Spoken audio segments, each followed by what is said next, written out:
Today, the Pledge of Allegiance will be led by Ava and Rainey Weber from Paonia Elementary, Paonia, Colorado, guests of Representative Soper.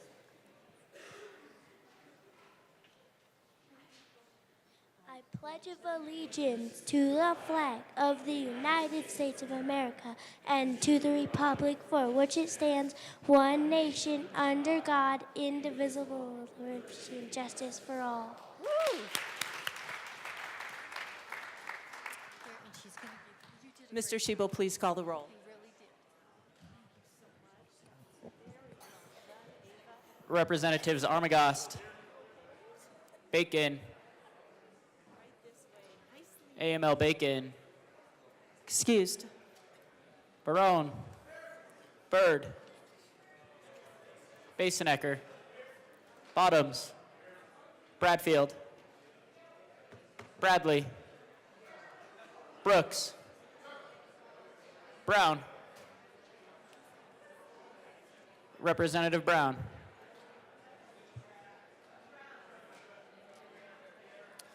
Caldwell, Camacho,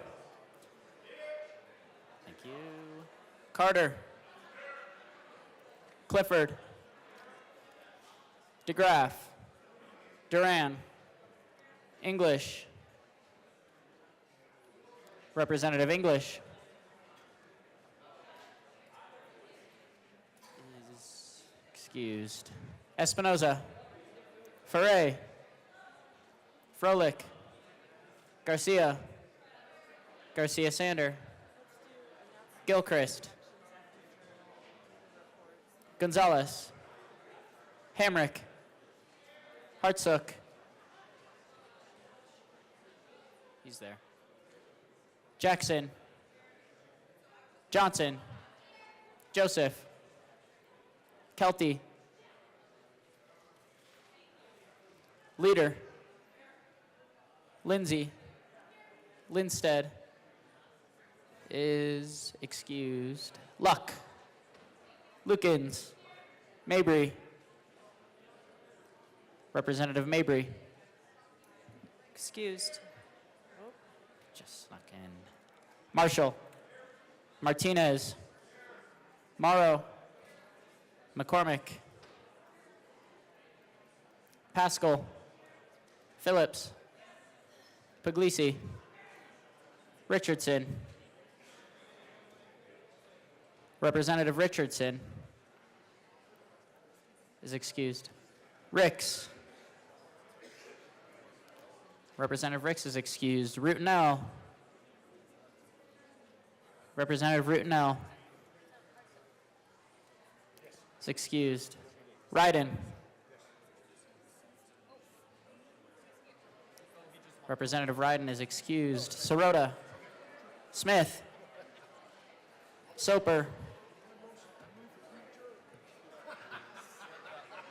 Stewart K, Stewart R, Story, Sukla, Taggart, Titone, Valdez A, Velasco, is she back there? Representative Velasco, Weinberg, Wilford, Winter, Woodrow, Woog, Zokai, and Madam Speaker.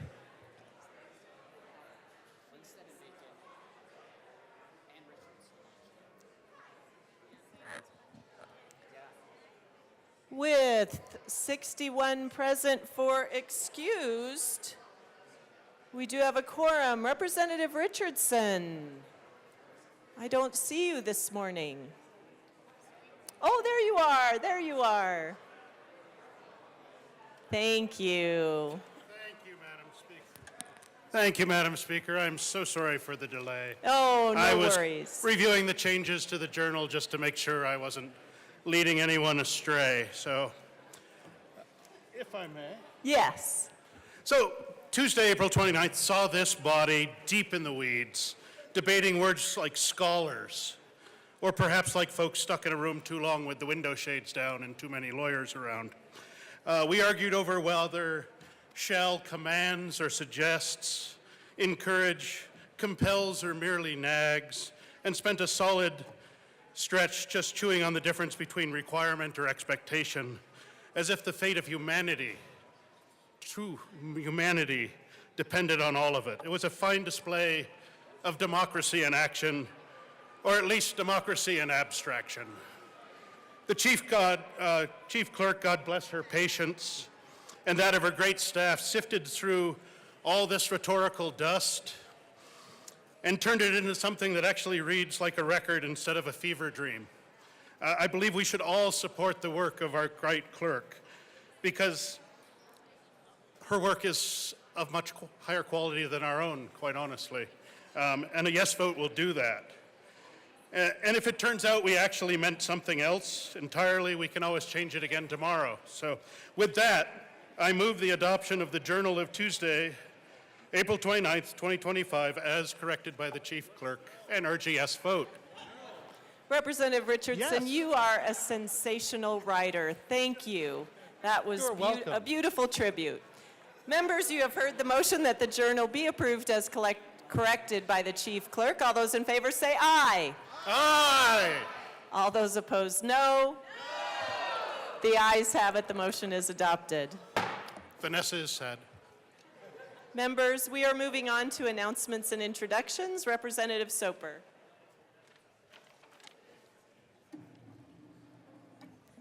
Thank you, Madam Speaker. Members, with a little bit of latitude, I would like to welcome Seth Weber of Peonia and his wife Chelsea and their children who did the pledge this morning.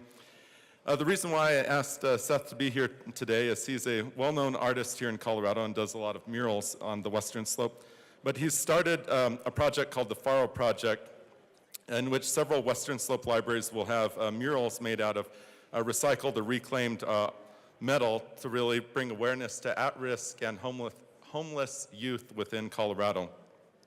Right now, Colorado has more than a third of our foster youth who leave the foster system in Colorado and are homeless by the age of 21. And Seth Weber and his family have worked hard to bring awareness and are going to continue to bring awareness.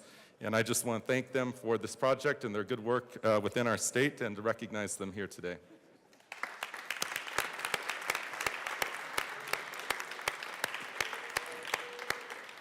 Welcome. Representative Story. Thank you, Madam Speaker. CDC will be meeting tomorrow morning at 8:30 in Senate Committee Room 357. I see heavy sighs. I'm sorry to see that. And, but we'll see everybody else there, 8:30. Excellent. Representative Mabry. Thank you, Madam Speaker. Judiciary Committee members, I have bad news. Today actually will not be our last meeting. We're going to meet one more time. We have two more Senate bills to hear after today. So that's the first announcement that I have. The next announcement is about our hearing today. We will be upon adjournment in room 107. We're going to hear Senate Bill 298, Senate Bill 273, Senate Bill 75, Senate Bill 189, Senate Bill 300, and House Bill 1206 for action only. Thank you. Representative Wilford. And Phillips. Thank you, Madam Speaker. It's an honor to serve with you. It is an honor to serve with you. Thank you, Madam Speaker. It's also an honor to serve with you. It is an honor to serve with you. Please proceed. Today we're welcoming from Thornton and Northglenn, that's Adams 12, the students that are not here yet, but they'll be here at 10:30, and maybe somebody's watching. And you all have to be on your best behavior, 10:30. We're welcoming in my house district students from Riverdale Elementary that aren't here. Let's clap for them anyway. Yay! Pretend they're here. Let's keep that applause going. We also want to welcome fourth grade students from Hillcrest Elementary out of Northglenn. Welcome. Thank you. Thank you. Representative Hamrick. Thank you, Madam Speaker. I just want you to welcome the fabulous Fatima. She's over there. She is my guest today. She started as an intern right out of high school at Pinnacle. assurance, and now she is the head of the interns. She is freaking amazing, so you should go say hi and just welcome her. Great, thank you. Representative Camacho. Good morning, colleagues. I'm thrilled to announce that we have a special visitor in the lobby today from our friends from HCA Health One at Rose Hospital here in House District 6. Ralphie, a 4-year-old Labrador Retriever mix, is accompanied by her handler, Casey Gruber, who is also the president and CEO of Rose Hospital. Ralphie is part of the Canine Companion Therapy Dog program at Rose Hospital. She accompanies Casey to work 3-4 times a day, spreading joy and support to colleagues, patients, physicians, and visitors. It is not uncommon to see Ralphie having fun with many folks around here. And to our great pleasure, Ralphie will be here in the lobby for you to visit her as well. Hopefully we can get off the floor in time for all of us to do that. So have a great day. Thank you. Representative Brown. Thank you, Madam Speaker. Health and Human Services Committee will meet in room 112 upon adjournment today. We will hear the following bills in the following order: 290, 118, 296, 301, 84, 124, 71, and 289. And any other bills that may be referred to Health and Human Services Committee at this time. Thank you. Thank you. Members, we are proceeding to business. Mr. Schiebel, reports of committees of reference. Committee on Appropriations, after consideration of the merits, the committee recommends the following: House Bill 1220 as amended, Senate Bills 126, 130, 155, 276 as amended, 278 as amended, 303, 305, and 307 be referred to the Committee of the Whole with favorable recommendation. Committee on Finance, after consideration of the merits, the committee recommends the following: Senate Bills 11, 26, 27, 72 as amended, 120 be referred to the Committee on Appropriations with favorable recommendation. And Committee on State, Civic, Military, and Veterans Affairs, after consideration of the merits, the committee recommends the following: Senate Bill 34 be referred favorably to the Committee on Finance. Senate Bills 50 and 64 be referred to the Committee on Appropriations, and Senate Bill 158 be amended as followed, and as so amended be referred to the Committee of the Whole with favorable recommendation. Printing report. The Chief Clerk reports Printing the following. report will be printed in the journal. Members, we are proceeding to House business. I'll invite you to take your seats. Madam Majority Leader. Thank you, Madam Speaker. I move to proceed out of order for consideration of Senate Joint Resolution 15. Seeing no objection, we will proceed out of order for consideration of Senate Joint Resolution 15. Mr. Schiebel, please read the title of our resolution. Senate Joint Resolution 15 by Senators Colker and Danielson, also Representative Titone, concerning the designation of a portion of Colorado State Highway 58 as the Officer Evan A. Dunn Memorial Highway. Representative Titone. Thank you, Madam Speaker. I move Senate Joint Resolution 15. And before I have it read at length, I just want to offer this amendment. This amendment puts in Officer Dunn's parents' names into the recipients of the resolution. That was an oversight in the Senate. We want to fix that. So I move Amendment L002 and ask for it to be displayed. One moment, please.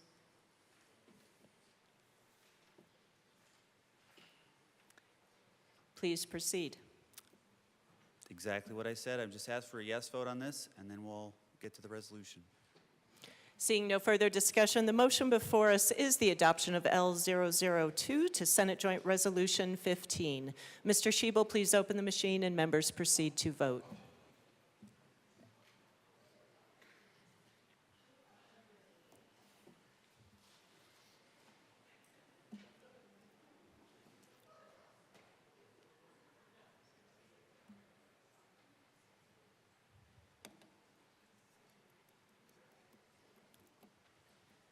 AML Bacon.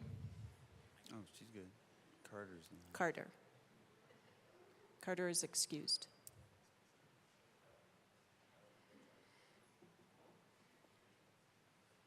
Please close the machine. With 63 ayes, 0 no, 2 excused, Amendment L002 is adopted. Representative Titone, can I have you move the resolution as amended? Sure. I move Senate Joint Resolution 15 as amended and ask for it to be read at length. Mr. Schiebel, please read our resolution. Whereas Officer Evan Alexander Dunn honorably served as a member of the Golden, Colorado Police Department, demonstrating exceptional dedication to protecting and serving his community. And whereas Officer Evan Dunn tragically lost his life in the line of duty on November 6, 2024, while performing his sworn responsibilities, leaving behind a legacy of bravery, service, and sacrifice. And whereas Officer Evan Dunn resided in Littleton, Colorado, alongside his wife, Annalise, and was deeply respected and loved by his family, friends, colleagues, and the broader community. And whereas Officer Evan Dunn was a devoted and selfless husband, son, brother, grandson, and uncle, known for his unwavering kindness, loyalty, and faithfulness, who placed others before himself, dedicating his life to serving his family, friends, and community with love and generosity. And whereas Officer Evan Dunn found deep joy and peace in the great outdoors, cherishing God's magnificent creation and drawing comfort from the beauty and tranquility of nature, and nurtured that love in others. And whereas Officer Evan Dunn served his country honorably in the U.S. Army National Guard as an Army aviator piloting the UH-60 Black Hawk helicopter, showed leadership and commitment by achieving the rank of captain and serving as company commander in both the Missouri and Colorado National Guard, and consistently showed courage and discipline and an unwavering dedication to his fellow service members and country. And whereas it is fitting and proper to honor Officer Evan Dunn's life and service by designating a portion of Colorado State Highway 58 between 6th Avenue and the McIntyre Street in his memory. And whereas the memorial designation will extend from mile marker 0 at the intersection of 6th Avenue to the eastern city limits of Golden near McIntyre Street, ensuring that Officer Evan Dunn's service is recognized within the jurisdiction he served. Now therefore be it resolved by the Senate of the 75th General Assembly of the State of Colorado, the House concurring herein, that the portion of Colorado State Highway 58 from mile marker 0 to the eastern city limits of Golden near McIntyre Street be designated as the Officer Evan A. Dunn Memorial Highway, that the Colorado Department of Transportation may accept and expend gifts, grants, and donations for the purpose of the initial placement of signs to mark the portion of Colorado State Highway 58 as the Officer Evan A. Dunn Memorial Highway, and that the Colorado Department of Transportation may explore a cooperative agreement with the City of Golden for the maintenance of the signs marking the Officer Evan A. Dunn Memorial Highway. Representative Tatone. Thank you, Madam Speaker. Thank you, members, for your attention. Today, we come together not to honor just a resolution, but to remember and celebrate a man whose life embodied courage, service, and selfless dedication. Officer Evan Dunn was more than a protector of the peace. He was a pillar of strength, compassion, and integrity within the Golden and Littleton communities, and a beloved son, husband, friend, and patriot. On November 6, 2024, in my district in Golden, Officer Dunn made the ultimate sacrifice in the line of duty. He died as he lived, serving others, standing between danger and safety, fulfilling his solemn oath to protect and serve. In his passing, we not only mourn a great loss, but reflect on a remarkable life that continues to inspire. Officer Dunn wore many uniforms through his life. As a law enforcement officer, he carried a badge with honor. As an Army aviator in the U.S. Army National Guard, he rose to the rank of captain and led with distinction, whether flying a Black Hawk helicopter or patrolling the streets in Golden. Evan led with humility, discipline, and quiet bravery. He was also a man of deep faith and gentle strength. Those who knew him speak of his unwavering loyalty and generous spirit, and his love for the natural world, a love he shared freely with others. He found peace in Colorado's great outdoors, a place that echoed the calm and courage within him. And now it is only fitting that the land he cherished and the roads he once patrolled carry his name. By designating the stretch of Highway 58 as the Officer Evan A. Dunn Memorial Highway, we ensure that his memory is not only preserved but honored in a place that meant so much to him. This strip of road will stand as a lasting tribute, a visible reminder to all who pass of the sacrifice made by those who serve. Let this highway serve not only as a memorial, but as a call of gratitude and reflection. Let it remind us of the deep cost of public service, of the families who bear that burden, and the enduring power of one life to leave an indelible mark on the community. Officer Dunn's wife, Annalise, who, to all who loved him, we carry We cannot take away the pain of your loss, but we hope this gesture offers a small measure of comfort and pride. Evan's legacy will live on not only in your hearts, but in the hearts of all those who travel the road with his name. May we always remember Officer Evan Dunn, not just as a fallen hero, but as a man who loved deeply, served faithfully, and gave to all. Thank you very much. Seeing no further discussion, the motion before us is the adoption of Senate Joint Resolution 15. Mr. Shebo, please open the machine and members proceed to vote.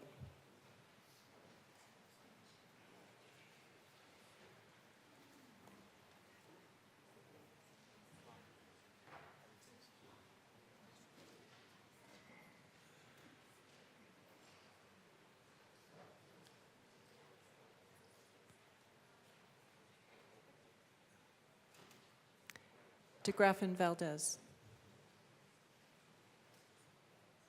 Please close the machine. With 63 ayes, 0 no, and 2 excused, Senate Joint Resolution 15 is adopted. Co-sponsors.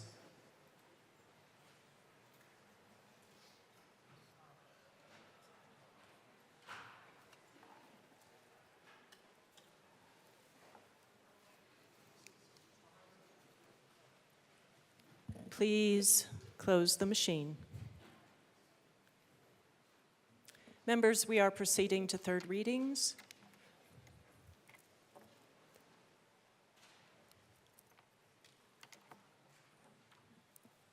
Mr. Shebel, please read the title to House Bill 1235.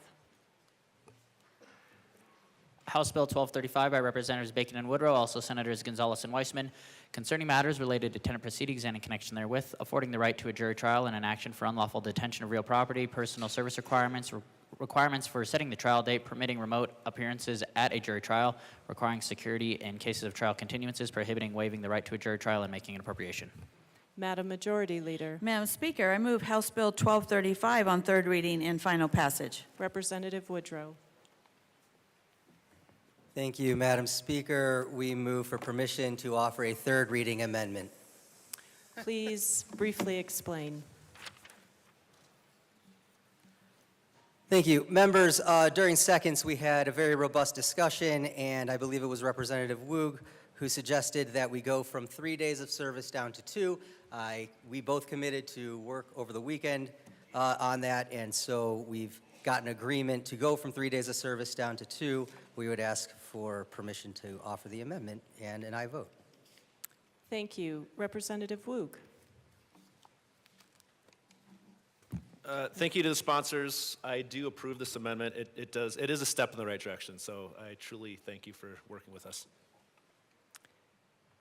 Seeing no further discussion, the motion before us is permission to run a third reading amendment on House Bill 1235. Mr. Shebel, please open the machine and members proceed to vote.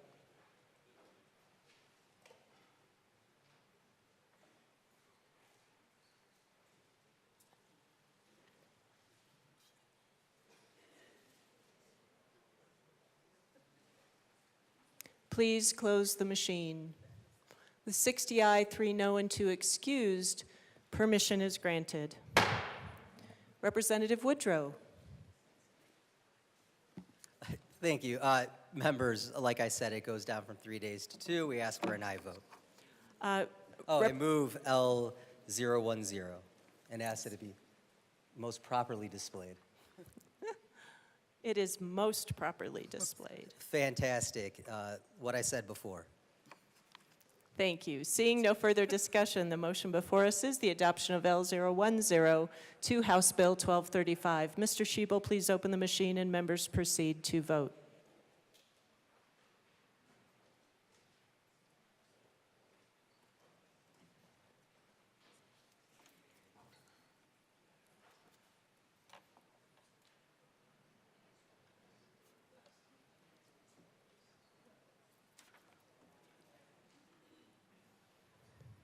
DeGraff.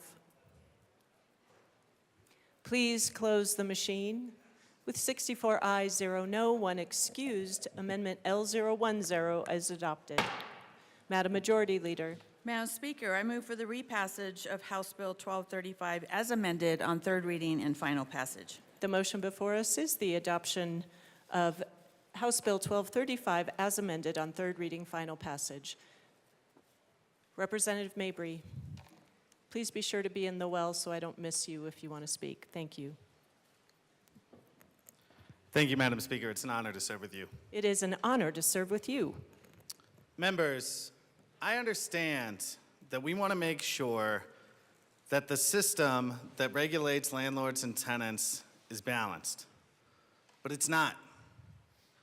Why is the only group of people in the entire state of Colorado who do not have access to a jury trial the poorest people in our state when they are at risk of losing their homes?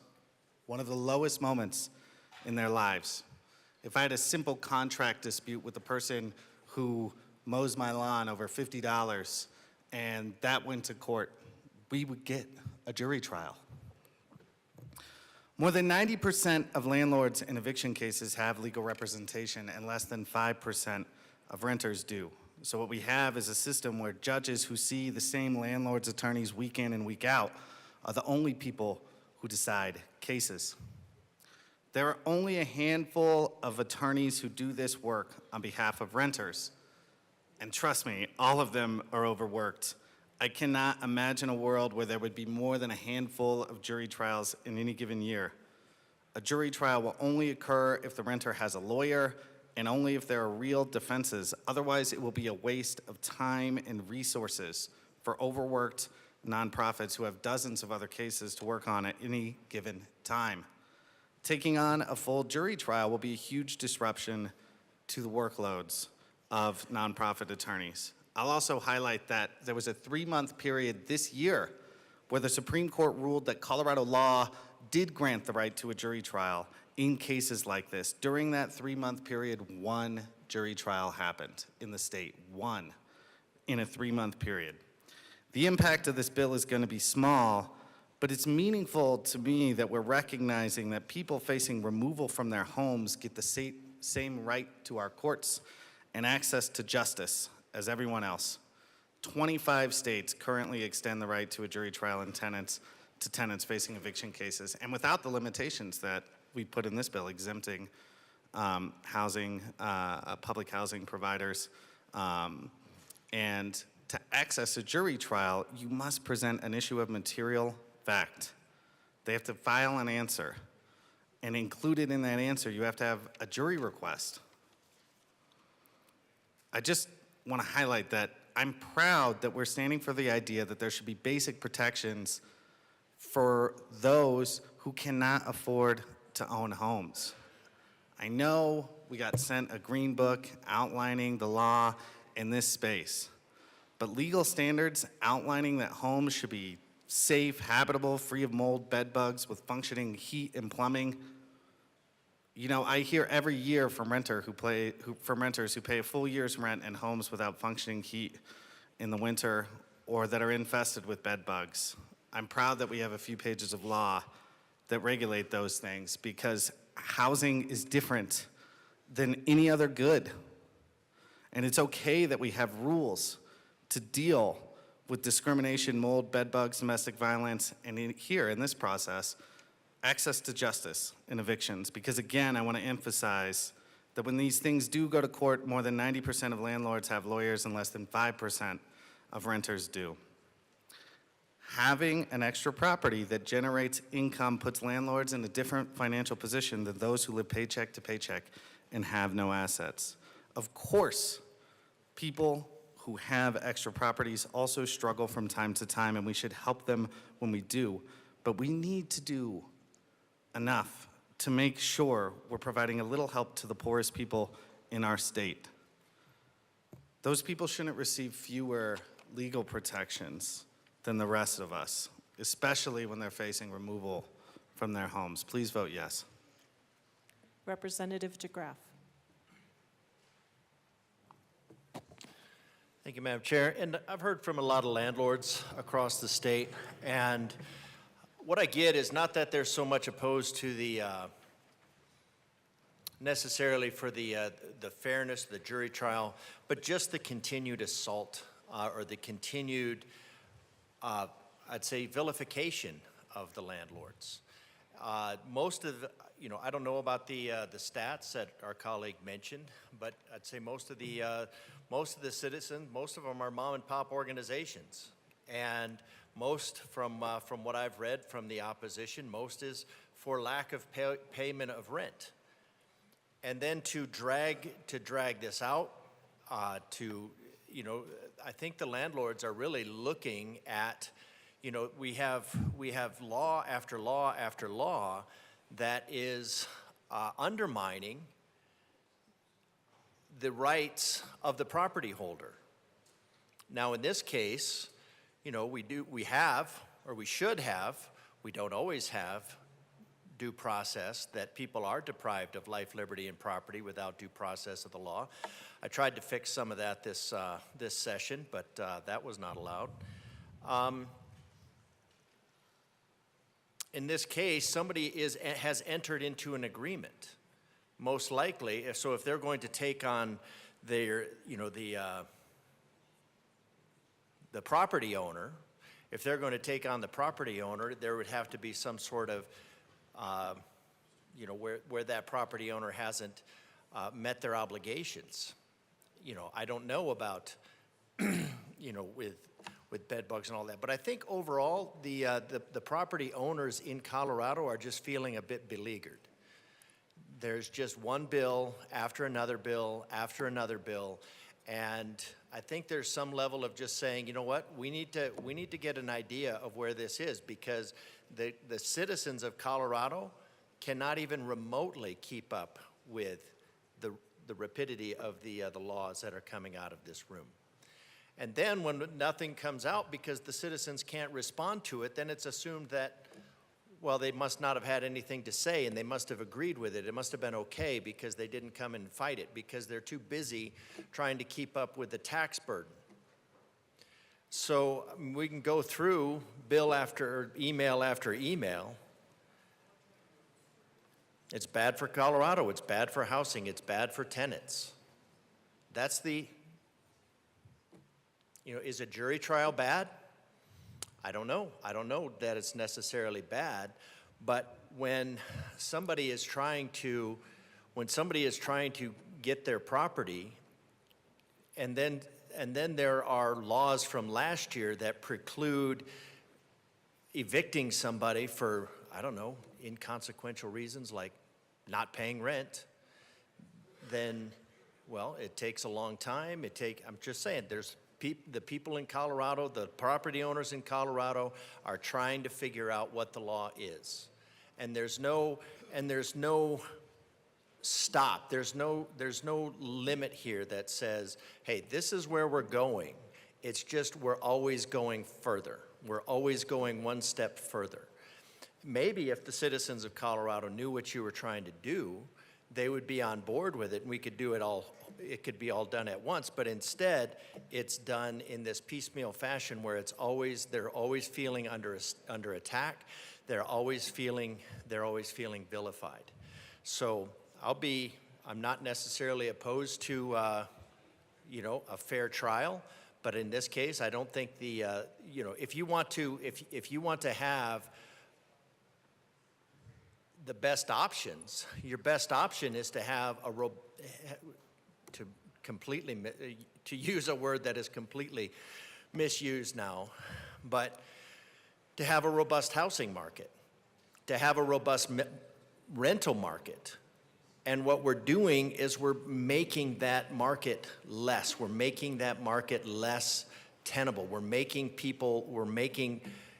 There's the vilification, especially of corporate landlords, where we have these continued rules, and then the only option is for somebody to sell and then it become a corporate land because they don't have the resources. The mom and pops, the single house, the renting of a duplex, the other side of their house, they don't have the resources to go and hire a lawyer.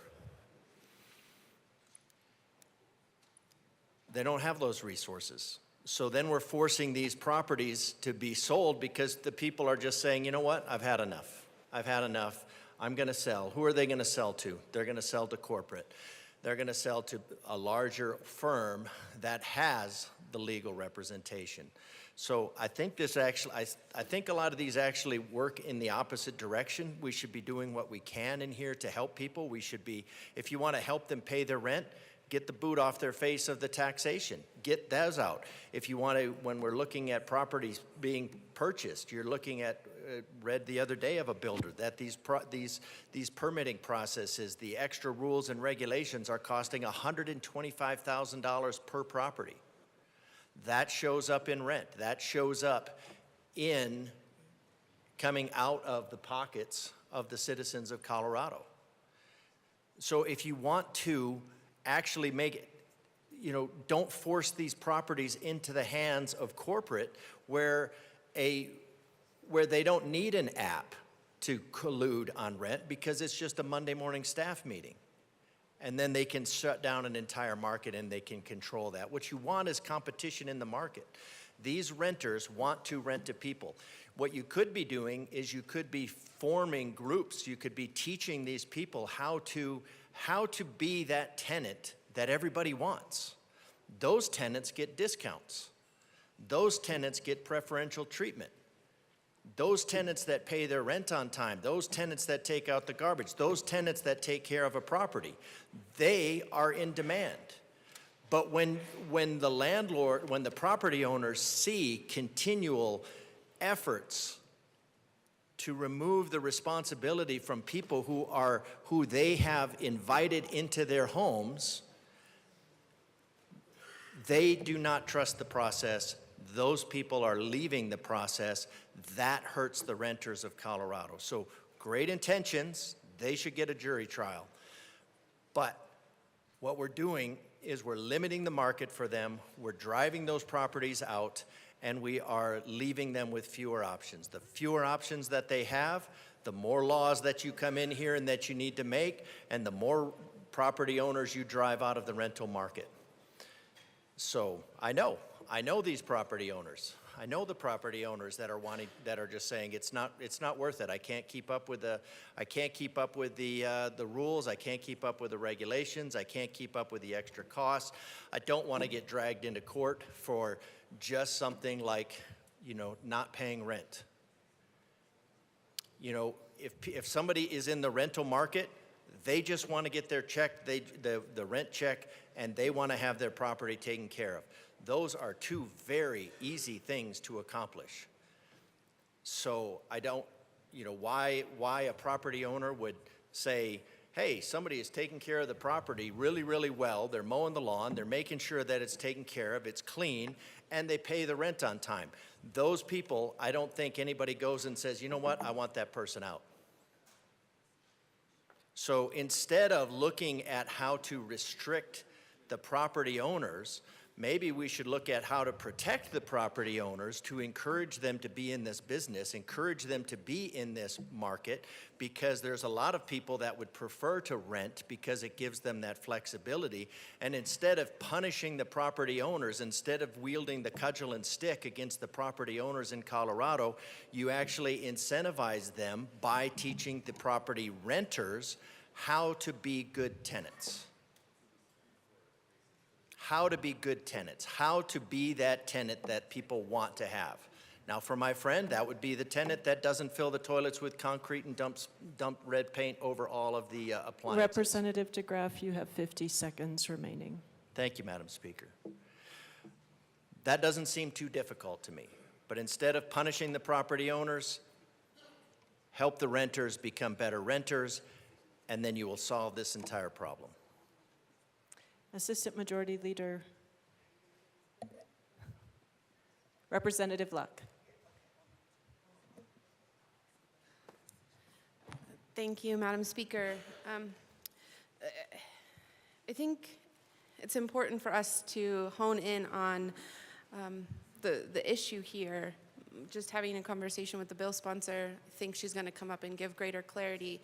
But jury trials for eviction cases do already happen. They already are permissive.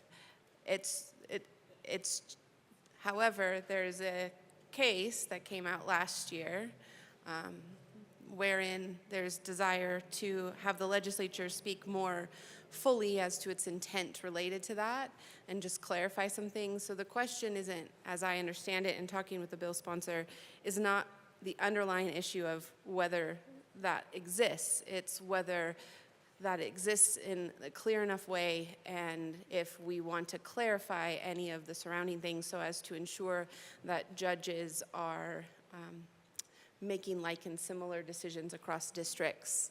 So just wanted to put that there. Assistant Majority Leader Bacon.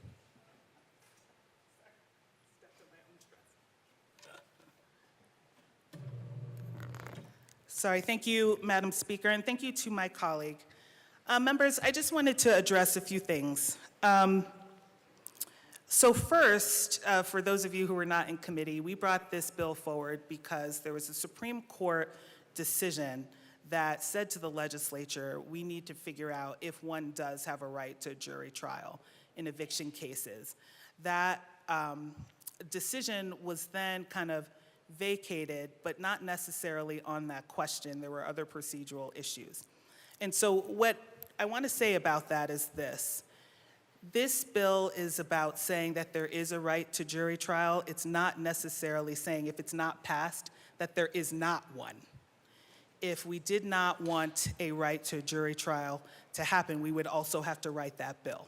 So that's not what this bill does is say there is a right, but not passing it doesn't necessarily say there is not one, if that helps.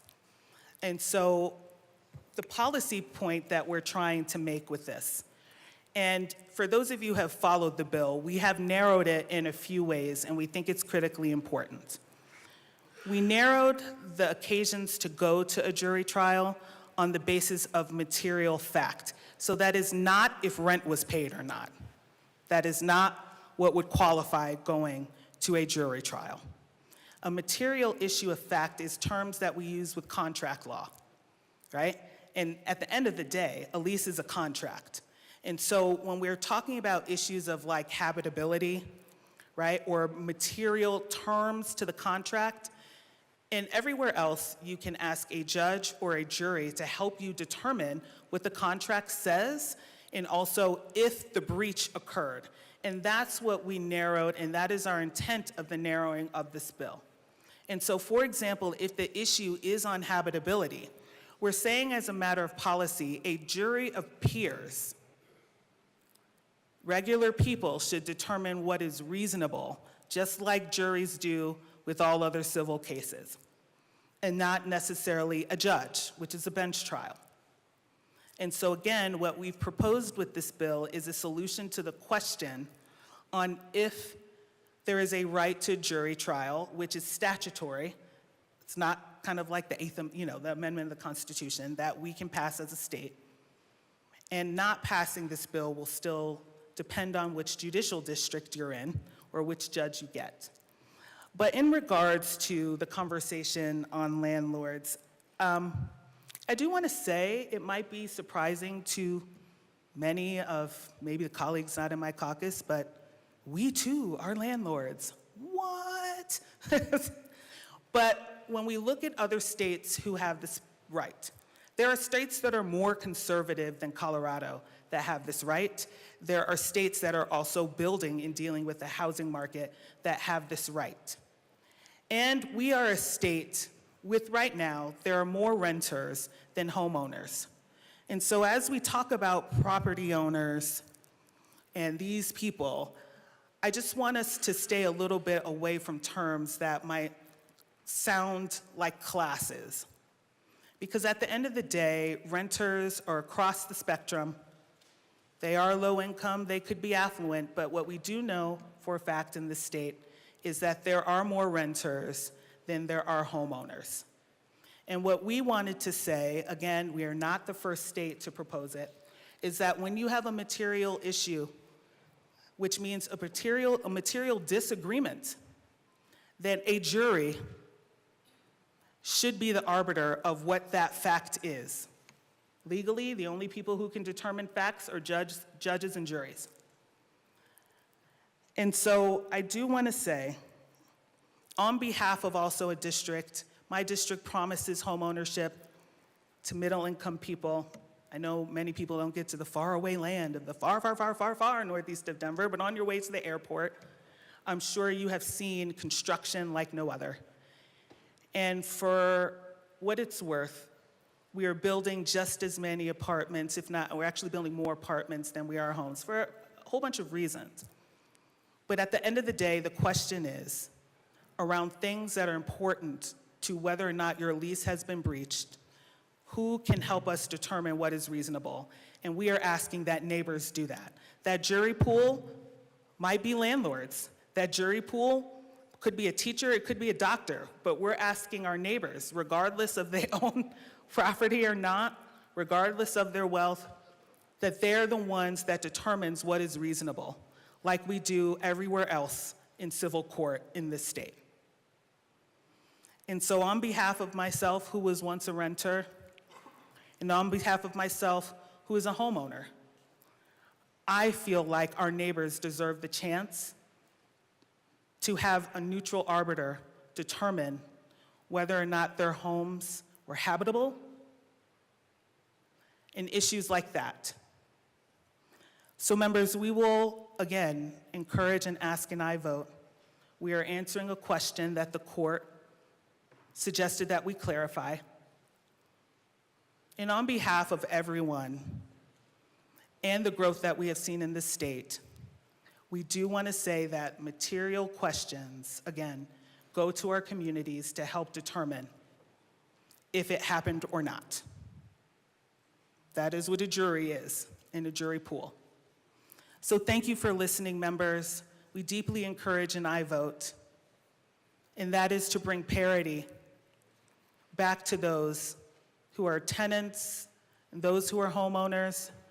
I don't believe in this term of property owners and these people, because at the end of the day, someone sitting next to you, someone in front of you in the grocery store, we are all the same, but we deserve a neutral space to work out our differences and that our peers decide.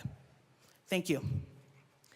Seeing no further discussion, the motion before us is the adoption of House Bill 1235 as amended. Mr. Schiebel, please open the machine and members proceed to vote.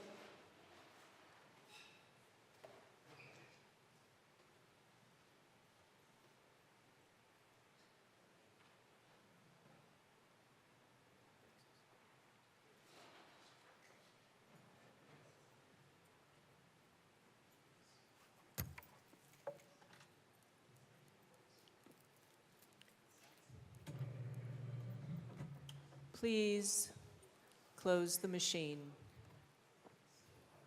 With 33 aye, 32 no, and 0 excused, House Bill 1235 as amended is adopted. Co-sponsors.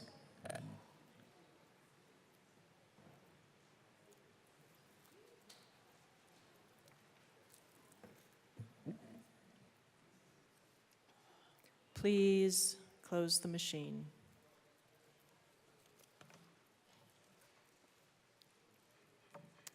Mr. Schiebel, please read the title to House Bill 1292.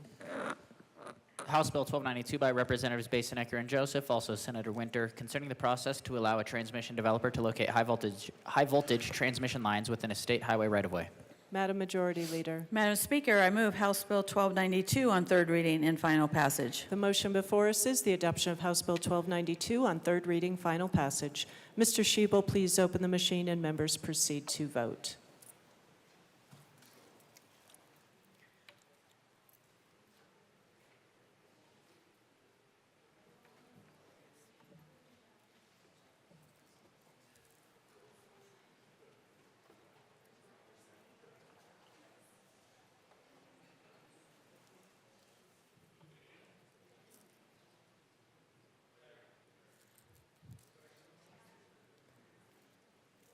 Johnson Winter. Please close the machine. With 45 aye, 20 no, and 0 excused, House Bill 1292 is adopted. Co-sponsors.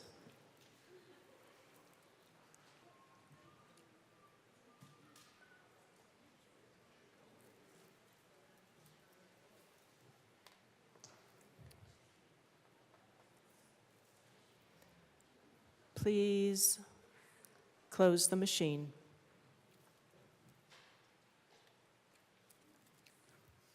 Mr. Shebel, please read the title to House Bill 1332.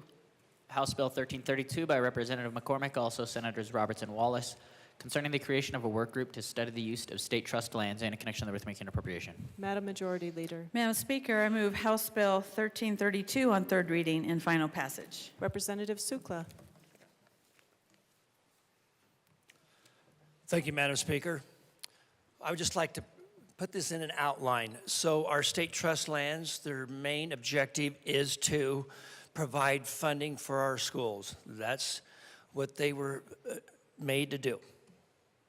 My question is, we already have a state land board that has been doing this since we have became a state. I feel like this is a redundancy of another board. I think there will be a conflict between the two boards. And I would also ask, what we do right now with those state trust lands is they are multi-use, and the state trust that I talked about that I had, we logged it. It brought in $500,000 to $700,000 to the state school board.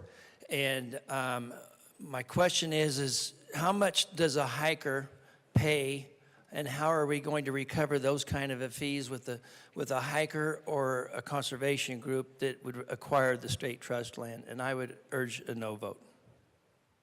Representative McCormick. Thank you, Madam Speaker. I just want to reassure everyone this is a working group that will have all voices in the room to determine a roadmap for the next 150 years. The State Land Board is actually really looking forward to this work group and the report that comes out of it. So they have been partners in the formation of this bill, and we really, as a state, need to do our part after 150 years for the next 150 years. So I encourage an aye vote. This is a good working group to develop that roadmap to the future. Seeing no further discussion, the motion before us is the adoption of House Bill 1332 on third reading, final passage. Mr. Shebel, please open the machine and members proceed to vote.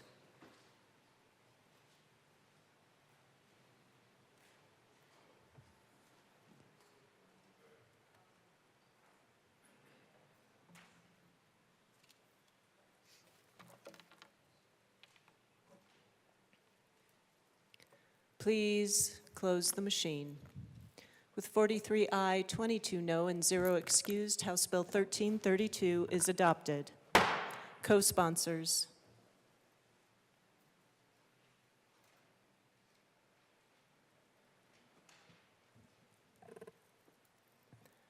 Please close the machine.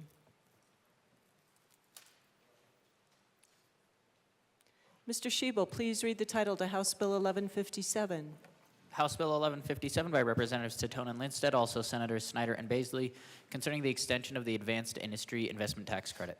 Madam Majority Leader. Madam Speaker, I move House Bill 1157 on third reading and final passage. The motion before us is the adoption of House Bill 1157 on third reading, final passage. Mr. Shebel, please open the machine and members proceed to vote.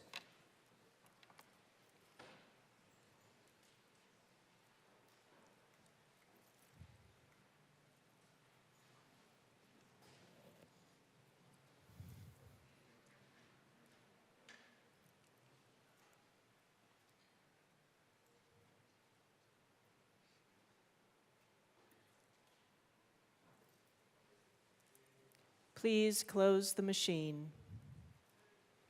With 57 aye, 8 no, and 0 excused, House Bill 1157 is adopted. Co-sponsors.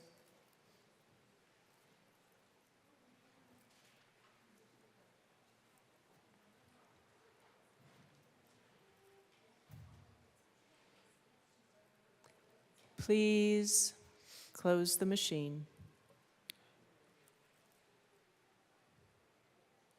Mr. Shebel, please read the title to House Bill 1186. House Bill 1186 by Representatives Martinez and Lukens, also Senators Rich and Michelson-Janae, concerning expanding work-based learning experiences in higher education. Madam Majority Leader. Madam Speaker, I move House Bill 1186 on third reading and final passage. The motion before us is the adoption of House Bill 1186 on third reading, final passage. Mr. Schiebel, please open the machine and members proceed to vote.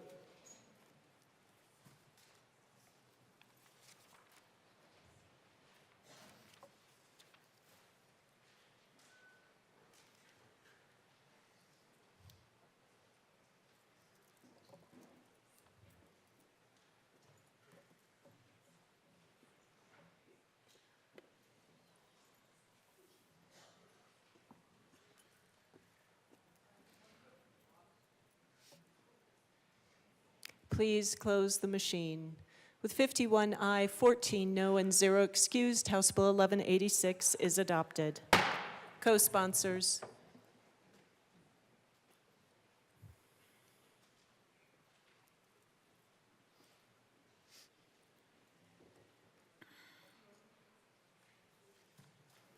Please close the machine.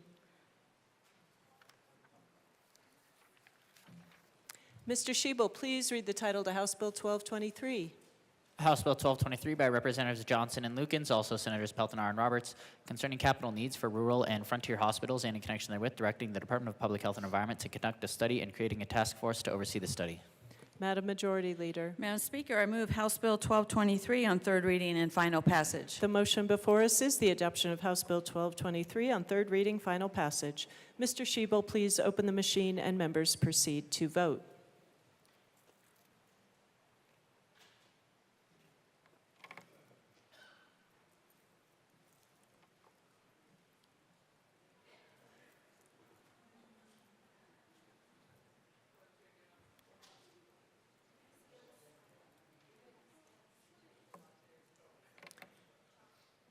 Bottoms Ricks.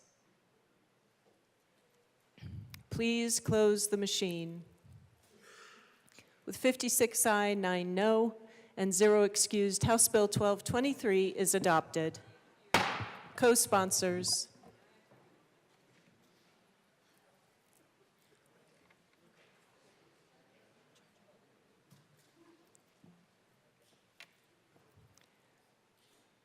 Please close the machine.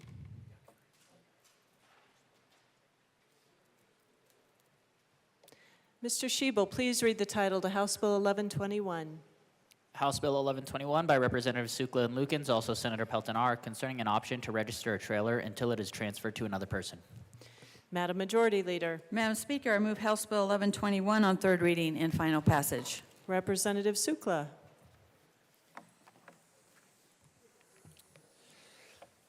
Thank you, Madam Speaker. I request permission to offer a third reading amendment.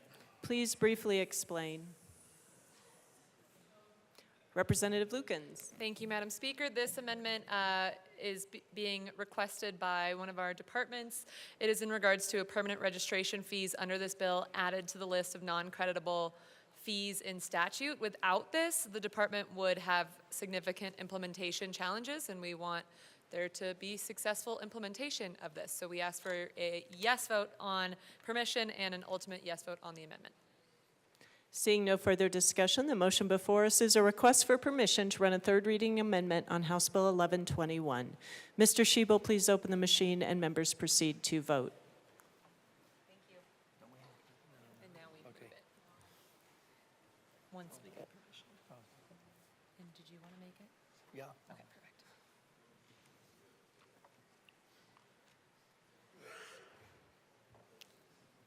Ricks. Please close the machine. With 63 aye, 2 no, and 0 excused, the permission is granted. Representative Sukla. Madam Speaker, I move amendment number L004 to House Bill 1121 and ask that it be put up on the Jumbotron. That'll do.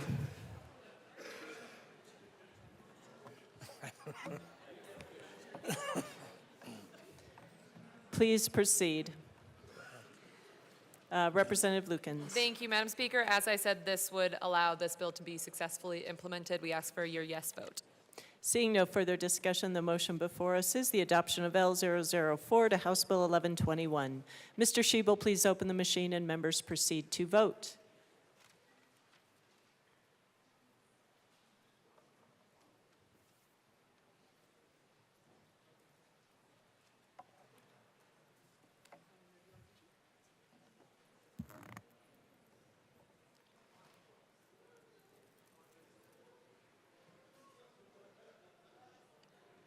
Please close the machine. With 64 ayes, 1 no, 0 excused, L004 is adopted. Madam Majority Leader. Madam Speaker, I move for the repassage of House Bill 1121 as amended on third reading and final passage. AML Winter. Okay, I'm going to stay up here. Thank you, Madam Speaker. I would just like to thank the sponsors for running this bill. This is actually a big issue within my district. We hear it all the time. People park trailers and then they don't use them for a while, and then they would have to go back and they would have to pay an extra fee from not having it re-registered in time. So this is important for rural Colorado, and I'd ask you all vote yes. Seeing no further discussion, the motion before us is the adoption of House Bill 1121 as amended on third reading, final passage. Mr. Shebel, please open the machine and members proceed to vote.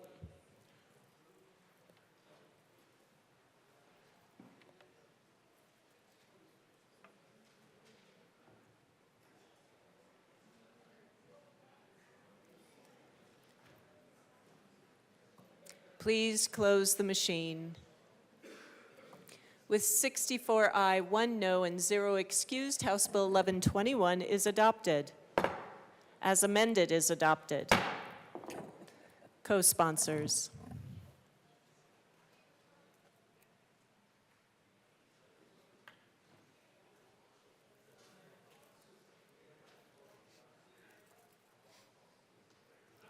Please close the machine.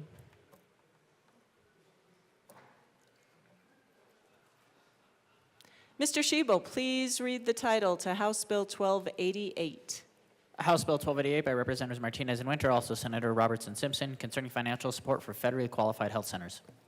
Madam Majority Leader. Madam Speaker, I move House Bill 1288 on third reading and final passage. The motion before us is the adoption of House Bill 1288 on third reading, final passage. Mr. Shebel, please open the machine and members proceed to vote.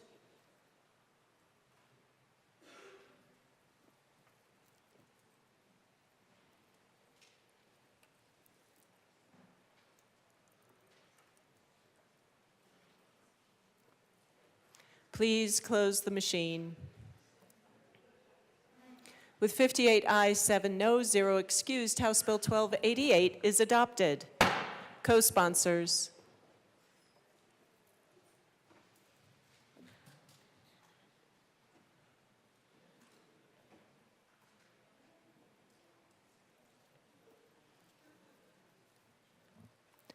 Please close the machine.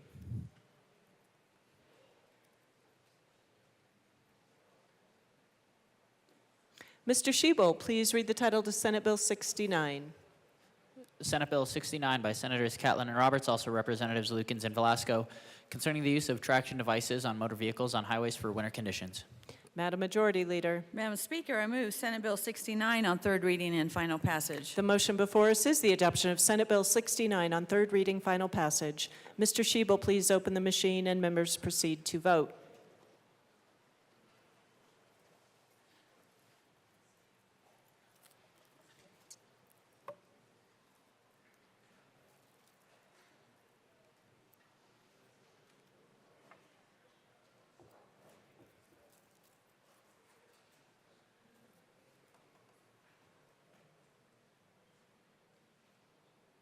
Johnson Sirota. Please close the machine.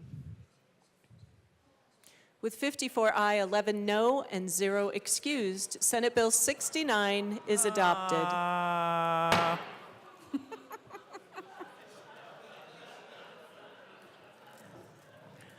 co-sponsors. Gotta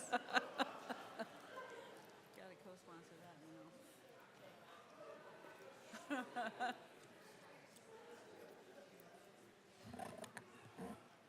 Please close the machine.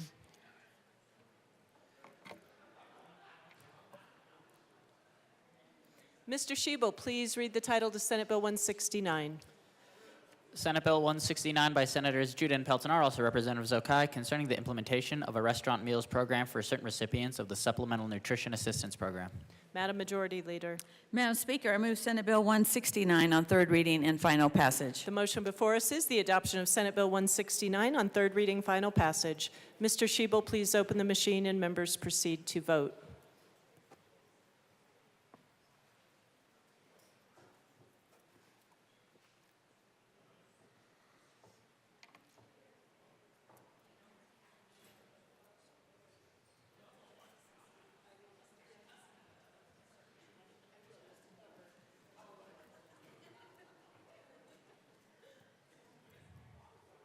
Please close the machine.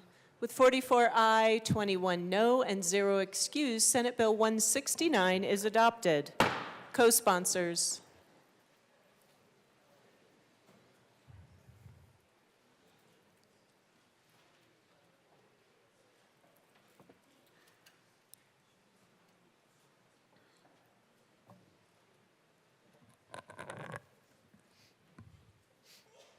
Please close the machine.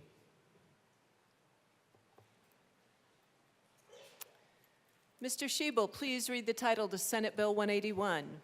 Senate Bill 181 by Senators Robertson, Winter F., also Representatives Leader and Lukens, concerning the continuation of the Just Transition Advisory Committee and in connection therewith, implementing the recommendation contained in 2024 Sunset Report by the Department of Regulatory Agencies. Madam Majority Leader. Madam Speaker, I move Senate Bill 181 on third reading and final passage. The motion before us is the adoption of Senate Bill 181 on third reading, final passage. Mr. Shebel, please open the machine and members proceed to vote.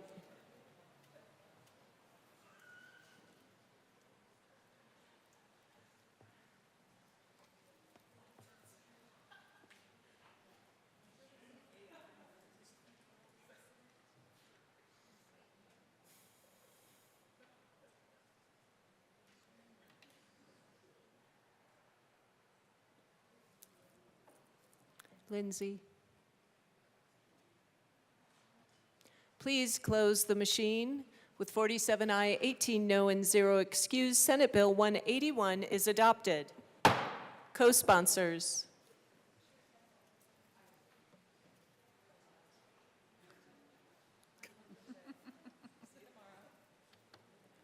Please close the machine. Mr. Shebel, please read the title to Senate Bill 192. Senate Bill 192 by Senators Doherty and Judah, also Representatives Espinoza and Ferre, concerning the continuation of functions related to the regulation of community integrated healthcare service agencies and in connection therewith, implement the recommendations contained in 2024 Sunset Report by the Department of Regulatory Agencies. Madam Majority Leader. Madam Speaker, I move Senate Bill 192 on third reading and final passage. The motion before us is the adoption of Senate Bill 192 on third reading, final passage. Mr. Shebel, please open the machine and members proceed to vote.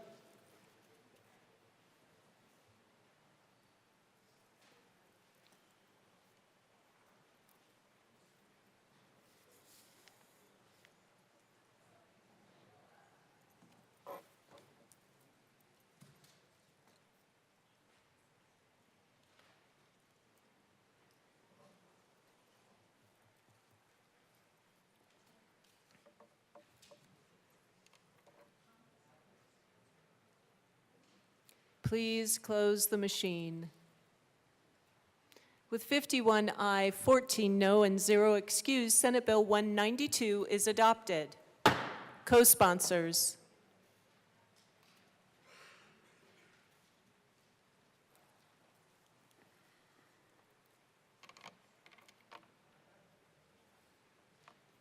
Please close the machine. Mr. Shebel, please read the title to Senate Bill 195. Senate Bill 195 by Senators Marchman and Michelson Janales, Representative Stuart Kay, concerning the continuation of the Rural Alcohol and Substance Abuse Prevention and Treatment Program and in connection therewith, implementing the recommendation contained 2024 Census Report by the Department of Regulatory Agencies. Madam Majority Leader. Madam Speaker, I move Senate Bill 195 on third reading and final passage. The motion before us is the adoption of Senate Bill 195 on third reading, final passage. Mr. Schiebel, please open the machine and members proceed to vote.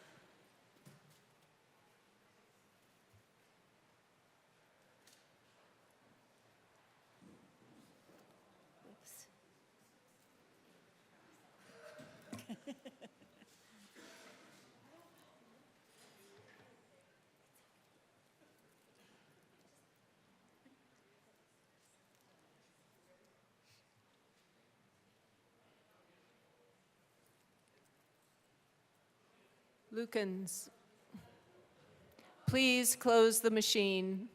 With 54 aye, 11 no, and 0 excused, Senate Bill 195 is adopted.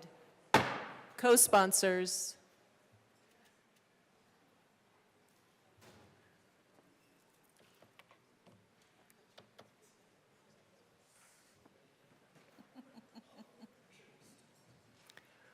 Please close the machine. Mr. Schiebel, please read the title to Senate Bill 008. Senate Bill 008 by Senators Hendrickson and Kipp, also Representative Froelich, concerning adjustments to the necessary document program administered by the Office of Health Equity in the Department of Public Health and Environment. Madam Majority Leader. Madam Speaker, I move Senate Bill 008 on third reading and final passage. The motion before us is the adoption of Senate Bill 8 on third reading, final passage. Mr. Schiebel, please open the machine and members proceed to vote.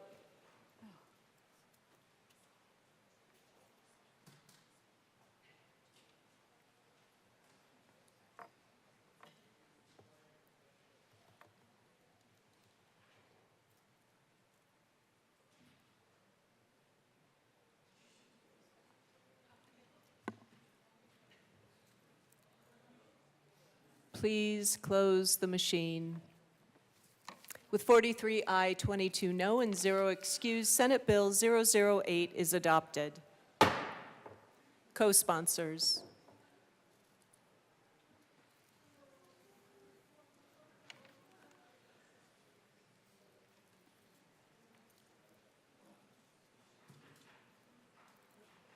Please close the machine.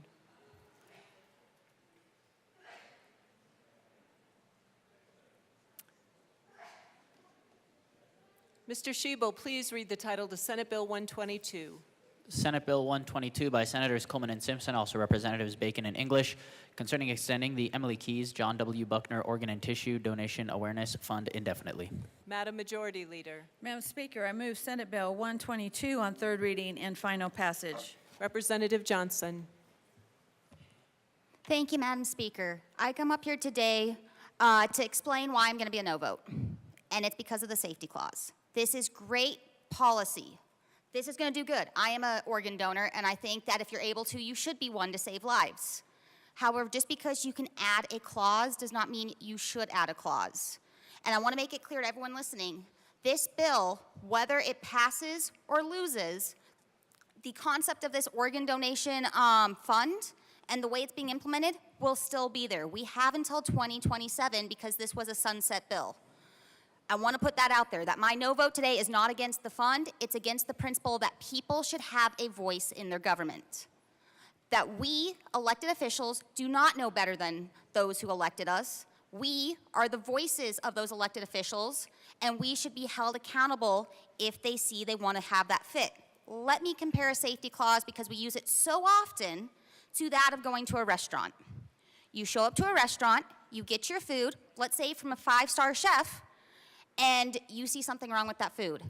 Should you have the ability to tell a waiter or waitress that something is wrong? Or should they tell you, no, just wait until you can put the star review on that restaurant after you leave? That is what a safety clause does. It is a checks and balance on the chef for that restaurant. If you have a real-time problem, you should be able to express that grievance through a petition clause to your government and have 90 days before something goes through. And you should be able to tell your waitress or waiter something is wrong and not be told, no, your voice is going to be silenced. Please leave a review online. Or, and when I say online, or elections. You can come back in every 2 years and tell us if we're doing what you want us to do. This is real-time checks and balance, allowing the people to be with their government.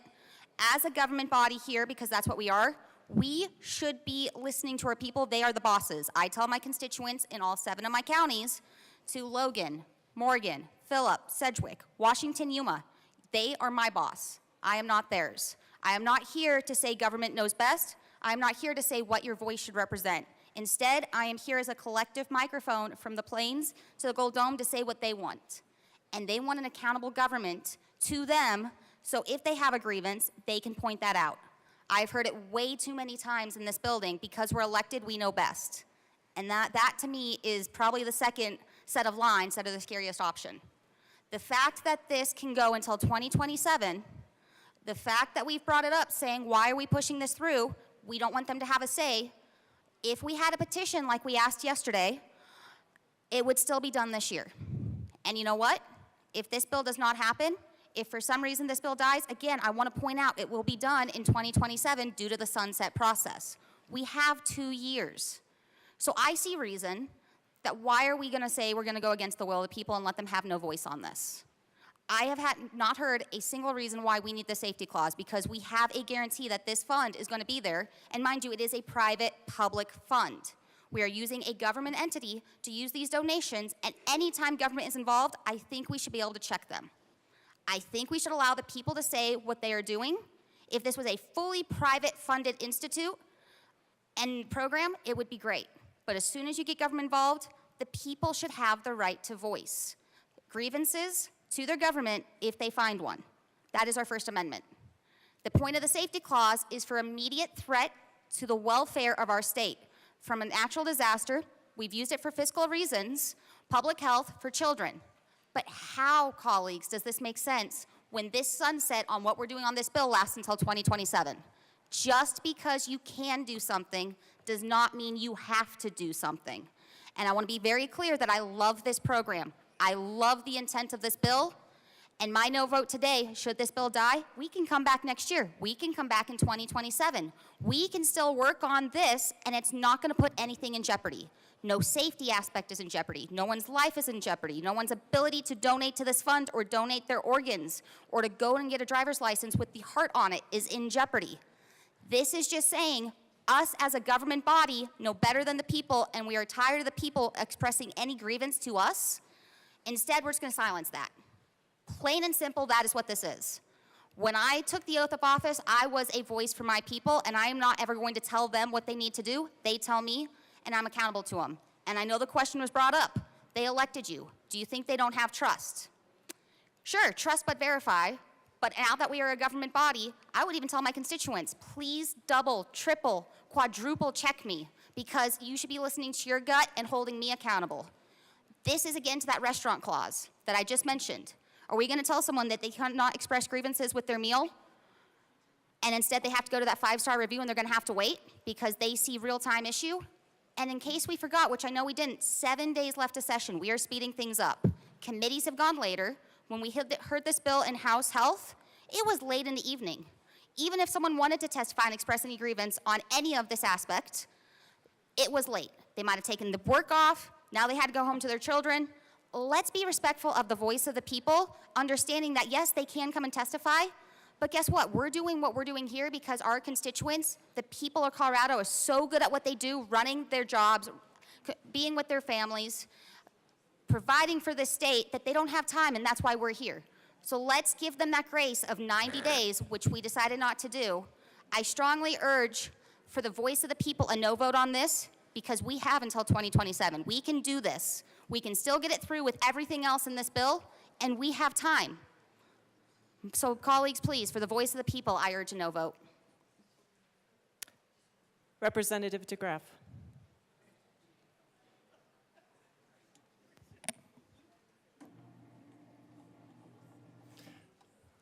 Thank you, Madam Speaker. I'm just up here because Dusty scares me, and she said I had to. I'm sorry, I'm just up here because Dusty scares me, and she said I had to. No, this is, seriously, you guys need to stop abusing the safety clause. Just put a petition clause on it and on bills subsequently, and then we're not going to have to come up here and talk about the safety clause and that you're bypassing the will of the people all the time. Just do the petition clause, and we don't have to do this. But for the sake of the picture over here and the very nicely requested by the Assistant Majority Leader, that's it. But just stop it.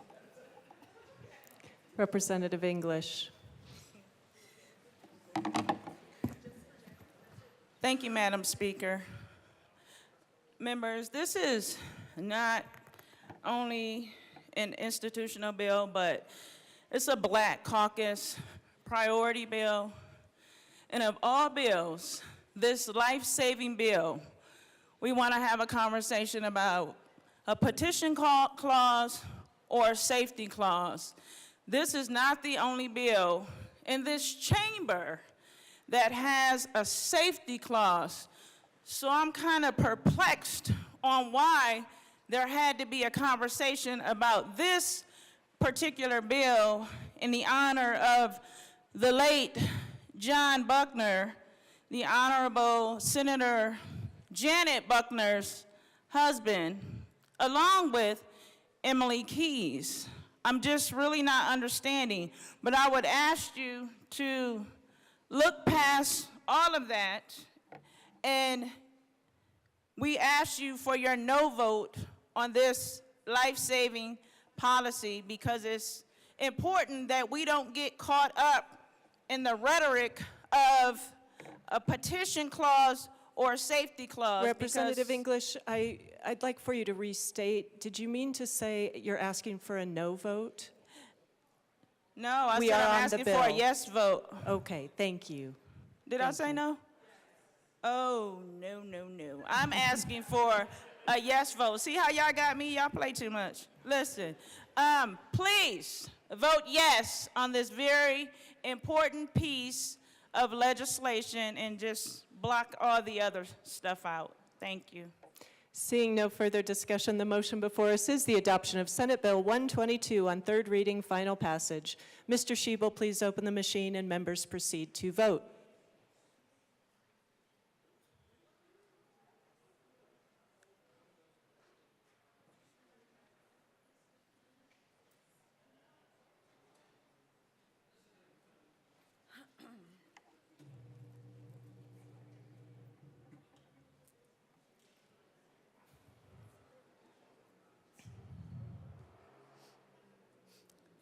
Armagust, Hartsook, Puglisi, Winter.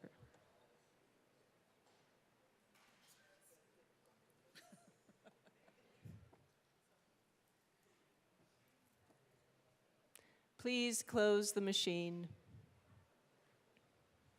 With 46 aye, 19 no, and 0 excused, Senate Bill 122 is adopted.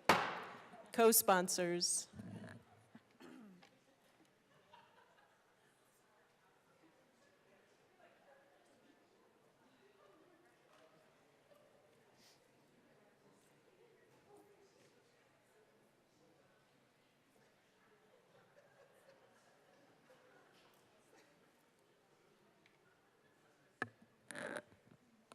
Please close the machine. Mr. Schiebel, please read the title to Senate Bill 176. Senate Bill 176 by Senators Pelton, R. and Snyder, also Representatives Martinez and Winter, concerning the continuation of the Commodity Handler and Farm Products Act and in connection therewith, implementing the recommendations contained in the 2024 Sunset Report by the Department of Regulatory Agencies. Madam Majority Leader. Madam Speaker, I move Senate Bill 176 on third reading and final passage. The motion before us is the adoption of Senate Bill 176 on third reading, final passage. Mr. Schiebel, please open the machine and members proceed to vote.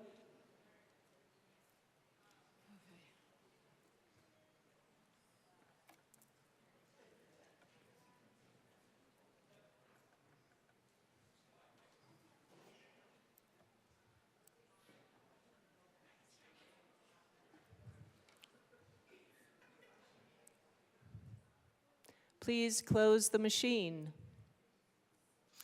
With 59 ayes, 6 noes, 0 excused, Senate Bill 176 is adopted. Co-sponsors.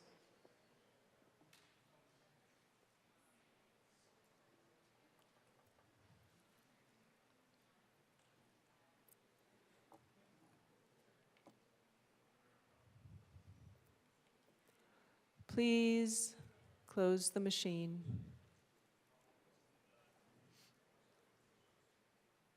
Mr. Shebel, please read the title to Senate Bill 275. Senate Bill 275 by Senators Ball and Catlin, also Representatives Luck and Espinoza, concerning the relocation of certain existing definitions in the Colorado Revised Statutes to aid the reader in ascertaining their applicability to the proper sections of law. Madam Majority Leader. Madam Speaker, I move Senate Bill 275 on third reading and final passage. Representative Luck. Thank you, Madam Speaker.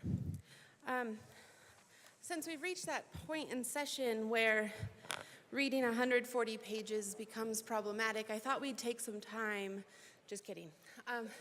I don't actually want to read through this bill, but I did want to, once again, with everyone present and paying attention, thank the people who drafted this, who went through the fullness of the code to pull out all of the definitions and put them into definition sections to make it easier for lawyers and lay people to be able to know what the law is and not have to scrounge for it.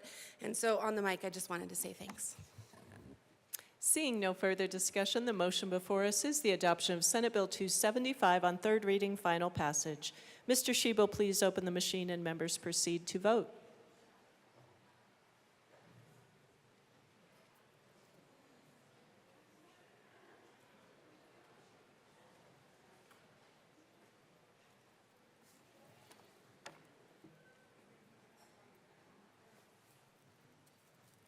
Please close the machine.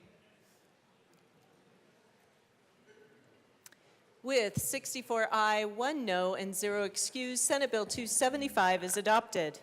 Co-sponsors.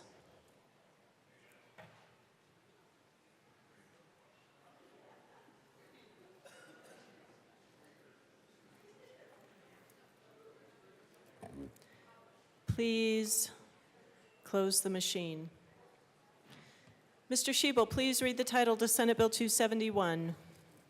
Senate Bill 271 by Senators Ball and Rich, also Representatives Espinoza and Luck, concerning the repeal of Part 3 of Article 13.3 of Title 8 Colorado Revised Statutes containing obsolete provisions relating to the study of a paid family and medical leave program. Madam Majority Leader. Madam Speaker, I move Senate Bill 271 on third reading and final passage. The motion before us is the adoption of Senate Bill 271 on third reading, final passage.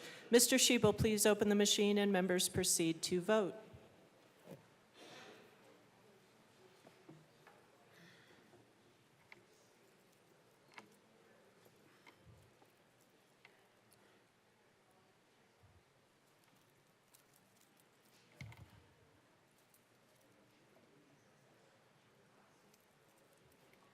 Clifford Johnson. Please close the machine. With 65 ayes, 0 noes, 0 excused, Senate Bill 271 is adopted. Co-sponsors.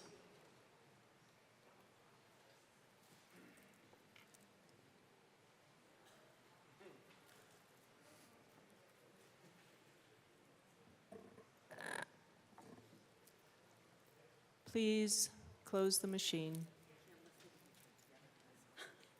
Mr. Shebel, please read the title to Senate Bill 202. Senate Bill 202 by Senators Exum and Rich, also Representatives Bradley and Espinoza, concerning the repeal of an obsolete provision that required the Department of Public Health and Environment to award grants by July 2007. Madam Majority Leader. Madam Speaker, I move Senate Bill 202 on third reading and final passage. Representative DeGraff, this is your day.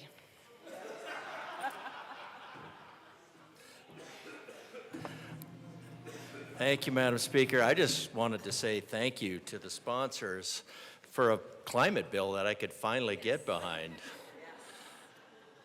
And just one other opportunity to say 1/2 of one drop in 20 Olympic-sized swimming pools full of drops. For the people of Colorado, the tax widgets of Colorado who are losing hundreds of millions of dollars to the other programs. So this is a good bill, best climate bill this session. Seeing no further discussion, the motion before us is the adoption of Senate Bill 202 on third reading, final passage. Mr. Schiebel, please open the machine and members proceed to vote.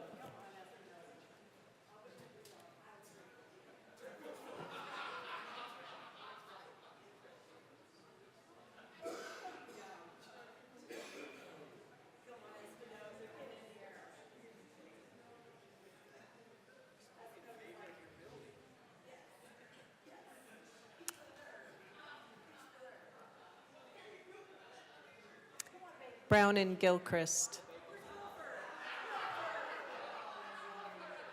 Please close the machine. With 63 aye, 2 no, and 0 excused, Senate Bill 202 is adopted. Co-sponsors.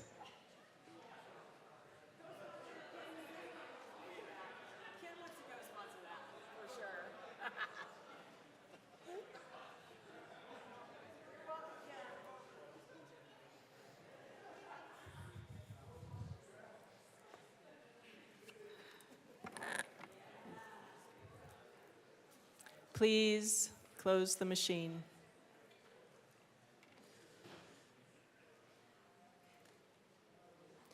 Mr. Schiebel, please read the title to Senate Bill 190. Senate Bill 190 by Senators Bala and Gonzalez, also Representatives Bacon and Soper, concerning processes for offenders with health service needs released from custody.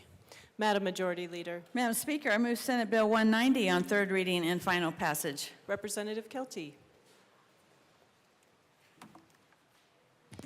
Thank you, Madam Speaker. And I request permission to offer a third amendment reading to Senate Bill 190. Please briefly. And please display it. We haven't moved it yet. Permission first. Oh, permission to move it. Sorry Please, about that. please briefly explain the request. Thank you, Madam Speaker. So yesterday, and I did talk to the bill sponsors about this, yesterday there was an error in the voting, particularly on my part, in that button. And I really would like things, to be correct and true in when we do vote. So I'm asking permission to bring forth this amendment so we can vote on it. Please. Representative Soper.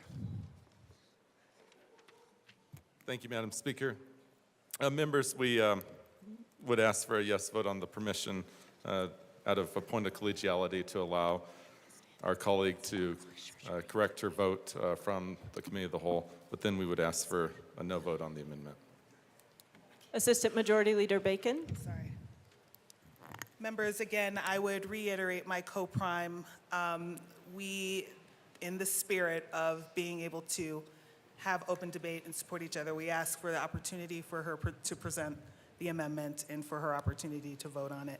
We will ask, though, for a no vote on the amendment. Thank you. Seeing no further discussion, the motion before us is permission to bring a third reading amendment to Senate Bill 190. Mr. Schiebel, please open the machine and members proceed to vote.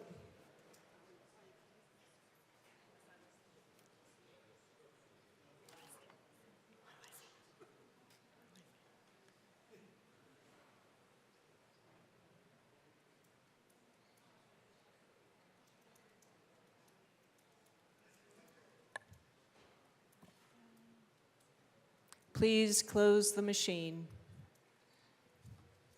With 44 aye, 21 no, and 0 excused, permission is granted. Representative Kelty. Thank you, Madam Speaker, and I want to thank the bill co-sponsors and everyone who voted yes to allow this to go through. I appreciate it. Thank you. I need for you to move the amendment, Representative. So sorry. I move Senate Bill Amendment 10 to Senate Bill 190 and ask for it to be displayed.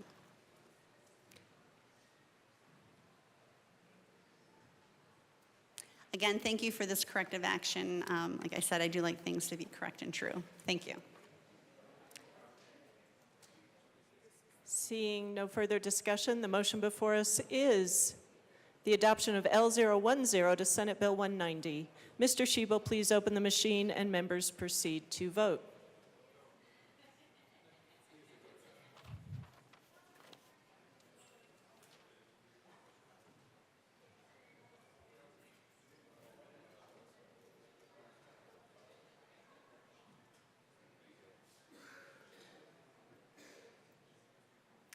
Please close the machine. With 21 aye, 44 no, and 0 excused, Amendment L010 is lost. The motion before us is the adoption of Senate Bill 190 on third reading, final passage. Mr. Schiebel, please open the machine and members proceed to vote.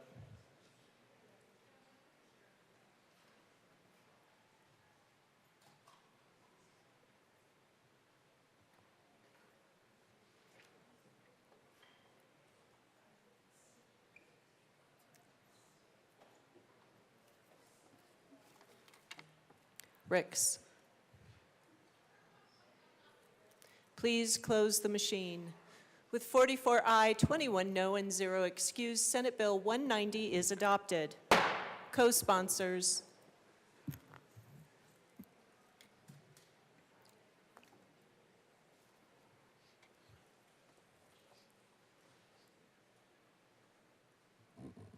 Please close the machine. Mr. Schiebel, please read the title to Senate Bill 37. Senate Bill 37 by Senators Robertson Kirkmeyer, also Representatives Taggart and Morrow, concerning assistance for communities experiencing energy transition. Madam Majority Leader. Madam Speaker, I move Senate Bill 37 on third reading and final passage. Madam Minority Leader.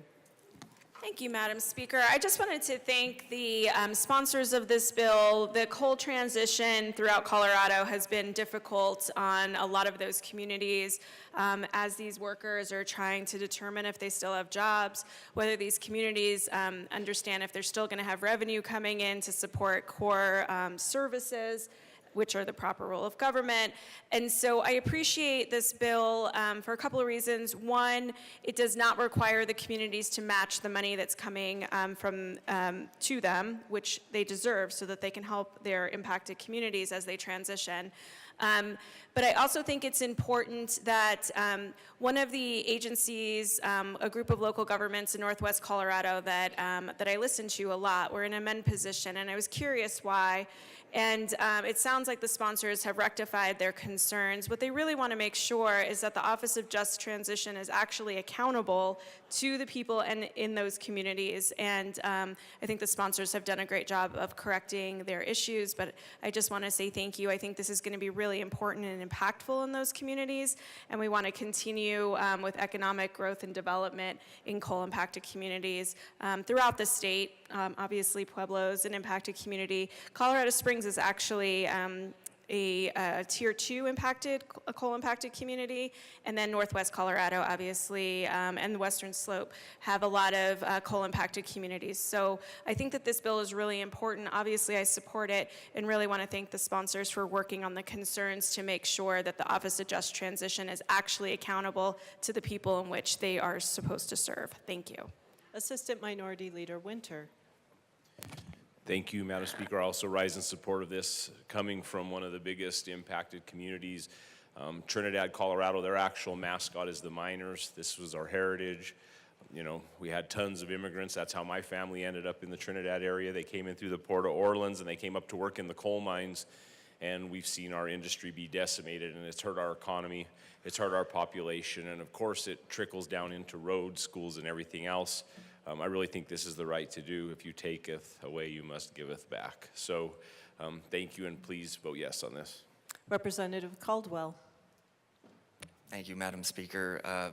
Like my colleagues before me said, I'm not in particular a fan of the Office of Just Transition. However, being the son of a coal miner, Kentucky coal miner, if this fund is going to exist and it's going to go somewhere, I want to see it go towards coal country and helping our coal miners out.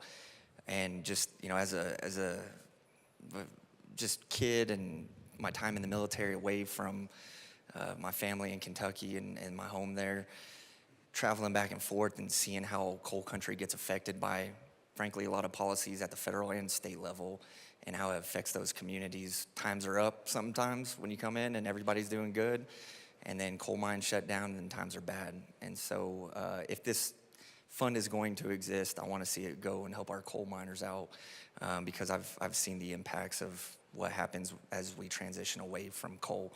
And so I rise in support of this bill. Thank you. Representative DeGraff. Thank you, Madam Speaker. And the key to thriving for our country, for our state, is really inexpensive and available energy, and we had that with coal. And it's funny, when the coal, it was rolled back because of the pretense of acid rain. That's been debunked, and they removed all the sulfur. And the funny thing is, I've talked to farmers who had to go buy that sulfur to put it on their fields to actually, so the plants can get the micronutrients out. So it's once again where this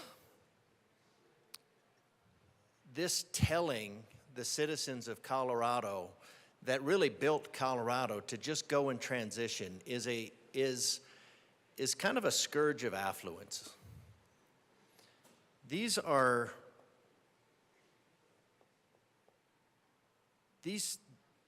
These miners, they're the backbone. They built Colorado.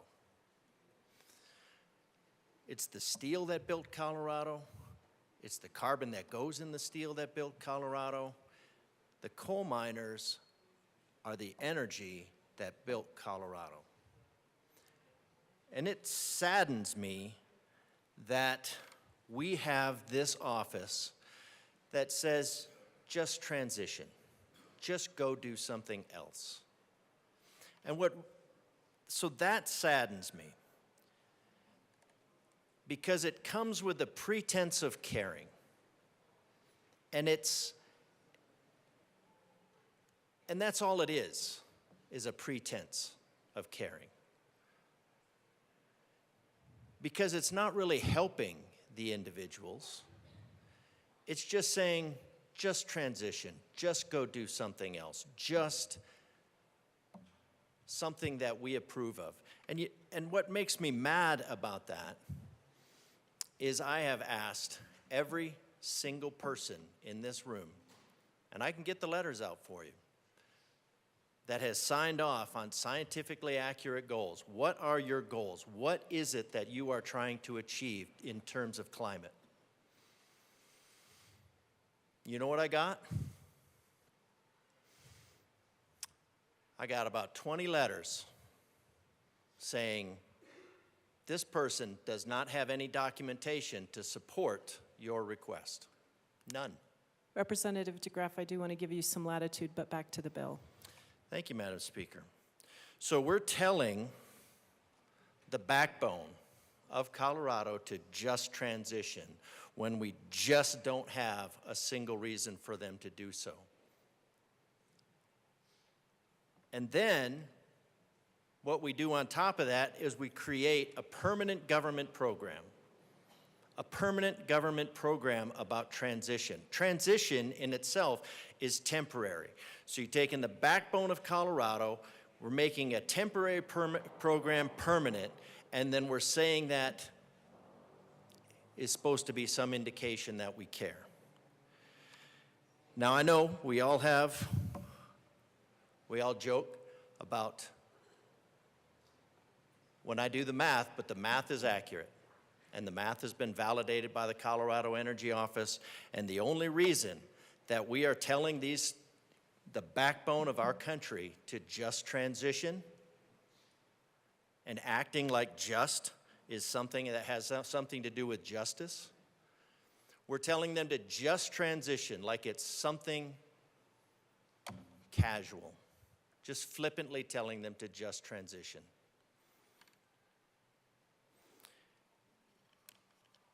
And the math has been validated. The math has been validated, or had the opportunity to validate everyone in here. The only thing that will happen with this just transition, telling these people to just transition, is nothing. And the funny thing, even more funny about this with the coal, is this coal is shipped over to places like China, where they use it mined and combined with quartz to make solar panels. And we tell the people that we're mining the coal, just transition.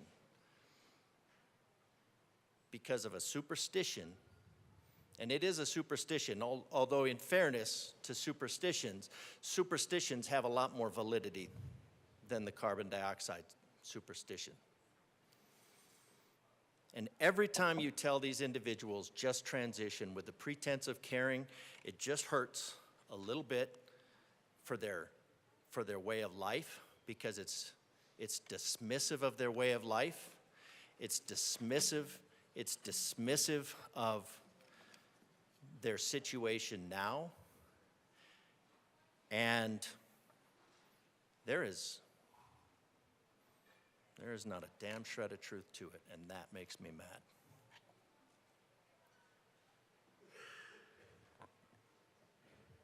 The motion before us is the adoption of Senate Bill 37 on third reading, final passage. Mr. Schiebel, please open the machine and members proceed to vote.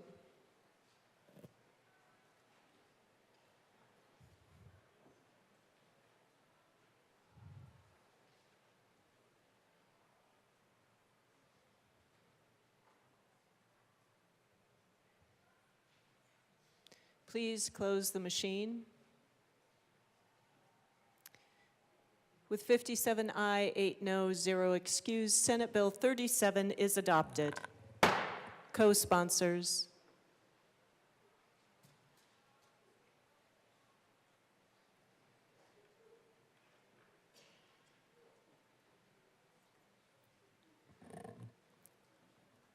Please close the machine.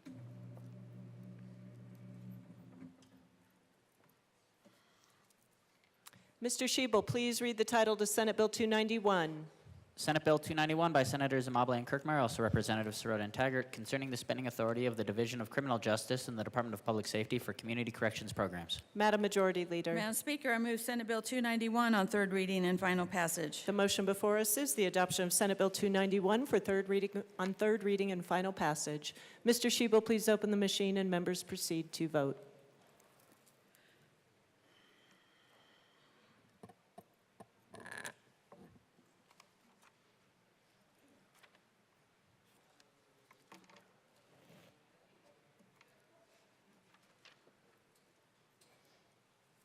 Please close the machine. With 46 aye, 19 no, and 0 excused, Senate Bill 291 is adopted. Co-sponsors.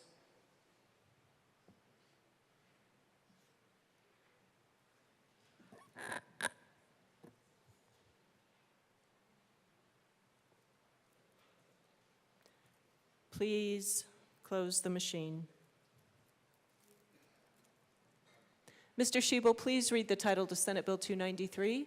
Senate Bill 293 by Senators Bridges and Kirkmeyer, also Representatives Byrd and Sirota, concerning transfers of money from the License Plate Cash Fund.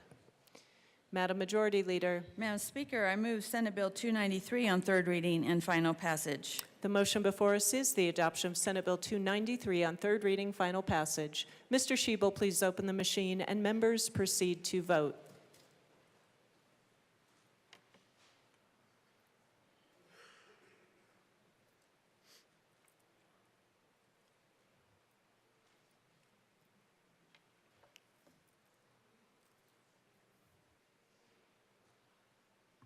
Please close the machine. With 44 aye, 21 no, 0 excused, Senate Bill 293 is adopted. Co-sponsors.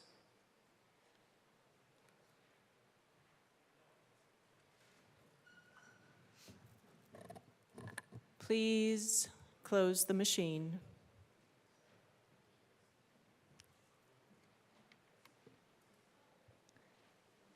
Mr. Schiebel, please read the title to Senate Bill 294.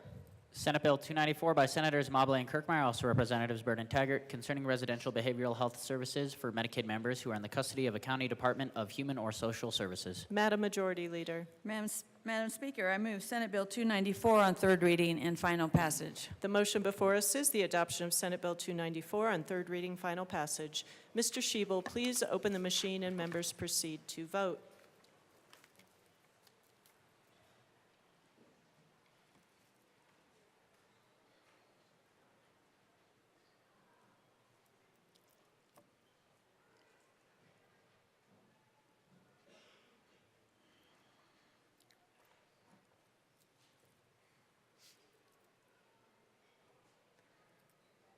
Please close the machine.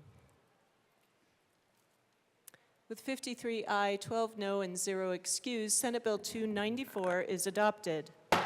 Co-sponsors.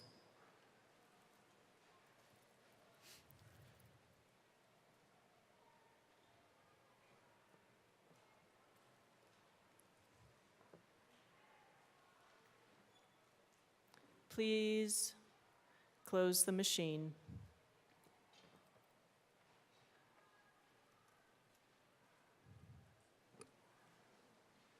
Mr. Shebel, please read the title to Senate Bill 187. Senate Bill 187 by Senators Hendrickson and Sullivan, also Representatives Martinez and Weinberg, concerning the continuation of the Motorcycle Operator Safety Training Program in the Office of the Chief of the State Patrol in the Department of Public Safety and in connection therewith, implementing the sunset review recommendations of the Department of Regulatory Agencies. Madam Majority Leader. Madam Speaker, I move Senate Bill 187 on third reading and final passage. The motion before us is the adoption of Senate Bill 187 on third reading, final passage. Mr. Shebel, please open the machine and members proceed to vote.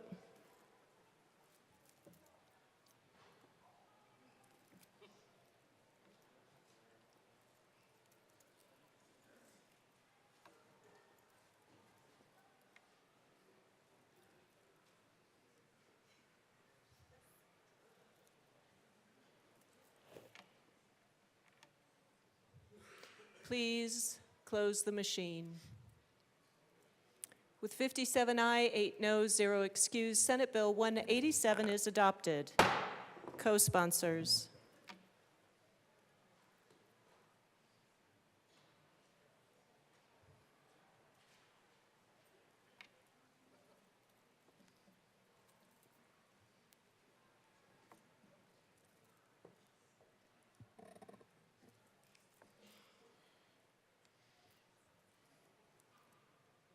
Please close the machine.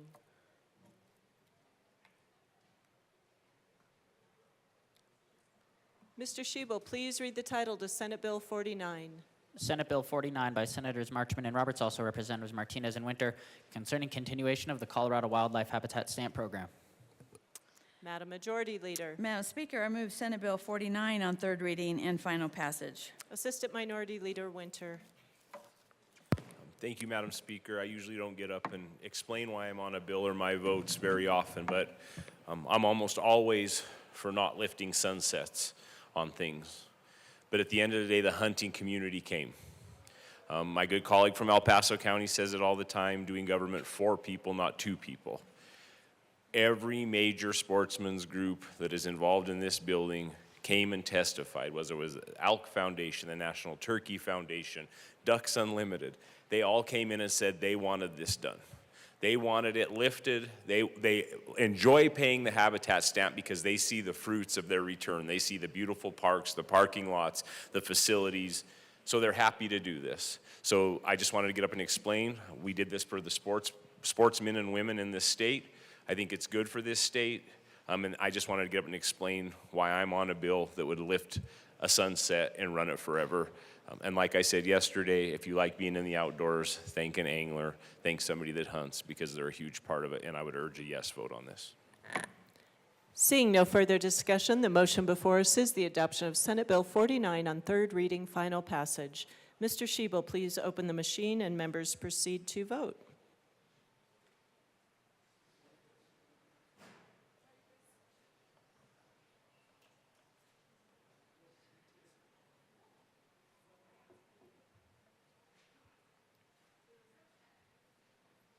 Please close the machine. With 57 aye, 8 no, 0 excused, Senate Bill 49 is adopted. Co-sponsors.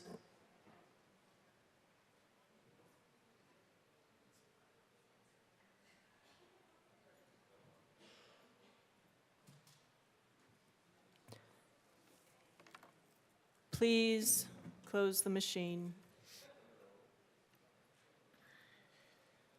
Mr. Shebel, please read the title to Senate Bill 274. Senate Bill 274 by Senators Rodriguez and Lundy and also Representatives Lindstedt and Hartza, concerning changes to the delivery requirements for wine direct shipping by alcohol beverage shipper licensees. Madam Majority Leader. Madam Speaker, I move Senate Bill 274 on third reading and final passage. The motion before us is the adoption of Senate Bill 274 on third reading, final passage. Mr. Shebel, please open the machine and members proceed to vote.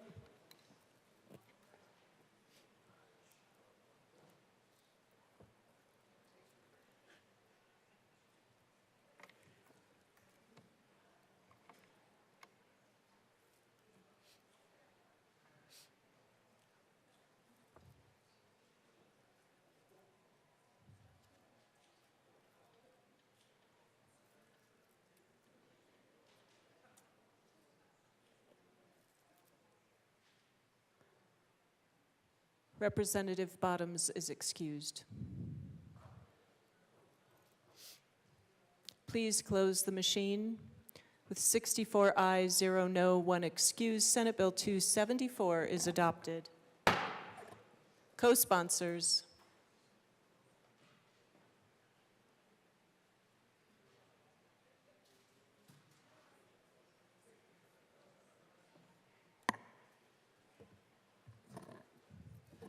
Please close the machine. Mr. Shebel, please read the title to Senate Bill 200. Senate Bill 200 by Senators Colker and Mullica, also Representatives Hamrick and Soper, concerning targeted measures to encourage early elementary academic success and in connection therewith updating methods for assessing certain skills, identifying struggling readers, and supporting students with dyslexia. Madam Majority Leader. Madam Speaker, I move Senate Bill 200 on third reading and final passage. The motion before us is the adoption of Senate Bill 200 on third reading, final passage. Mr. Shebel, please open the machine and members proceed to vote.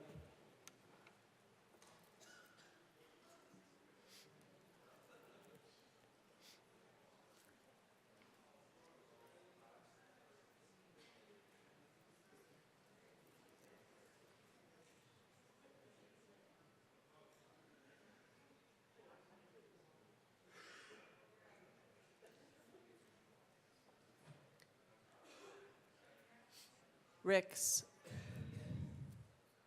Please close the machine. With 60 aye, 4 no, 1 excused, Senate Bill 200 is adopted. Co-sponsors.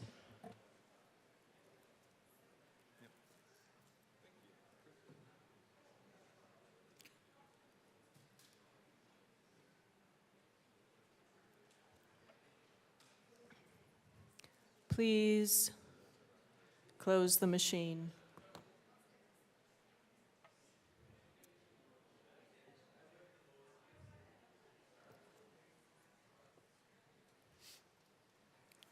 Mr. Shebel, please read the title to Senate Bill 18.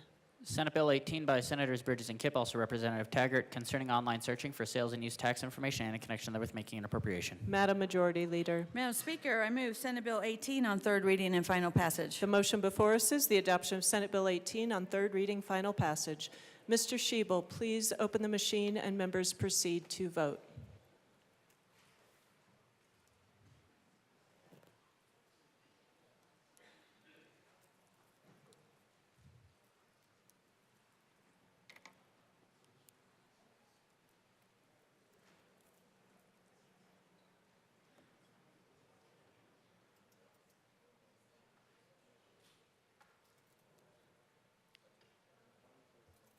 Please close the machine. With 64 ayes, 0 no, 1 excused, Senate Bill 18 is adopted. Co-sponsors.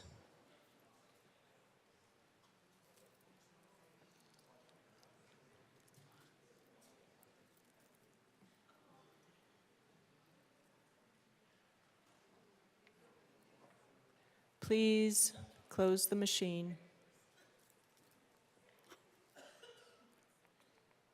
Mr. Shebel, please read the title to House Bill 1065. House Bill 1065 by Representatives Barone and Marshall, also Senator Frizzell, concerning an opt-out from jury service for certain people and in connection therewith making an appropriation. Madam Majority Leader. Madam Speaker, I move House Bill 1065 on third reading and final passage. Representative Marshall.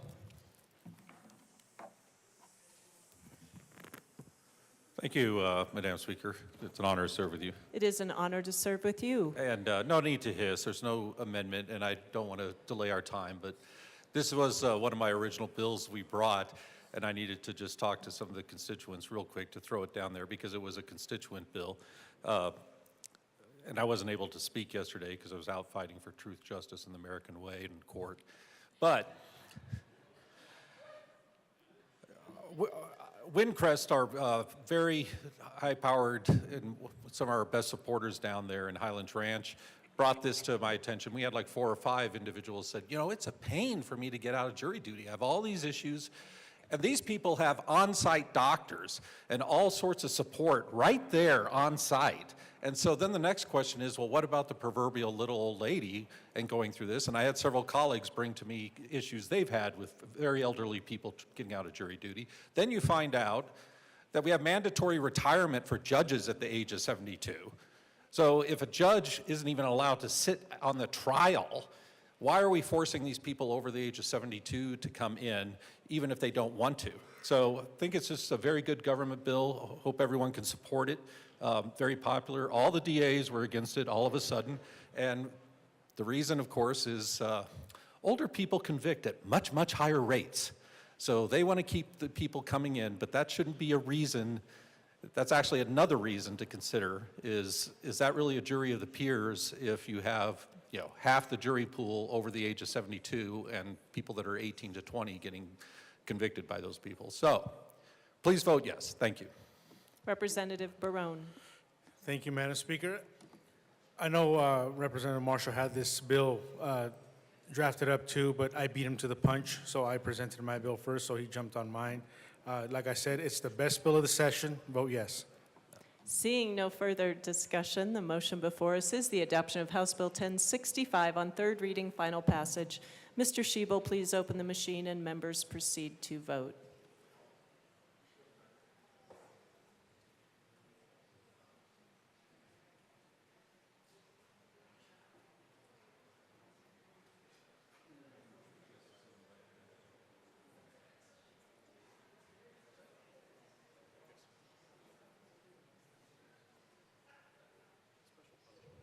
Brown, Hartsook, Winter. Please close the machine. With 50 aye, 14 no, and 1 excused, House Bill 1065 is adopted. Co-sponsors. Representative Brooks. Madam Speaker, I would like to remove my name as co-sponsor, please. Representative Brooks requests to be removed as a co-sponsor. Representative Brooks. Representative Brooks, we have a request of you with your button, please.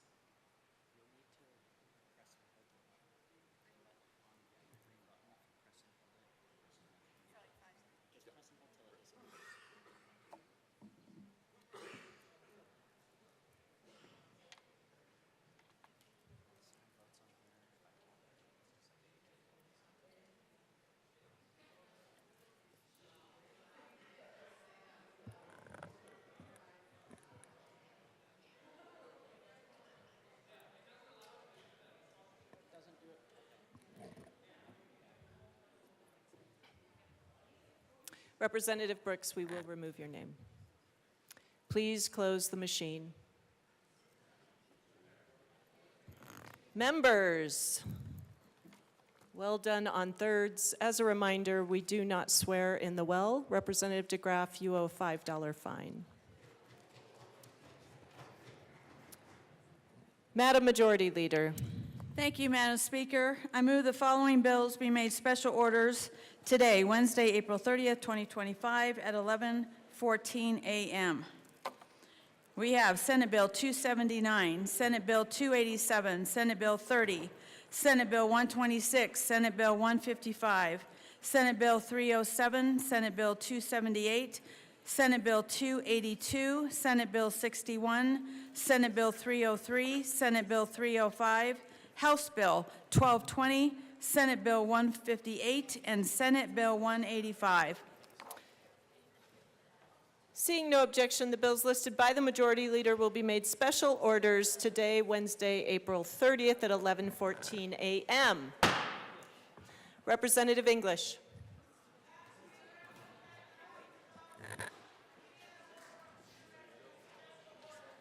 Members, you've heard the motion. Seeing no objection, Representative English will take the chair.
The committee will come to order. With your unanimous consent, the bills will be read by the title unless there is a special request for reading a bill at length. Committee reports are printed and in your bill folders. Floor amendments will be shown on the screen on iLegislate and in today's folder on your box account. Bills will be laid over upon motion of the majority leader. The code rule is relaxed. Mr. Sheba, please read the title of Senate Bill 25-279. Senate Bill 279 by Senators Ball and Pelton B., also Representatives Duran and Hartsook, concerning updates to the Colorado Code of Military Justice. Majority Leader Duran. Thank you, Madam Chair. I'd like to move Senate Bill 279. To the bill. Representative Hartsook. Thank you, Madam Chair. So members, yesterday we had a great discussion on this. We also had one of the members of the Colorado Staff Judge Advocate Corps down here to answer questions. The short of what we are doing in this piece of legislation is, the short of what we're doing here in this legislation is updating the Colorado Code of Military Justice. And that applies to the National Guard here. Every state and territory has its own National Guard, so there's 54 of them. The Uniform Code of Military Justice is what applies to federal forces, what's known as Title 10. And that's uniform across the entire world. They make a change and it applies across the entire globe.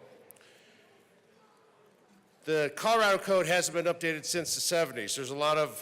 There's a whole laundry list of statutes that we're changing and updating and bringing in line with the federal UCMJ. Of particular key note is on the sexual assault charges that are now put in here that will be dealt with the district attorneys. And the reason for most of this is because the military writ large here, certainly in the state of Colorado, but most National Guards, does not have a robust enough Judge Advocate General staff to have a special victims unit, a special prosecutor that is designated for these host of crimes, everything in the sexual assault, rape, all of that arena. I will tell you as a former commander, I have had to deal with this. You have to work very closely with your local military because they have your local district attorney, because they have the jurisdiction. They have the expertise. And so what this bill is doing is saying, here we go. We are now not only bringing us up to the standard of the federal UCMJ, which is a very good thing. We're modernizing all sorts of articles that are in there. And in this particular arena, we are saying, you, the district attorney, you have the expertise, you have the staff, you have the experience to prosecute these cases. Other cases that will still pertain to fall under the command authorities in the various services, certainly the National Guard for the Army and the Air Force, Colorado Guard. are what's called non-judicial punishment. These are where you'll stand in front of the commander for petty crimes that you can be prosecuted with.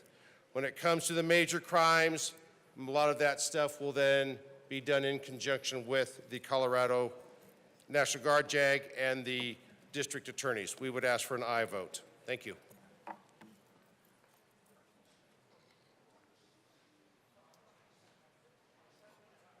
Representative DeGraff.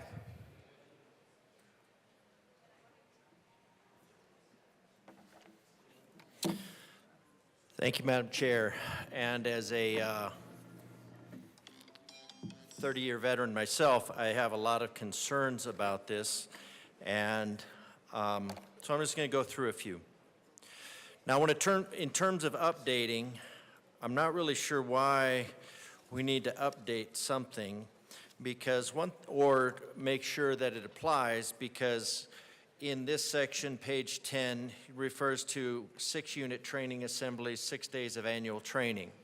So these parts of the law actually still apply to people that are military. Now, in the reserves, you would be on Title 10. Active duty, you're on Title 10.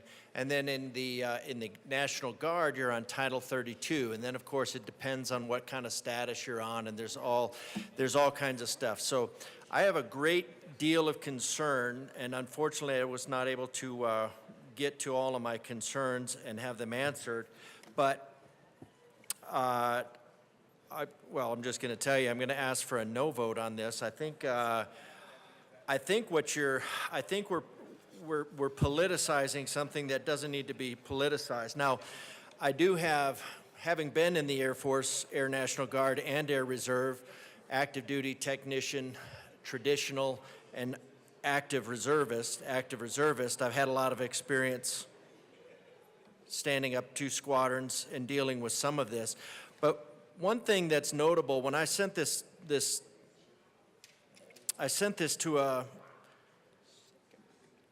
to somebody I've known for a long time. The President of the United States means the governor. The duties and functions and authority of the President are attributable to the governor.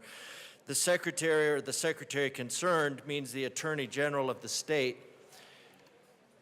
And the response that I received was, that's fake.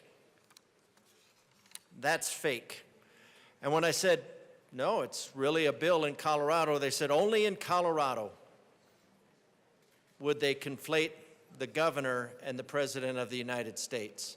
Now, I do recognize that, I'm not sure where the Adjutant General is. I did try to reach out to the National Guard headquarters and see where they stood on this, because as I understand it, this is the only state that's doing this.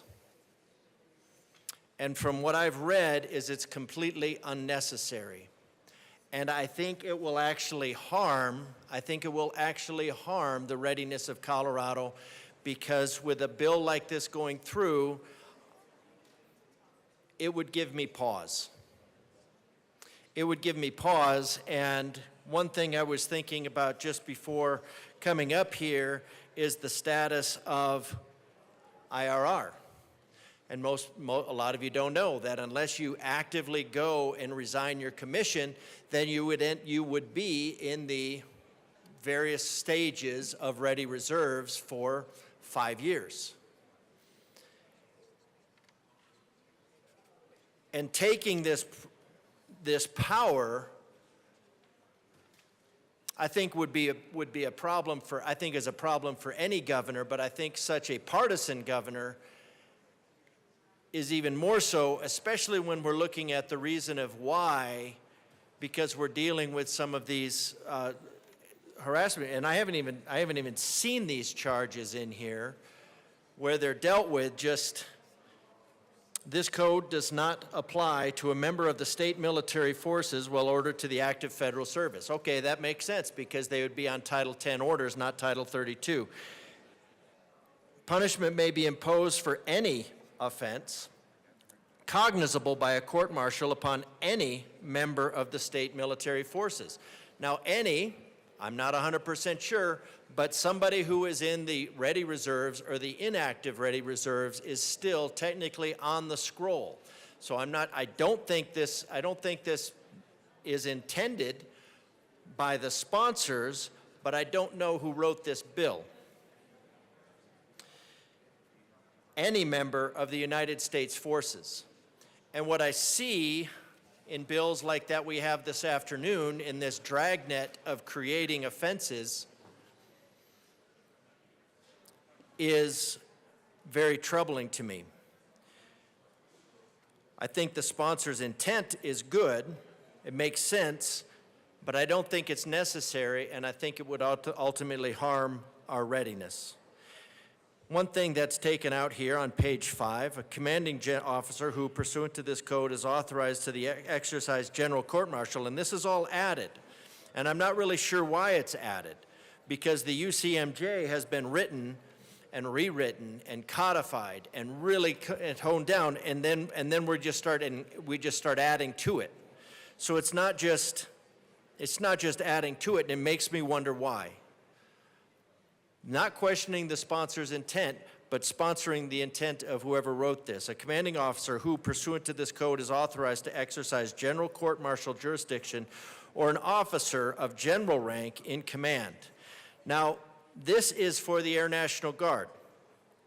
And so what you might not know is that everybody in the Air National Guard in these positions, really in the position of colonel, not even, I'd say probably even lieutenant colonel, but ultimately these are all politically appointed positions.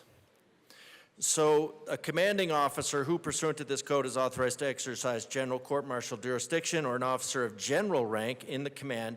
So this is not somebody, even in the active duty, generals are largely political appointees.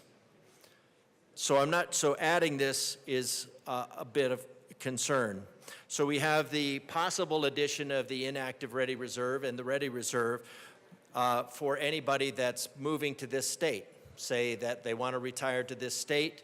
I don't know if any member of the military forces would apply to them. If subject to disciplinary punishment, the accused must be afforded the opportunity to be represented by a defense counsel having the qualifications prescribed. The accused must be afforded the opportunity to be represented by any available commissioned officer of his or her choice. And that part was taken out. So why are we taking out stuff from the UCMJ when we're updating this and adding this to, when we're just kind of moving it in? I don't think it's necessary to move it into our military code of military justice, and then those things are concerning to me. In page 6, a fine or forfeiture of pay or allowances of not more than the amount of pay and allowances received for, and 2 is crossed out, and 4 unit training assemblies. So I'm assuming that would be a day of orders. So we're not just updating this, we're updating this and doubling the punishment from 2 days to 4 days of annual training. Now, obviously, I'm not advocating for somebody to be in trouble and run afoul of this regulation, but we're also looking at taking something, because if somebody's in a civilian status and they run afoul of the sexual harassment rules of the state, they're going to be under the jurisdiction of the DA. So, but if they're in a military status, I would contend they should stay in the military status and in the military courts, if you want to have it understood outside. And you're talking about arrest in quarters, and that is not more than 30 consecutive days. So I'm not really sure where arrest in quarters is, because your quarters are not provided. You have a basic allowance for housing. That would be depending on the orders that you have, if imposed by a commanding officer who has the authority to exercise general court-martial jurisdiction, and that's all added, general or flag rank. And that, of course, goes back to the political appointees of the governor, which concerns me greatly. Reduction in the next inferior grade, reduction. Here's another part. Crossed out is to the next inferior grade. So that's not uncommon. It's a little bit different. Usually that's for enlisted ranks and not officer ranks, but a reduction to the next inferior grade if the grade from which he or she was demoted was established by the command or an equivalent of lower command. So that was taken out to the next inferior grade and changed to reduction in rank as authorized by regulations adopted by the governor. Now, what I don't see here so far is what regulations these are as adopted by the governor, and I'm always averse to putting a blank check, especially in the hands of the governor. And then when I look at forfeiture of pay and allowances, not more than 4 unit training assemblies. So again, this regulation is talking about guard and reserve. You're talking about training assemblies. You might have your authorized, I think you have an allocation of about 2 points per year, 2 points per month per year, and then you have to have an additional, you have to have monthly training that goes on top of that to keep the points in order to get a good year. So this could be used to dock somebody points. And so when you look at 2 to 4 days of annual training, when you look at 2 to 4 days of annual training, you're looking at 2 months of annual training as opposed to 1 month of annual training. And so I don't think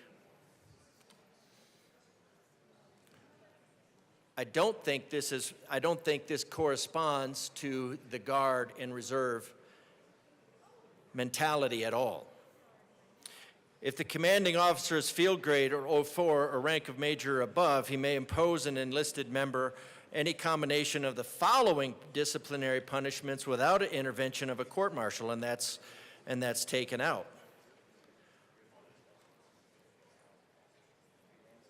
And this is a fine of any amount up to the maximum pay and allowances received for any 2 unit training assemblies or any 2 days of annual training.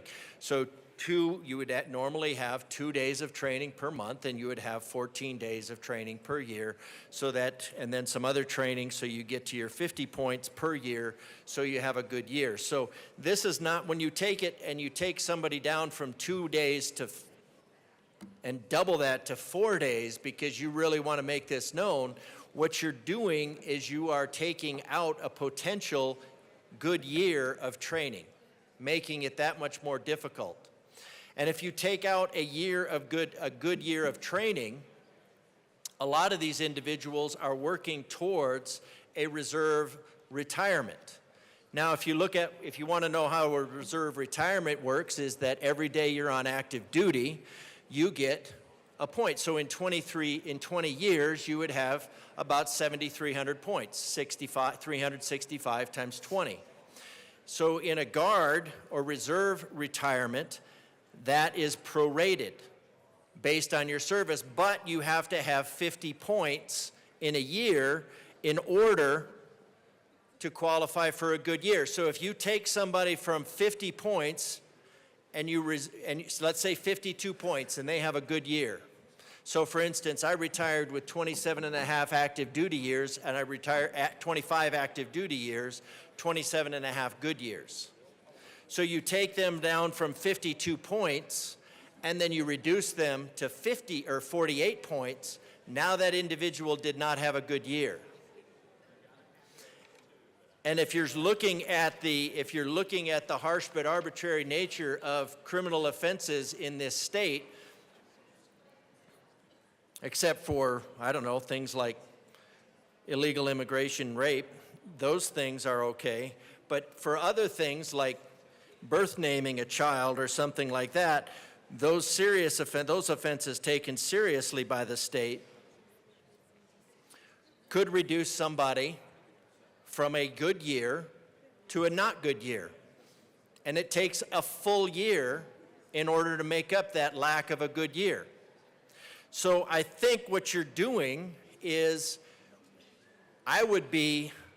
if I were looking at different states in order to retire, and I wanted to be in the National Guard or the reserves, well, this would be applicable to the Guard. Sorry, this would not be applicable to the reserves because the reserves is federal, not Guard. So I would look at being in the Guard, or the reserves down at Peterson, but I would not look at being in the Guard in this state. I would not look at being in the Guard in this state at this point. Maybe under a little bit more reading I would, but a special court-martial. And so we're looking at a special court-martial on page 8 consisting of a military judge, which are either of the following. So a special court-martial is defined as being a special court-martial, or a special court-martial consisting only of a military judge. So this first special court-martial that's added, consisting of a military judge and not less than 3 members, is subject to 28-1 and any limitations prescribed in the regulation. And then when we go over to 28-3.1-203, jurisdiction of the general court-martial, general courts-martial have jurisdiction to code for an offense. I'm not sure why any had to be changed to an offense. Seems like a, but my more grammatically correct colleague down here might delve into that. Punishment under this code and judge any pause, and then confinement of not more than 2 crossed out and changed to 5 years. So the active duty component, the active duty UCMJ dealing with the Guard and the reserves in this sense, in the continuity, has 2 years. And the governor, and what the governor wants, as authorized by regulations adopted by the governor. So the governor wants to adopt his own special regulations for the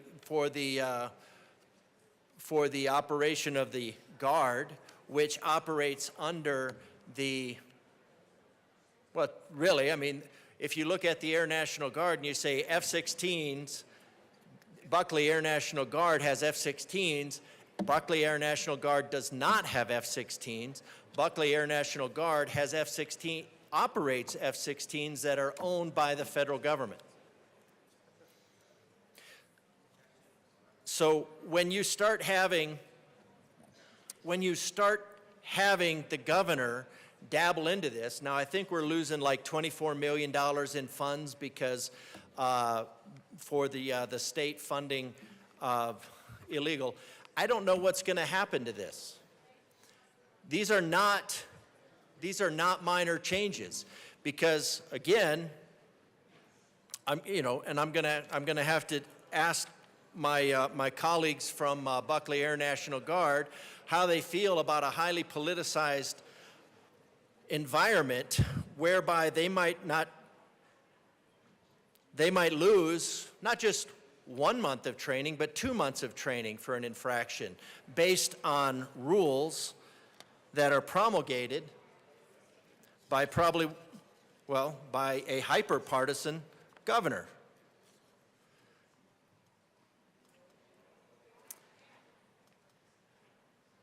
And that in those changes, if you run afoul of the regulations that are posted by the highly partisan governor, who knows, he might put you in jail for coercive control, for birth naming a child.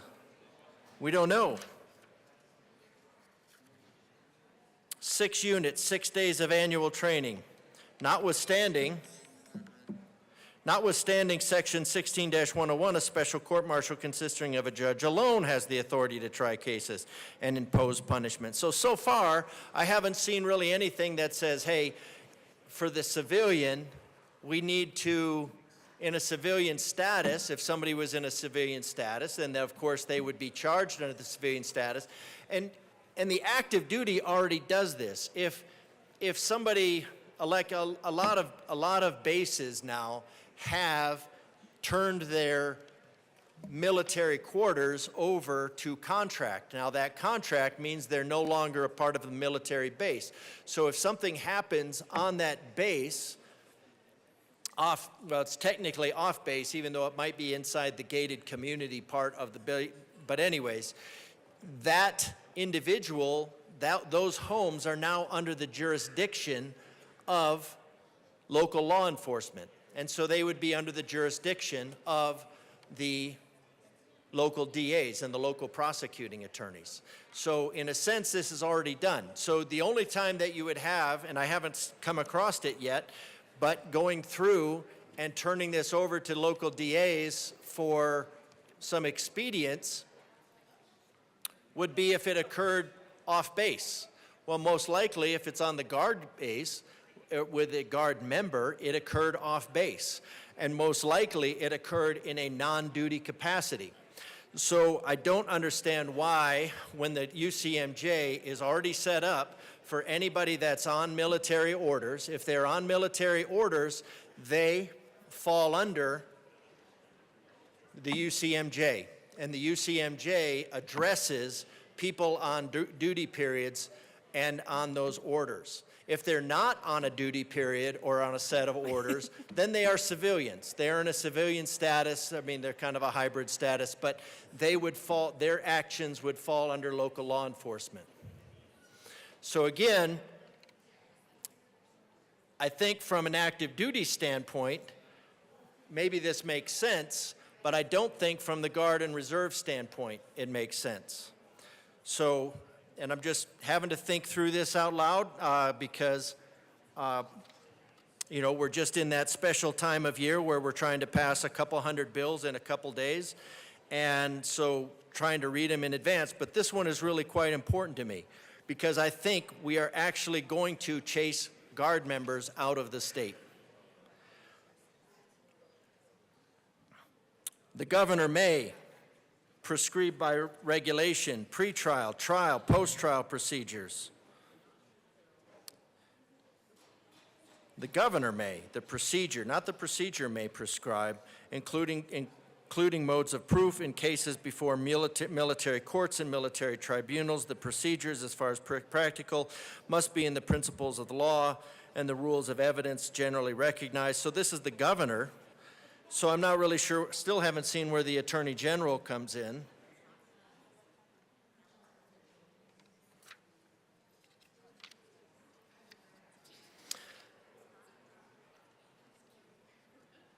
Referring to military judge who presided over the court. So there's a lot of things in here that I'm concerned with. I'm going to let my colleague go through this a little bit. I'm going to read some more. Because again, I mean, my apologies to my colleagues, but I think this is coming probably from an active duty mindset about the members of the military, and I don't think this is going to. My first look at this as an Air National Guard member, I wish, and I didn't know this was coming until just the other day. So. There's a lot of concerns. I would be concerned about it if I was a member of the Air National Guard or the Army National Guard. I'd be greatly concerned about this type of regulation. So I'll try to figure out some ways to, maybe I can come around to being on board. But right now, I'm very concerned. I would definitely, and again, I was not able to get, and my understanding is there was only like one person here that was testifying in favor of it.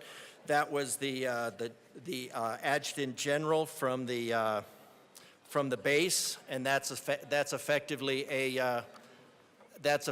a political appointment. So, other than political appointees being in favor of this bill, I remain concerned. Representative Luck. Thank you, Madam Chair. So we heard this bill yesterday in State Affairs. There was one witness present and not much time for questions. Couple of things just to note from yesterday. The current code is based on an underlying code that was, excuse me, just a second. That was adopted or created in the 1950s. That code was then updated in the 1970s. And Colorado has not updated this code, as I understand it from yesterday, since the 1970s. So I don't have issue with the idea that we would want to update a code that is older than many of us, including myself in this room. I have no problem with looking at it and trying to figure out what is relevant for today versus what no longer applies. My struggle with this bill is that there are a lot of moving pieces, and a lot of things have been flagged for me by people who have either served or are currently serving, and I just want to get some semblance of their concerns, or at least maybe a couple of them, on the record, and just talk through some of this stuff. Also think that it's relevant to put on this mic, not just on committee's mic, that this update would make Colorado have the highest standard than the rest of the U.S. National Guard. So, in other words, as I understood it yesterday, Colorado is updating to conform to the UCMJ in a much more stringent way than any other state or territory has done or is looking, at least at present, to do. One of the things, starting at the end of this bill, there are a slew of sections in our current code that are being repealed, and we can go through some of those. However, not all of the sections that I would think would get repealed are being repealed in light of some of the things that are being added. When we are talking about jurisdiction of who has the right to file charges against someone operating in this space, someone defined as a person under this bill, the current statute, which is not being appealed, says the presumption of jurisdiction is to the military courts and boards, and that the burden of proof will rest on any person seeking to invalidate that jurisdiction, which seems to conflict with the new language that is being contemplated, i.e. that there is concurrent jurisdiction. I would think, because the way that this concurrent jurisdiction is listed, it puts the military and the civilian courts in a situation wherein actually the civilian courts have primary jurisdiction when you're talking about felony charges pursuant to state law, which is not the same thing as presumption of jurisdiction of the military courts, full stop. Now, I get it, it's 606 versus 606.5, and so it's a clarifying, but it doesn't particularly clarify in my mind. It also, let's say it this way. So, the way this bill looks to handle things is if a member of the state military forces commits a felony under state law, the prosecution must be deferred to the civil authorities first. And if those authorities refuse to file charges or dismiss those charges without a trial, then at that point, the military jurisdiction comes into effect. So I guess one could argue that the section that is current law says for all those things that are contemplated as potential court-martial charges that do not satisfy the standard of a felony charge pursuant to state law would have the presumption of jurisdiction there. Okay, I guess that is what we're pointing to. But then I have the question of, is that something that our members of the military, the state military forces, would desire? I've talked to some folks who would actually prefer that they be court-martialed because there's a better understanding in some communities of the military within the military system as opposed to in the civil courts. And so by deferring this prosecution over, is that something that they would actually think to be best. And this is an automatic deferral, and it only reverts back to the military court-martial in the event that the local authorities don't actually pursue charges or dismiss those charges without a trial.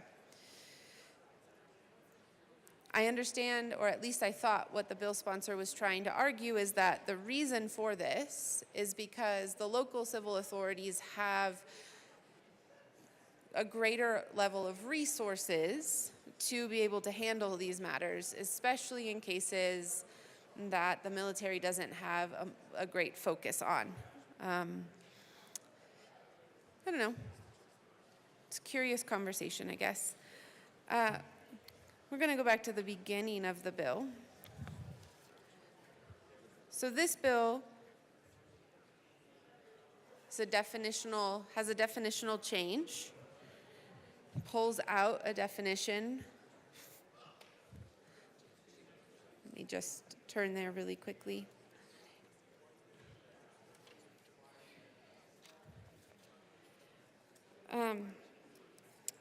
It pulls out a definition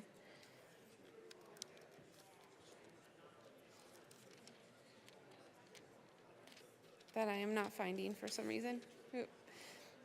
In any case, it expands. So it used to be state military forces means the National Guards of this state as defined in section 28-3-101, subsection 12, and any other militia or military forces organized under the laws of this state. So it strikes that as defined because it's pulling it out and putting it in a definition section. See bill from earlier today. But the National Guard definition now included is not just a rewrite of that original definition. It is National Guard means the Army National Guard, the Air National Guard, which is what it was previously or is currently.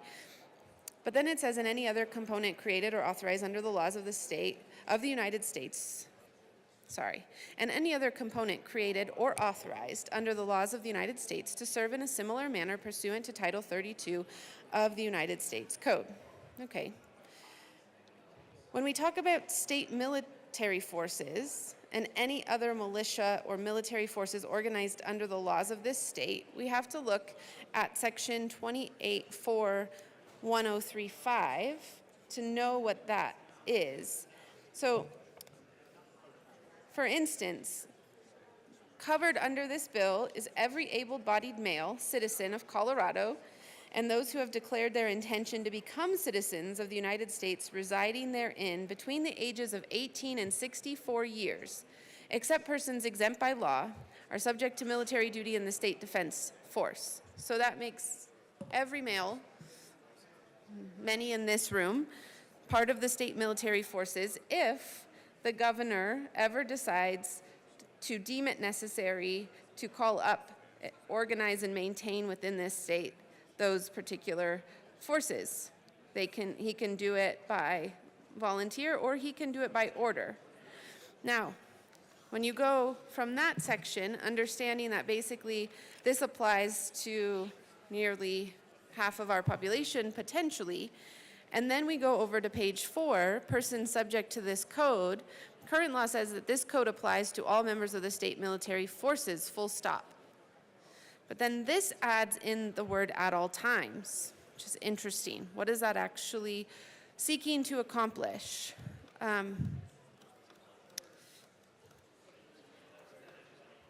Sorry, I'm looking at my notes here and some of these points that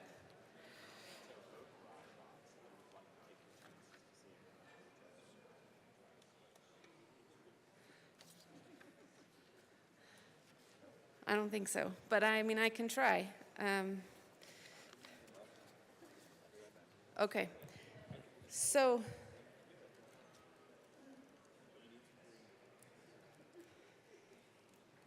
yeah, okay. So when we're looking at this, what is it that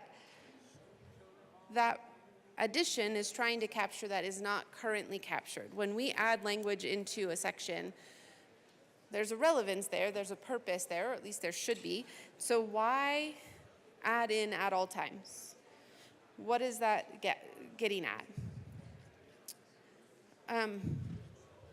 My colleague did already make a note about, now I can't find it, I think it's also on that page, made a note about the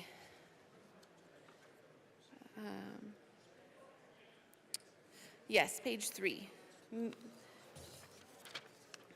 The President of the United States means the governor, and the duties, functions, and authority of the President are attributable to the governor. It's all new language. Don't know this space well enough to know, is that consistent with other National Guards? Is that consistent across the board to give the governor those powers?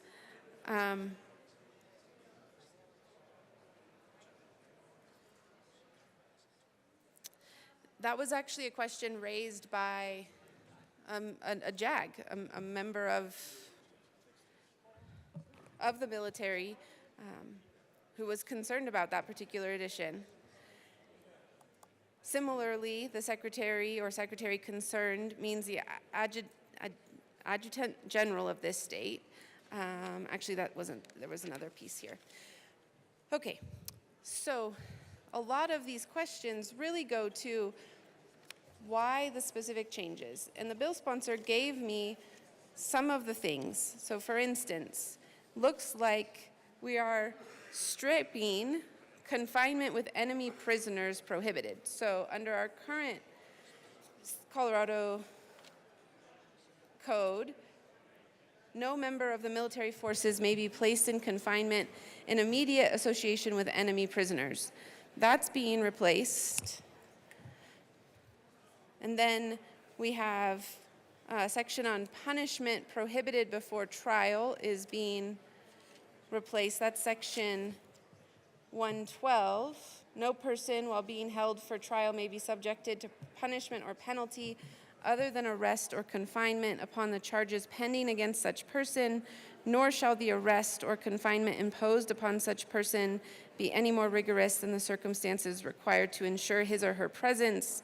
However, such person may be subjected to minor punishment during that period for infractions of discipline. That's being removed. Delivery of offenders to civil authorities is being removed. There are just quite a few things here that are being removed, and I would really like if the bill sponsors could explain to me how what the new things are, provide equal level of protection to these things. Anybody maybe want to? Okay. I just would like to make sure that the concerns that people are noting to me related to quartering, to property disposition, to just basic standards that we're all good with, and that they apply relevantly to the state, not just to the active duty space. So any comments would be great. Thanks. Representative Carter.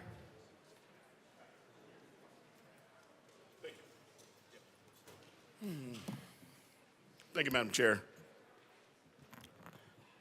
I just want to speak regarding what this bill is and what it is not. So the reason this bill came about was because the National Guardsmen, our individuals who were in the National Guard, did not have the same protections under the Colorado Code of Military Justice that as they were extended under the Uniform Code of Military Justice. For the soldiers in the room, and especially for the veterans in the room, you know that when you're on active duty, you are a soldier 24 hours and 365. So you're under the Uniform Code of Military Justice, period, and there is no question. What was happening is that the guardsmen were not having the same protections in relation to that Uniform Code of Military Justice because the Colorado Code of Military Justice was so outdated. And so my appreciation to both the representative from El Paso County and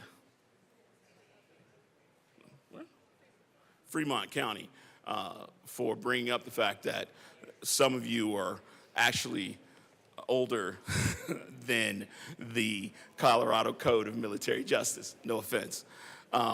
That being said, about 30 years ago, what was happening, we started allowing every member of the armed forces to be included in forward areas.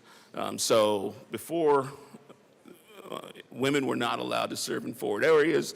Therefore, they were usually in supply or in the back regarding other types of MOSs. The National Guards and the Army Reserves that were based in Colorado would come and then serve with these units, and they were not being protected regarding sexual assaults, and both misdemeanor sexual assaults and those felony sexual assaults. The Colorado Code of Military Justice was not equipped for those protections.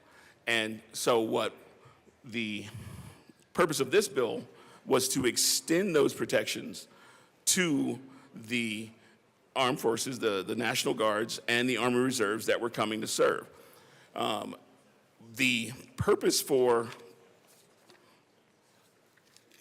allowing a unit or an individual who is under service to be prosecuted by a unit or a state unit such as a district attorney was because they had the ability and were better equipped and able to prosecute these sexual assault cases.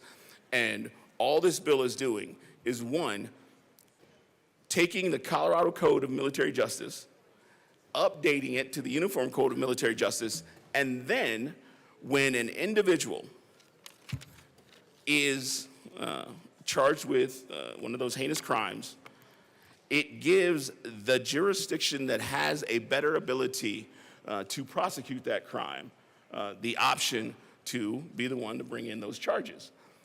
That is what this does. It is a bill that is designed to protect our service members, and not just those that are on active duty, but also those that have decided to serve as National Guard members and Army Reserve members. These are individuals who are in the state of Colorado. They are Colorado citizens. They deserve the same protections that are given by the Uniform Code of Military Justice, and I am asking for an aye vote. Representative Luck. Stay up here really quick. Rep. Carter. Thank you, Madam Chair. So are you suggesting that if a National Guardsman were to sexually assault a person, that there would be no consequence for that person under current law? Representative Carter. No.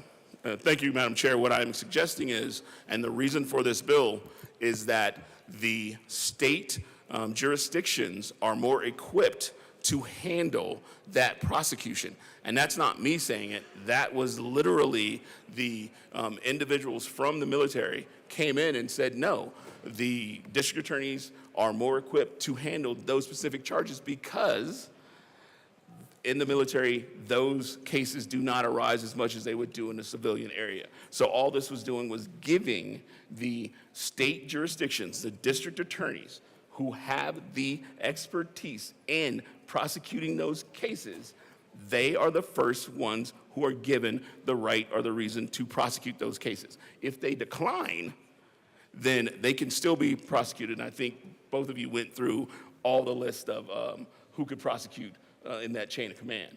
But realistically, what they were saying is, we don't have the expertise that the state courts have because we just don't do that many prosecutions of that specific charge. Representative Luck. Thank you, Madam Chair, and thank you for that. But again, so under current law, if a National Guardsman were to have sexual assault and the National Guard were to waive jurisdiction under this section that is not being repealed, 606, then they could be found. So as it is, the presumption is for the National Guard to be the one who court-martials and deals with it, and they can defer that over. But under this bill, that's changing the presumption to where it's the locals who have it first, and then they have to be the one to defer it back. Is that Yes. what you're, okay. Oh, sorry. Thank you. Representative Carter. Madam Chair, yes.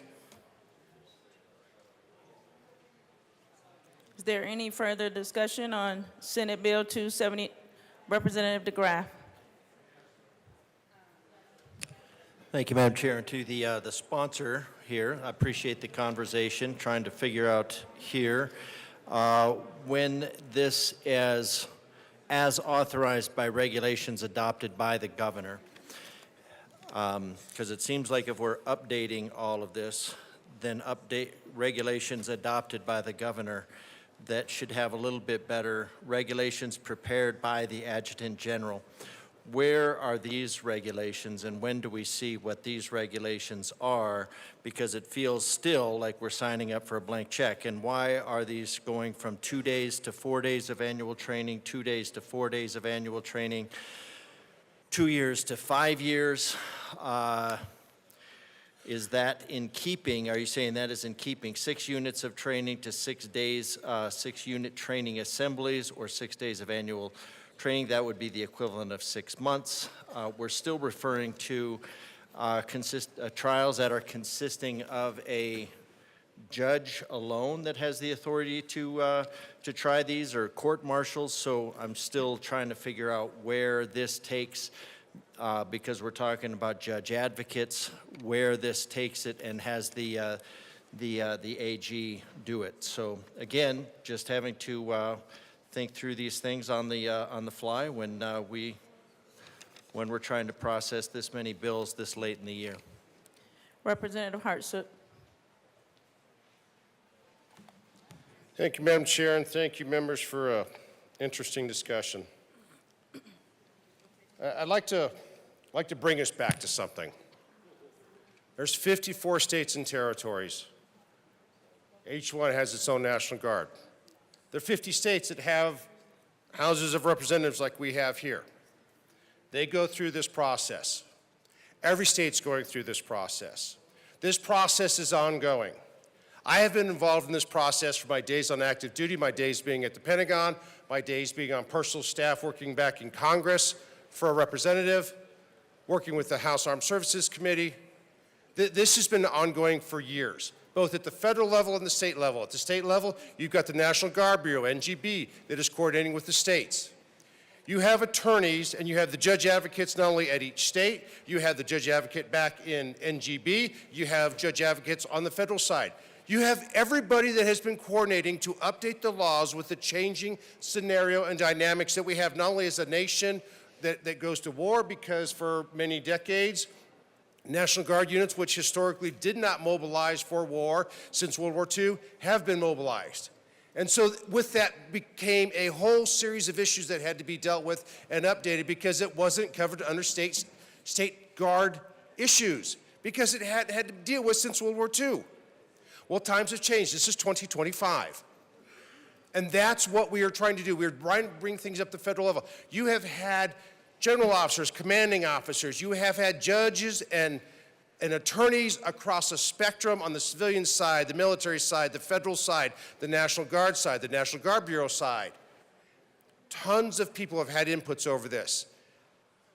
This is a request that came, in this case, the Colorado National Guard felt that they were at the point that they want to bring their stuff forward to bring it up to the federal UCMJ. That's what we're doing. I appreciate all the questions. That we can certainly apply it and send those questions to the Chief Judge Magistrate because they can answer it, I cannot.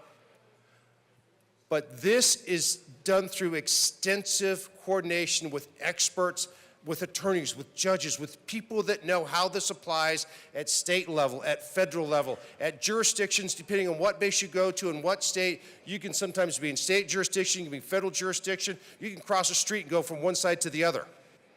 And that gets very complicated for the law, the application of the law, when you break the law, making sure that your rights are protected and taken care of, and that the victims are taken care of. And that's what all of this is trying to update. Again, we would ask for an aye vote. Thank you. There any further discussion on Senate Bill 25279? Seeing none, the question before us is the adoption of Senate Bill 25279. All those in favor say aye. Aye. All those opposed, no. Senate Bill 25279 is adopted. Mr. Sheba, please read the title of Senate Bill 25287. Senate Bill 287 by Senator Michael Sinjane, also Representative Lindstedt, concerning modification of the duties of the Capitol Building Advisory Committee. Representative Lindstedt. Thank you, Madam Chair. I move the bill. To the bill. Thank you. So last year we carried House Bill 1442, which made a series of large changes to the CBAC statute. This is a cleanup to that bill. What this bill will do is specify that all proposals for gift or loan of art and memorials on a permanent or temporary basis in the Capitol building be approved by CBAC.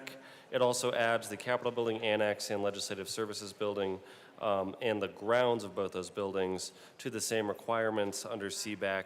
The other thing is it creates a process for original items from the building to be used for conservation, loans, exhibits, disposition or restoration in consultation with History Colorado. It's an issue that came up during the remodel, and I ask for an aye vote.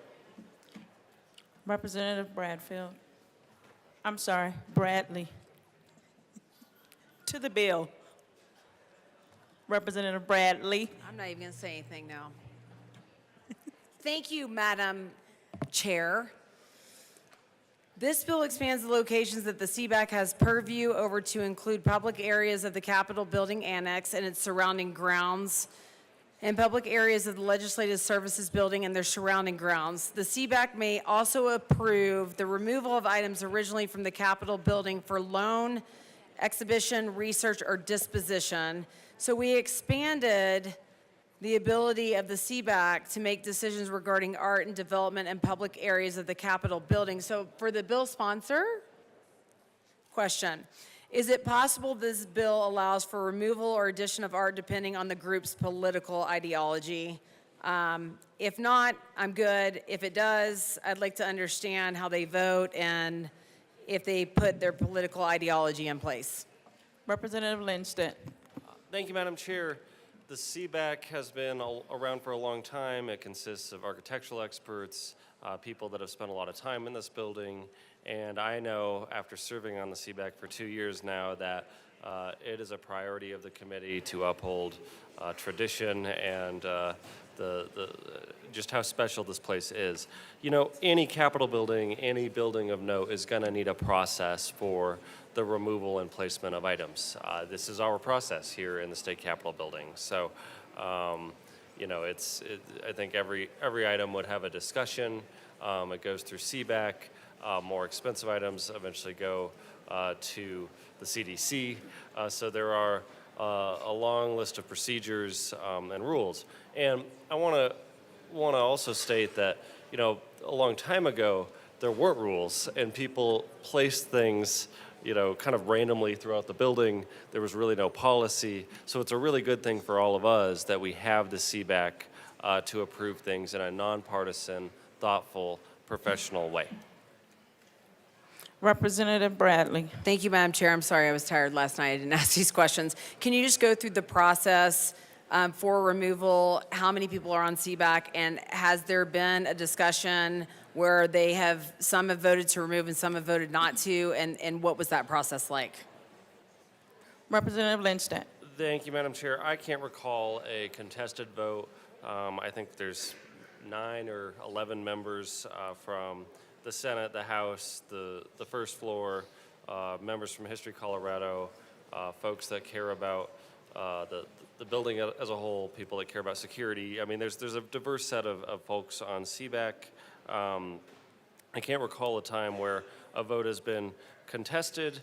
And yeah, sometimes you have to remove an original item from the building to restore it or take it out while you're doing renovations. This is a common and important thing that we need a process for under statute. Thank you. Is there any further discussion on Senate Bill 287? Seeing none, the question before us is the adoption of Senate Bill 287. All those in favor say aye. Aye. All those opposed, no. Senate Bill 287 is adopted. Mr. Sheba, please read the title of Senate Bill 30. Senate Bill 30 by Senators Wintrow and Hendrickson, also Representative Froelich, concerning measures to increase transportation mode choice to reduce emissions. Oops, I brought the wrong folder. Representative Froelich. Thank you, Madam Chair. I move Senate Bill 30. To the bill. Thank you, Madam Chair. This is a great way to, this bill addresses both our greenhouse gas emissions goals and our transportation goals and fosters cooperation between entities and local governments, and we think it's a terrific way to go, and we ask for a yes vote. Representative Lindstedt. Thank you, Madam Chair. Senate Bill 30 is a really important climate bill. It also is really great for our entire region, for planning, for biking, for multimodal transit. Terrific, important bill so that we can reach all of those regional and statewide goals. I ask for an aye vote. There any further discussion on Representative Richardson?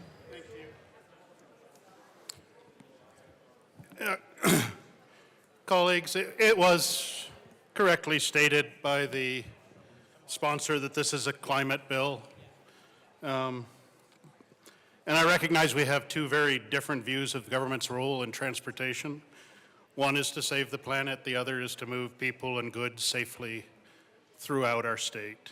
This comes down very heavily on saving the planet. But over the last several years, we've seen an increasing push to use public transportation not as a response to citizen needs, but as a tool to reshape them. Under this banner of climate justice, unelected agencies and planning boards are being empowered to design transportation systems that prioritize ideology over practicality, theory over need, and targets over actual traveler behavior. On my drive into Denver this morning, and I think probably many of you saw the same thing, along the heavily congested I-25 corridor, I counted no less than 9 light rail trains going by with very few people in them. Meanwhile, the traffic on the highway is bunching up and slowing down. I mean, those corridors that the unused light rail are using, because the people choose not to use them, would easily accommodate additional lanes on I-25 and get everyone where they're going. This is a monument to misplaced priorities and the justification of climate justice. Don't get me wrong, we all want clean air, we want a clean environment, we want responsible stewardship of the planet we live on, but when we start using public policy to influence people's choices instead of serving them, we've crossed a line.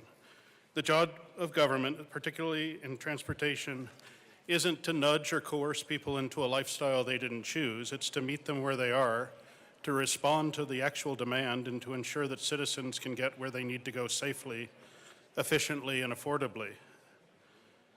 If Coloradans were clamoring for expansion of transit, we'd probably see them actually using it, but we really don't see them using the most expensive projects that have been built. They're sitting in traffic, they're choosing freedom, convenience, and the practicality of their own vehicles, and I think we should be supporting that, not trying to change their minds and make the choices we'd like them to make. But our tax dollars are being funneled into infrastructure they're not using, while the roads they rely on remain choked and underbuilt. This isn't about opposing transit where it makes sense and where people want it. It's about resisting a shift in how we define the role of government. When we use transportation policy to engineer behavior instead of roads and bridges, we've gone the wrong way. That's not freedom, it's not service, and it's not the Colorado way. We need to build what people actually need and what they want. We need to serve and not steer. And for those reasons, I move L018 to Senate Bill 030 and ask that it be properly displayed. One moment.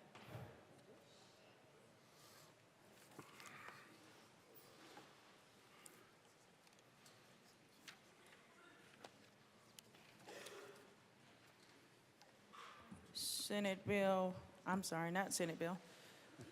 Amendment L18 is displayed. Representative Richardson to the amendment. Thank you. This is a relatively simple amendment. It strikes a few lines and leaves the focus of planning and prioritizing new transit simply to what the people choose.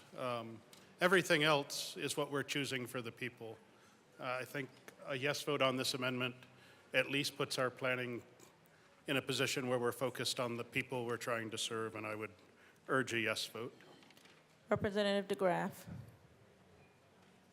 Thank you, Madam Chair. I support this amendment, and then I'll still vote no on the bill. What we have is we have a bill that is talking about basically imposing mode choice targets. Now, there will be a lot of stuff around, well, this is imposing mode choice targets. This is imposing the ideology we talked about earlier that has put the coal workers out of business for absolutely no purpose and told them to just transition. This is a continuation of that.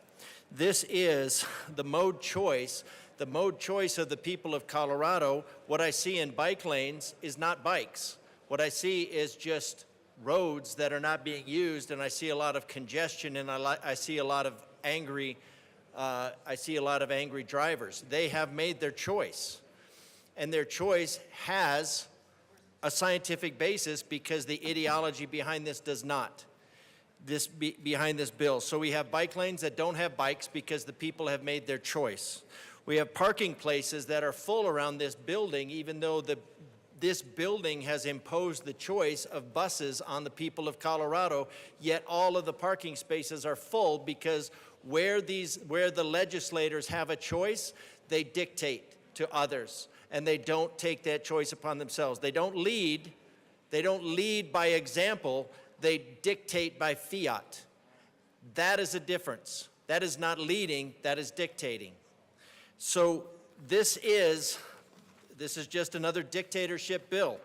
This is imposing targets, mode choice targets, lots of coded language in here.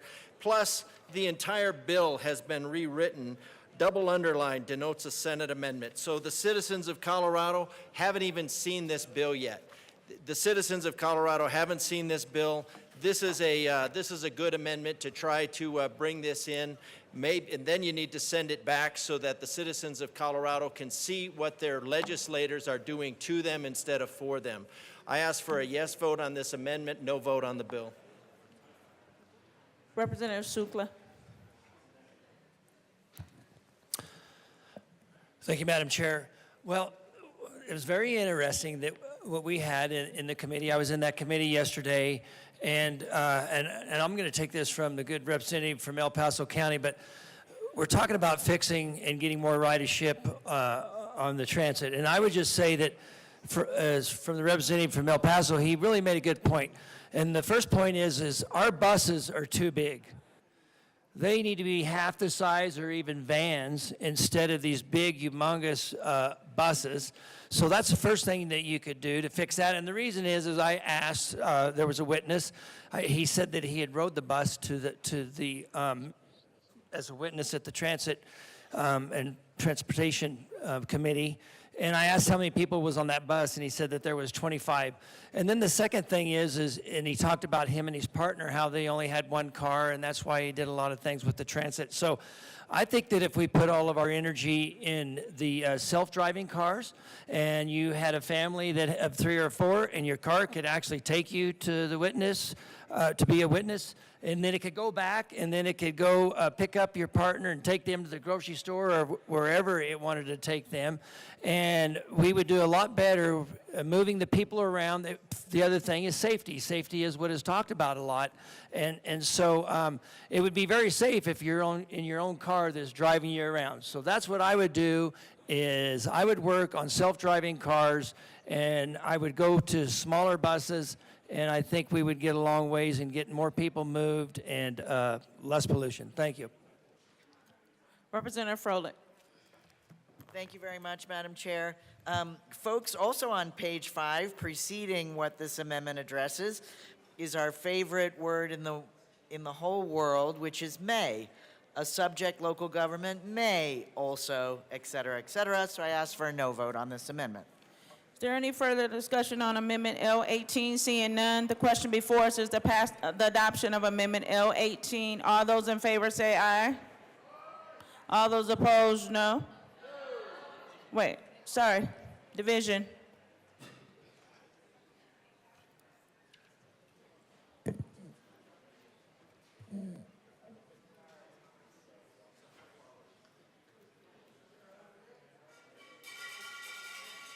The committee will go into a brief recess.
The committee will come back to order.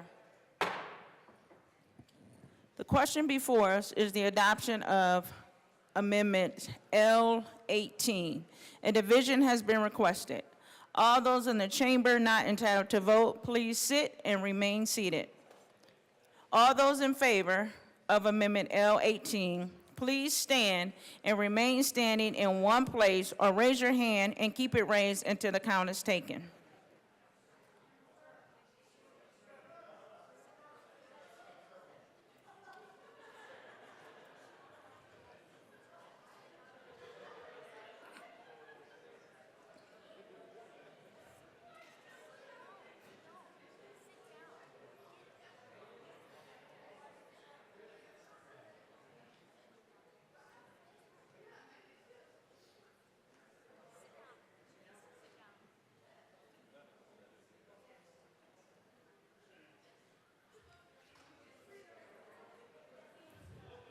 You may be seated. All those opposed, please stand and remain standing in one place or raise your hand and keep it raised until the count is taken.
You may be seated. Amendment L18 is law.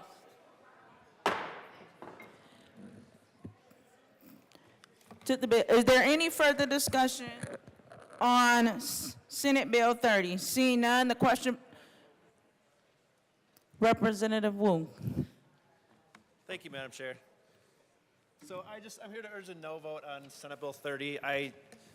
I think about who we get to influence in life, because there's a lot of bills that come through here where it seems we're trying to influence the general public as legislators, and I think about who we can influence or who we should influence, and for me, I'm a dad. I think that's a good start, influencing our children, and we should have that right, and we do, and hopefully all of us do that have kids.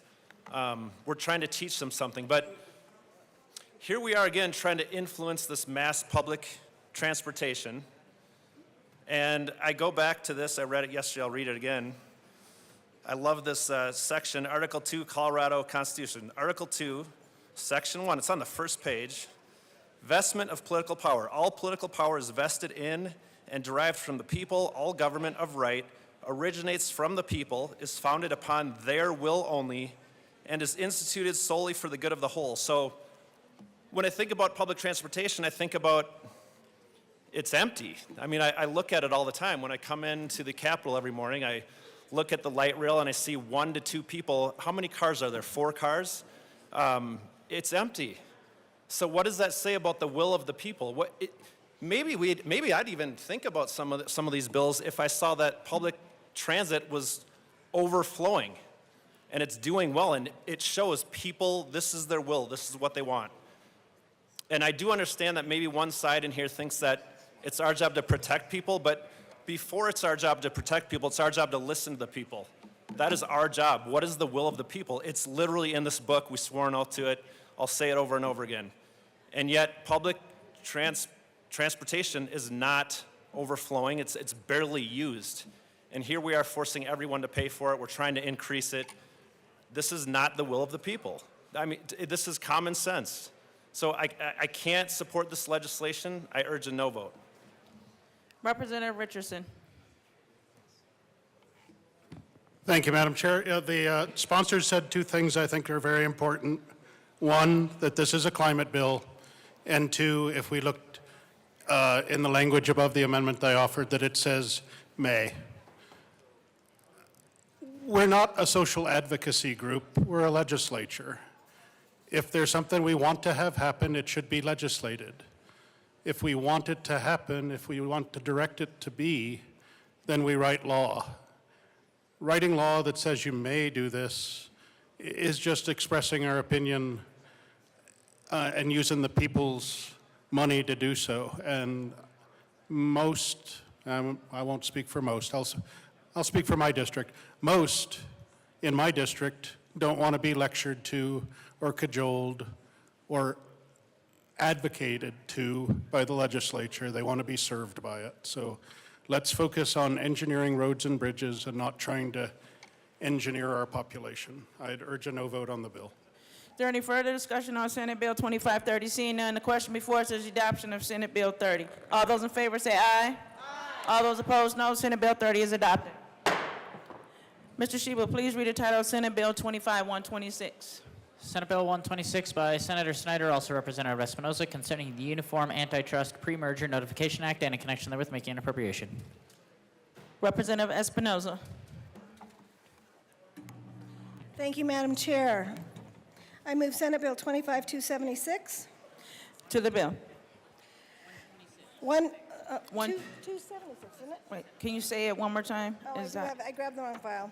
Sorry, yes, 126. I move Senate Bill 126. Okay, to the bill, Representative Espinoza. Thank you, Madam Chair. This bill is a bill that came to us from the Uniform Law Commission. As we heard in testimony at the committee, the Uniform Law Commission meets and does a 2-year process in adopting and drafting rules that are presented to legislators across the country. This bill simply requires when a company is going to propose a merger that they have an obligation under the federal law to file that merger notification with the Federal Trade Commission. What this bill does is make a simultaneous filing required at the states. In addition, the law, as drafted, provides additional privacy protections insofar that it ensures that the company's information is not subject to CORA, which currently, if an attorney general seeks that information, is unclear under our state law. And it also provides that there must be 2 days' notice given to a company if the attorney general intends to release that information to any other individual, any other state, but it only allows the release of the information to another state that is similarly bound to the compact, and that only other state that has done so far is Washington State, and so we'd ask for an aye vote. Representative Taggart.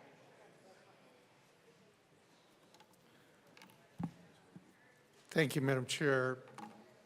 There are a number of issues with this particular bill that I'm very concerned about.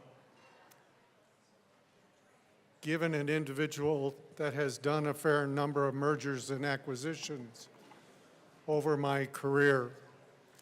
But before I go through this, I'd like to move Amendment L001 to SB 126 and ask that it be properly displayed. One moment. Amendment L001. is displayed. Representative Taggart to the amendment. This bill is mirrored on the Hart-Scott-Rodino legislation that I believe took place in the middle 1970s. And all we are asking, and I'm asking by way of this particular amendment, is that we also adhere to the confidentiality requirements that are in the Hart-Scott-Rodino Act, and that any other applicable federal statutes that also touch on confidentiality of mergers and acquisitions also be a part of this bill. It doesn't solve all of the issues associated with this bill, but the least we can do is go by the minimum requirements that are in fact in federal statute at this time. And I ask for an aye vote, and I'll come back later and talk about the bill itself. Representative Bottoms. Thank you, Madam Chair. I strongly agree with this amendment. What this is going to do, what the bill is going to do, and why the amendment is so important, it's going to cause a conflict between your shareholders, the company, and it's also going to cause a problem when it comes to what we would consider to be the arena of insider trading. It's not going to cause insider trading. It's actually going to do the opposite. When you have to declare everything in some kind of merger or something like that, the stock market is going to go up and down based upon the rumors of that and the initiations of those kind of things. And here's the biggest issue. This is actually not legal on a federal level, and you will have shareholders that are going to get caught short, and they're going to sue the company over this. And I think what they should do is actually sue the state over this when this happens, because this is not federally okay. This is horrible practice just to begin with.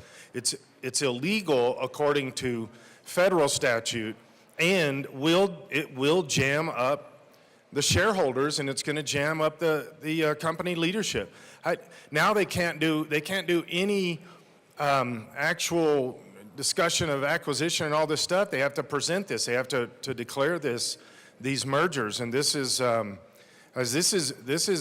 very, very bad to our businesses. This is bad to just shareholders in a general sense.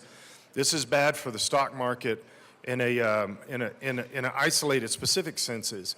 But yeah, this is bad. So we've got to have this. If you can't even vote in an amendment that squares you up with federal law, then the whole bill needs to be tossed out.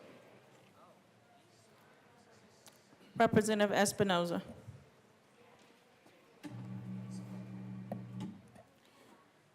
Thank you, Madam Chair. I urge a no vote on this amendment. The statute as proposed has 2 levels of confidentiality. The Attorney General is precluded from providing any information unless it was under court order.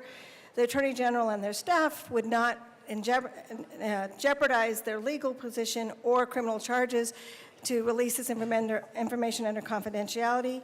And I would submit that this amendment, although well-intentioned, is unnecessary given the provisions in the law, and I'd ask for a no vote. Is there any further discussion on Amendment L1? Seeing none, the question before us is the adoption of Amendment L1. All those in favor say aye. All those opposed say no. No! Amendment L1 is lost. Representative Taggart to the bill. As I said earlier, this bill is very problematic. And it all centers around this concept of confidentiality. And sometimes I would appreciate the fact that those of us that have been involved in mergers and acquisitions throughout our career, that we're listened to a little bit. Let me tell you what can happen when confidentiality is breached in any way in a merger and acquisition. And it's hard enough to keep it confidential under the federal Hart-Scott-Rodino situation, which you have to be a fairly significant merger or an acquisition to fit within that. But I've had one that did fit within that. So it's hard enough to keep confidentiality when you're sharing it with the federal government and the many people that are going to touch the merger and/or acquisition with the federal government. And now we're saying we're going to do this not only for the state of Colorado, but any other state that's in this compact. How many times in your careers have you thought something was confidential only to find out the minute you talked with somebody about it, it was no longer confidential? And what are the impacts of that? Well, the first impact is we have a lot of employees in a transaction of this nature. What do you think happens to employees when there's a discussion of a merger and/or an acquisition? Their first concern, and their number one concern is, am I going to lose my job?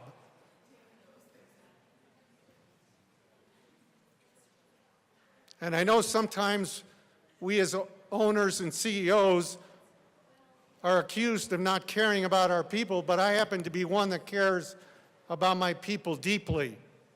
And I want them going home at night feeling secure in their job. And I don't want to have a breach of confidentiality that all of a sudden puts them on edge. Because what happens when employees are on edge? Does anybody want to guess? They lose motivation. Because of the fact that they now don't know what's going to happen next in their professional and in their personal lives. The second group I'm very concerned about, and we're especially going to be concerned about this if we're leading publicly traded companies. In other words, stock that's on one of the stock exchanges, either in New York or in Chicago, or across the globe, for that matter. If there is any breach of confidentiality, and now we got the federal government, we got the state of Colorado, we got the compact of other states, so we have a lot of people that now have this information about a potential merger or acquisition, a potential. So if we see any motion of any significance that takes place in the sale or purchase of our stock, not only do we have the SEC giving us, requesting information of us, we also have the Federal Trade Commission down our throats. So that's for existing stockholders. Now, I've got a whole group of potential stockholders that may have confidential information. And we might think, oh, all of those folks, which you just turned down in this amendment, are bound by this particular agreement. Good luck holding them to that. You just multiplied it by a significant level. And guess who, again, gets called in on that? Not only the individual that's the recent stockholder that took advantage of this, but we as a company. The last thing from a confidentiality that always has us concerned, and also could be an additional document in this, is the concept of due diligence.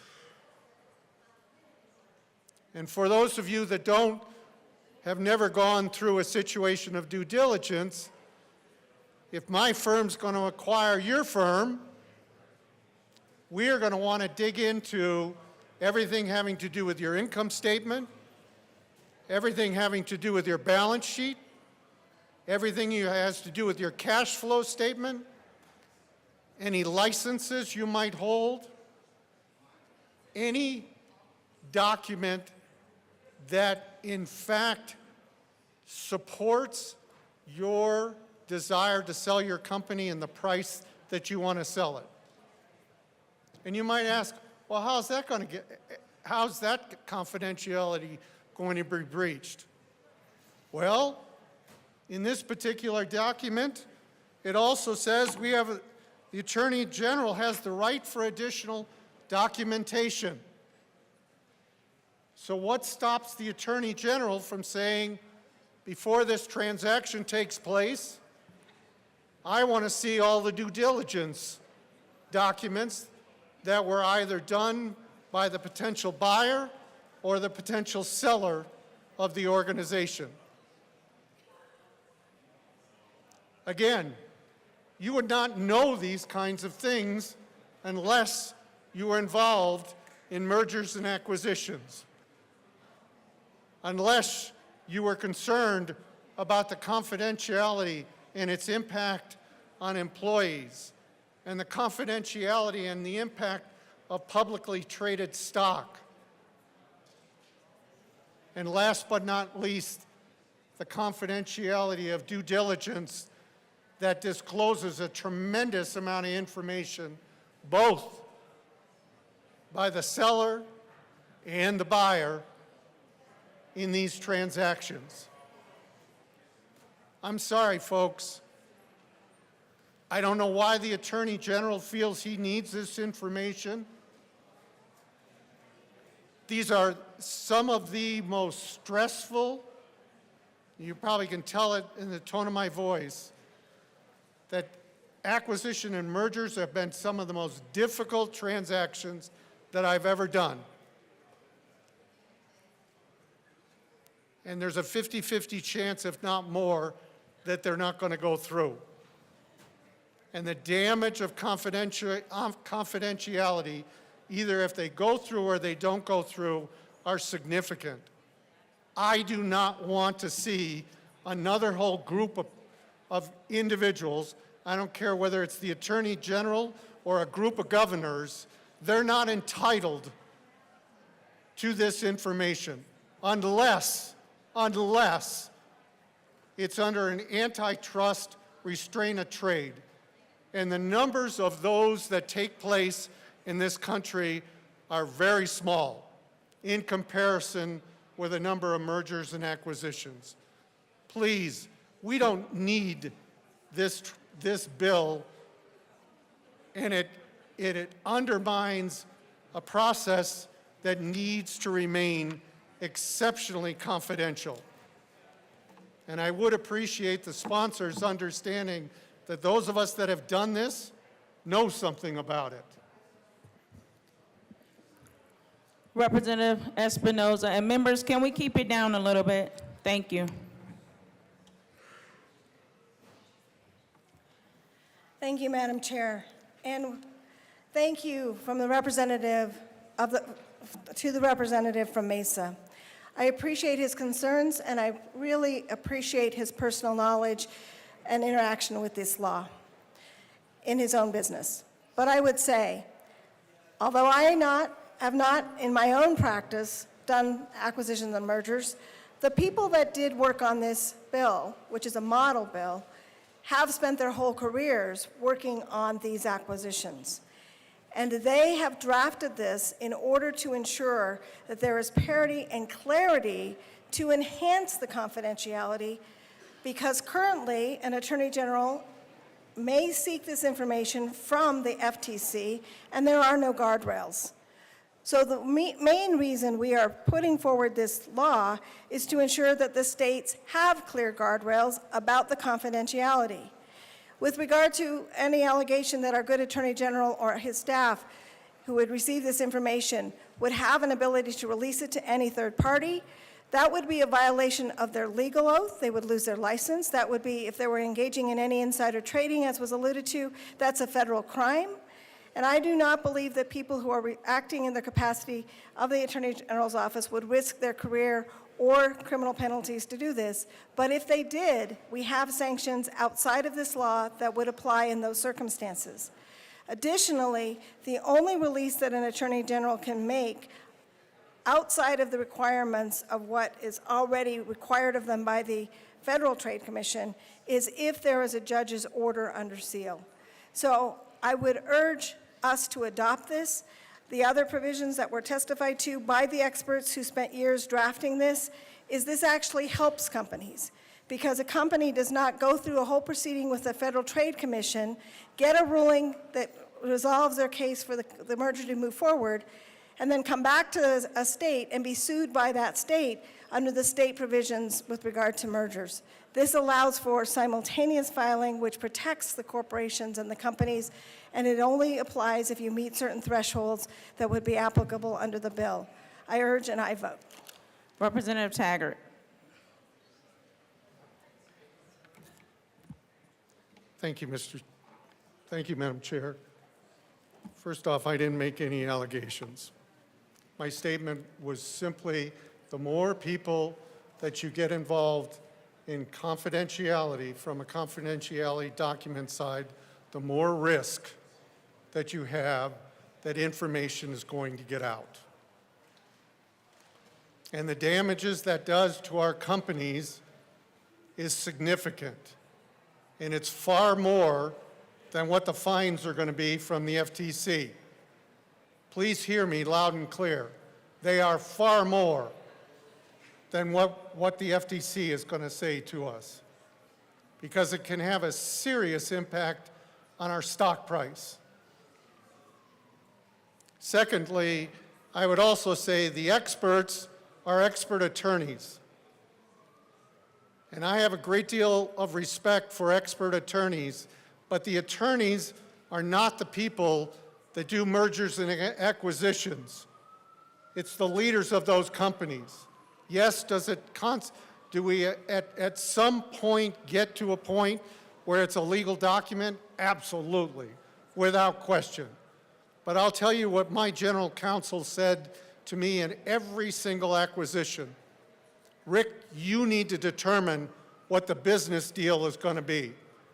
And then you turn it over to me to put it into legal language. So unless there were CEOs and owners of major corporations involved in this, just a bunch of attorneys coming up with this and being the experts, with all due respect, that's not enough. We do not need a bill of this nature, and we are going to hurt businesses in the transactions of mergers and acquisitions. Thank you. Is there any further discussion on Senate Bill 126? Seeing none, the question before us is the adoption of Senate Bill 126. All those in favor say aye. All those opposed say no. Senate Bill 126 is adopted. Mr. Sheba, please read the title of Senate Bill 25-155. Senate Bill 155 by Senators Gonzalez and Ball, also Representative Clifford, concerning the creation of advisory council for persons who are incarcerated. Representative Clifford. Thank you, Madam Chair. I move L10 to Senate Bill 155 and ask that it be properly displayed. First, I move Senate Bill 155. To the bill. Thank you. I move L10 to Senate Bill 155 and ask that it be properly displayed. One moment.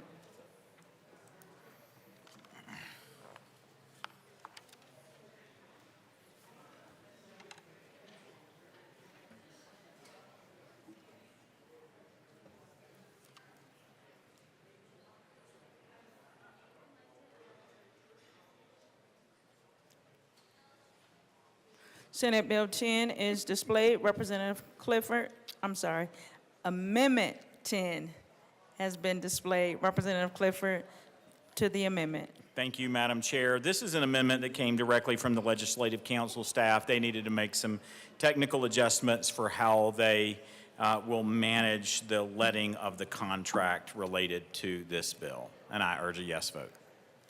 Is there any further discussion on Amendment L10? Seeing none, the question before us is the adoption of Amendment L10. All those in favor say aye. Aye. All those opposed, no. Amendment L10 is adopted.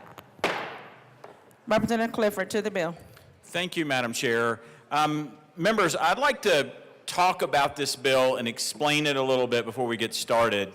I've had a number of questions on both sides of the aisle about what this program is, and those of us that serve on judiciary are a bit more familiar with it because they present to our SMART Act hearings every year. Legislative Insight is something that was started over 4 years ago, and it is representatives that are elected inside the inmate population as it relates to the inmate population. So we currently have 17 facilities that are represented. There are 37 current people that are elected as prisoners. The qualifications to be eligible for that office are that you are a prisoner.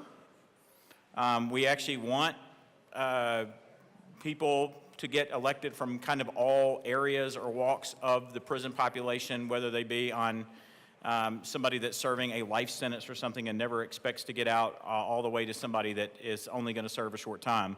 The purpose of this is to allow communication between the facilities about programs that work, don't work, et cetera. And what has been valuable for me, I have participated in several of their meetings.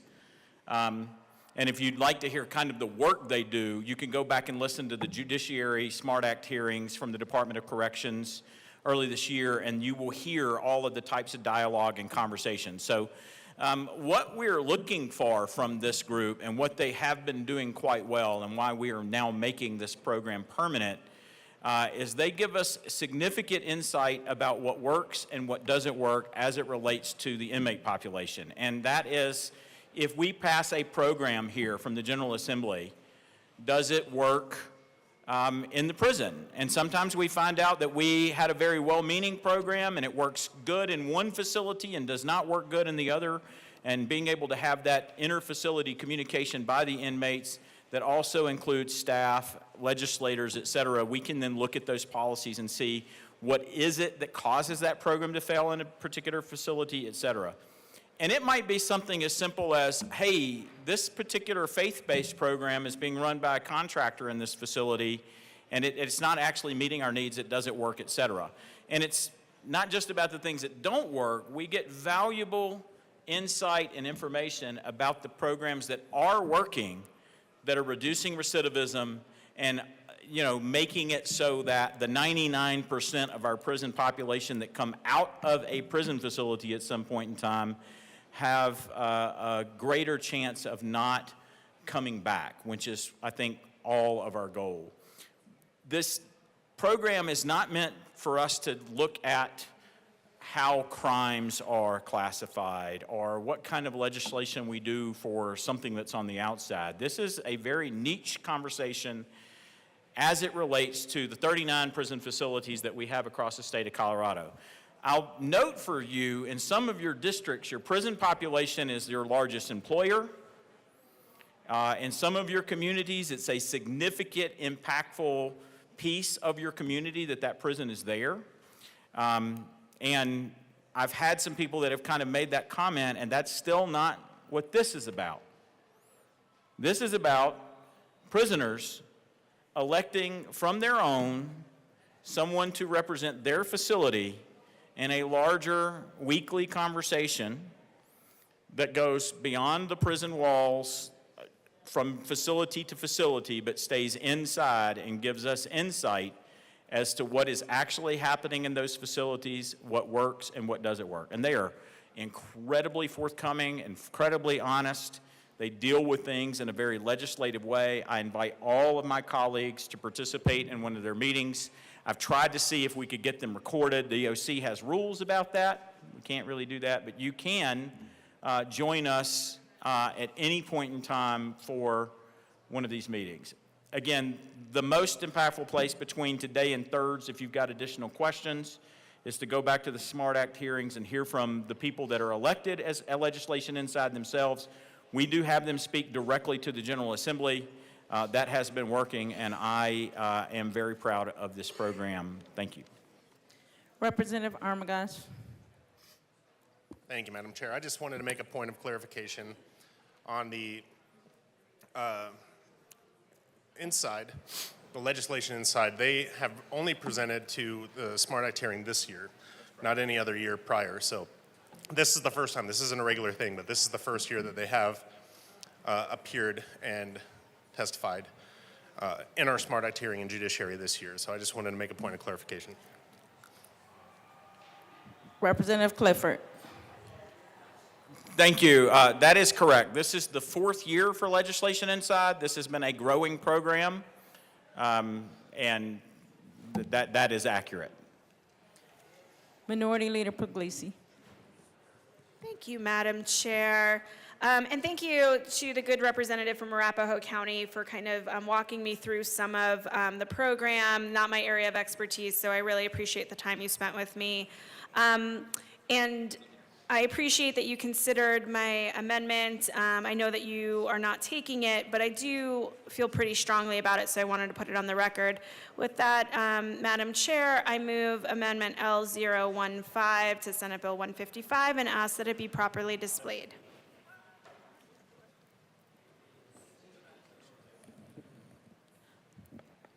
Amendment 15 has been moved and displayed. Minority Leader Puglisi. Thank you, Madam Chair. So this basically says that a person who is convicted or entered a plea of guilty for a crime of violence is ineligible to be appointed to the council. I have a lot of concerns about people, especially people who have been convicted of domestic violence, being able to serve on this council. I know that there are definitely some violent criminals that are currently part of this process. I think it sends the wrong message personally, that you can be a violent offender and then have input into how the prison system is being run. And so I just have a lot of concerns about that. I'm sorry that you couldn't take my amendment. I understand your reasoning. Obviously, you'll be able to talk about that on the record as well. But I felt very passionately that I wanted to bring this amendment forward and at least have the conversation. And with that, I would urge an aye vote. Thank you. Representative Clifford. Thank you, Madam Chair. We are talking about an election of convicts. We're talking about an election of people that are in prison, that live inside the walls of prison, and we don't have qualifications for who that is. It may very well be somebody that's serving a life sentence. We actually want to hear from people that have been convicted of domestic violence. We want to engage with them for their view in how to cause domestic violence not to be a thing in the future. So that is that. I mean, you know, they're already inside. This is about them inside in their world inside prison. And, you know, for those of you that don't relate to convicts that way, for those of you that have prisons in your district, I know that I do, they are still my constituents. So I urge a no vote. This is not a qualification. We're not creating qualifications. We're going to let them create their qualifications for who are eligible for office. Thank Representative Bradley. Thank you, Madam Chair. I didn't hear this in committee, obviously, but I do have a question because the way I feel like it was just presented was just, what I wrote down was this relates to the 39 prison facilities, nothing else. This is just a program in the DOC and the needs of an inmate. But what I'm reading is, therefore, the purpose of the council is to identify, examine, and discuss the issues, interests, and needs affecting people who are incarcerated and to formally advise and make recommendations to the General Assembly regarding those issues, interests, and needs. So it sounds like they're going to be making recommendations to us on how to Well, it says to have a recognized opinion on legislation and policies that affect their lives, their families' lives, and their communities and the public. So it doesn't just sound like an election, and as it relates to the 39 prison facilities, it sounds like they're going to be driving policy. So if you could sum that up for me, that'd be great. Thank you. Representative Clifford. We already do drive policy for what happens with people in prisons. We're talking about inmates. We constantly look at different programming.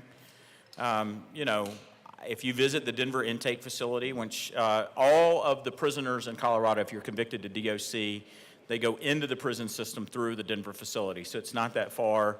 Certainly welcome you to go take an opportunity to see what they do. Even from day one when they walk in, they typically get connected to some sort of programming, whether it be faith-based, if it's available in certain different ways. They've got a number of different things. Some of those programs have been completely created by the inmates themselves. Some of them have been created by the General Assembly, and yes, we need to hear from them about whether those programs work, don't work. And it turns out talking to convicts is pretty useful in determining how to keep people from being convicts. So that is precisely what this is, yes. Is there any further discussion on Amendment L15? Seeing none, the question before us is the adoption of Amendment L15. All those in favor say aye. All those opposed, no. The noes have it. L15 is lost. To the bill. Representative Kelty. Thank you, Madam Chair. And I would like to move Amendment L11 to Senate Bill 155 and have it properly displayed. Give us one moment.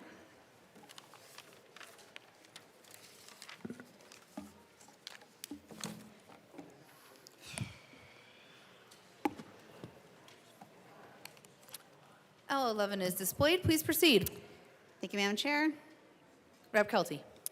The reason I'm moving this amendment is I think it's very important. If you're going to have a mock or a program for prisoner legislators, and they're going to be writing legislation and writing bills and such so forth that we do, I am actually asking for this amendment because I believe they need to show also a fiscal note to whatever it is that they're asking for.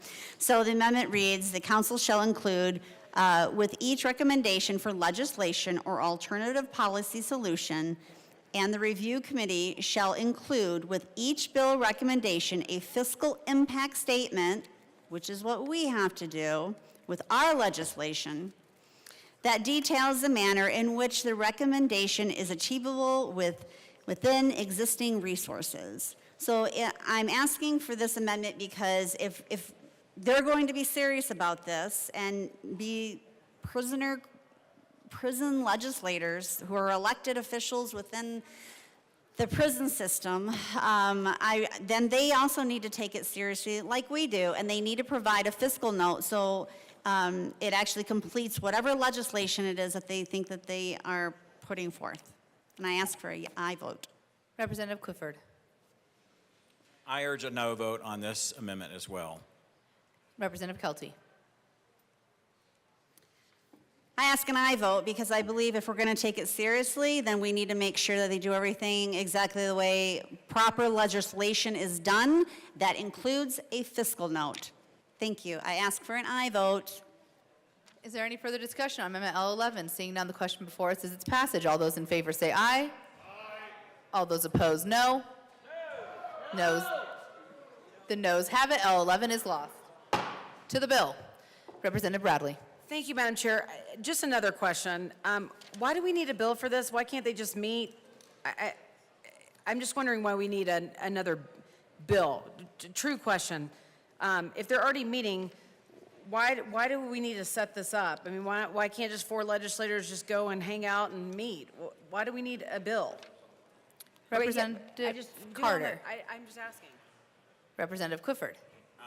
Thank you, Representative. I appreciate that that was a true question. I don't know if that means that your other ones weren't. The answer to your question, I know. I'm picking on you. We're both Southern, everybody. The reality of this is in order to make something permanent in the Department of Corrections, this is how we do it. We run legislation and we authorize them. Okay.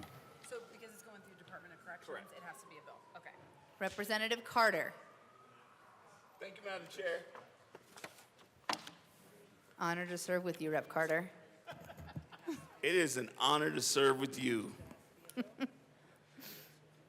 I rise in favor of this bill. While we were in committee, I did some calculations, and I think one of the interesting things that we've discussed is why would we listen to these individuals? These are our constituents.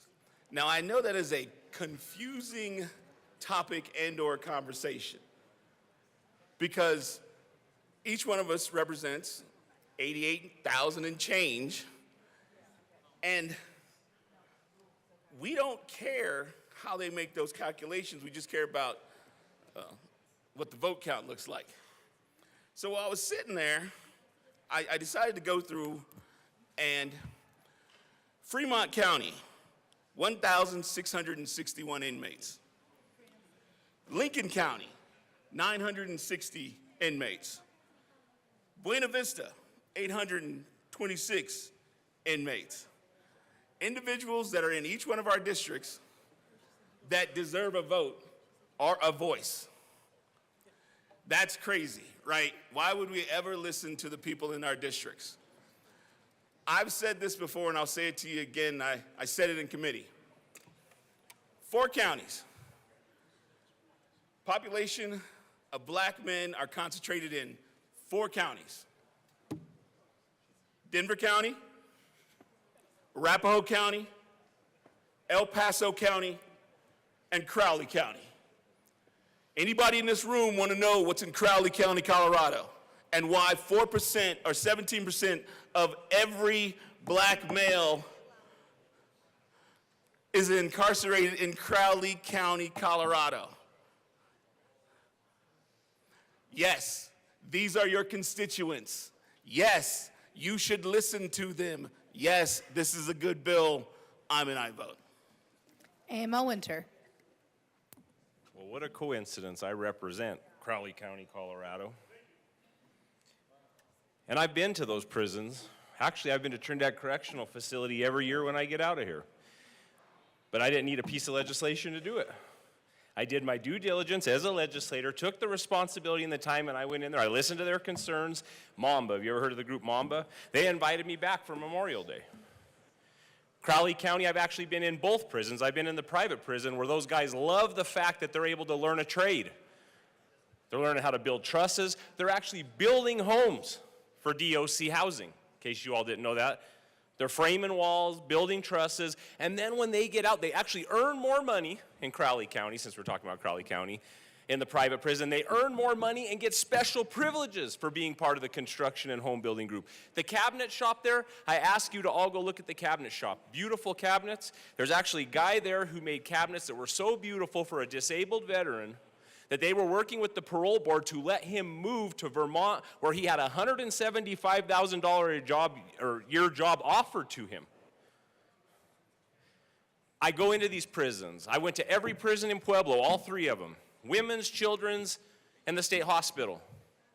I appreciate what you're doing, sir. I wasn't going to get up and speak on this, but you can do this without a bill because I do it. I talk to them. They have handed me draft legislation in that building, written on paper. So all I'm saying is you all want to vote for a bill to do this? Fine. You want to already be able to do it? You could do it. Do you know as a state representative, you could drive up to a prison right now and demand to be let in and they will let you in? I know, because I've done it.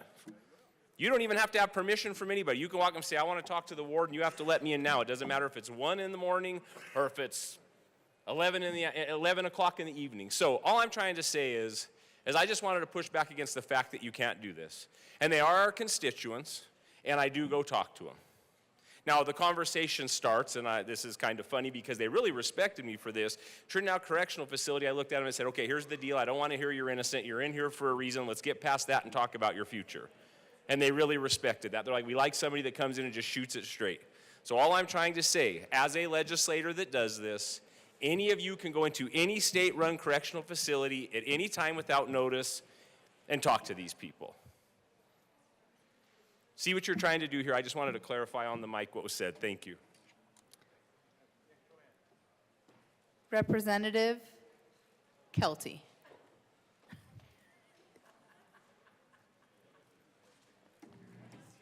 Thank you, Madam Chair. And I actually wanted to answer the question of my wonderful colleague about why we have a bill like this. And the reason why, and if you actually just go to what I had tried to do amendment about, the fiscal note of the bill, you'll see that it gives state expenditures. It's not just that we're allowing them to have an election and legislative council and members and elected officials within the prison system of criminals. We're actually going to be paying them. Personal services is up to over $50,000. So personal services is over $36,000 we're going to be paying. Member per diem and travel, for over $4,000 we're paying them. Centrally appropriated costs, almost $10,000 that we're paying for this. It's over $50,000. So it's not just that we're going to have a system with people in there that are going to be elected criminal legislators, but that are going to be actually going outside their scope. It's not going to be just that they're going to be doing legislation that for criminal activity or criminals, criminal procedures or treatment or anything like that. This bill actually expands that to actual legislation of elected prisoners in a prison to legislate to us, with again now without fiscal notes. So that is the reason why we have this bill. It's not just so they can do this, because they're already doing it. They've been doing it for 4 years. It's to give them even more, to actually give them money, over 50 grand. The original bill was over $100,000. Somehow with a magic wand, it got knocked down to $50,000, but it's still over 50 grand. When we had trouble just a few weeks back fighting on the long bill over a cut that we finally restored in there for kidney disease prevention. That was $70,000, but we're going to give $50,000 to criminals in prison to have some sort of legislative branch within the prison system. You know, for me, you know, we can't find the money for things that we actually do need, but all of a sudden we found money for things that we don't need to pay for. That we're already paying for prisoners to be in prison. We're paying for their medical now, we're paying for their phone calls, their dental, their acupuncture, we're paying for their daily wages, we're paying for so many things. Yeah, you weren't in on that one, but that was a fun one. But after the criminals chose to be in prison, they did an act, they had victims, they chose to do those acts, they got tried, and they got sentenced, and they're in prison. So they chose to be there. And we're paying for all this stuff already, and now we're going to add to that.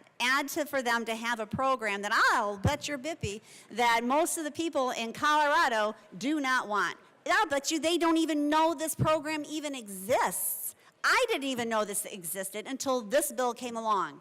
And I was like, are you kidding me? Are you kidding me? I could not believe my ears. I could not believe that I'm actually having to have a conversation about prisoner legislators being elected in the prison system, not just to decide now with this bill, just prison treatment. It goes far beyond that now. And now we're paying them over $50,000 to do it. So yeah, I have a big problem with this bill. And I think every single one of my constituents, and probably most of your constituents, are going to have a big problem with this bill. But I guess we'll have to see what's going to go on. Maybe we're training our new replacements on some of these, but I can tell you what, not in my district. Not in my district. This is a ridiculous program to start with, and then now we're going to be throwing over 50 grand, and actually when I saw the first initial fiscal note, it was over 100 grand. So if you think it's not going to creep up to over that $100,000 again, because they brought down the fiscal note was brought down so it was more passable, because $100,000 wasn't going to cut it. So they brought it down, magic wand, and now $100,000 became $50,000, but they still want to put forth a bill that's going to allow just the unthinkable. There are victims out there, and I'll bet your bippy that they are not going to be happy with us. We are being hoodwinked. This is a really bad bill. I can't believe it's even come this far. I can't believe it's even gotten this far in legislation to even be considered right here and today in front of us, in front of the people of Colorado. The people of Colorado need to start speaking up. The people of Colorado need to start speaking about bills like this. And I swear to God, that I see everyone in the state of Colorado voting in November 2026, because we're going to need a huge turnout if we're going to fix this kind of thing. Kelty. I am voting for a no vote on this. Thank you. Members, as a reminder, we do not talk about elections in this space, and we are focusing our comments to the bill. Representative Brooks.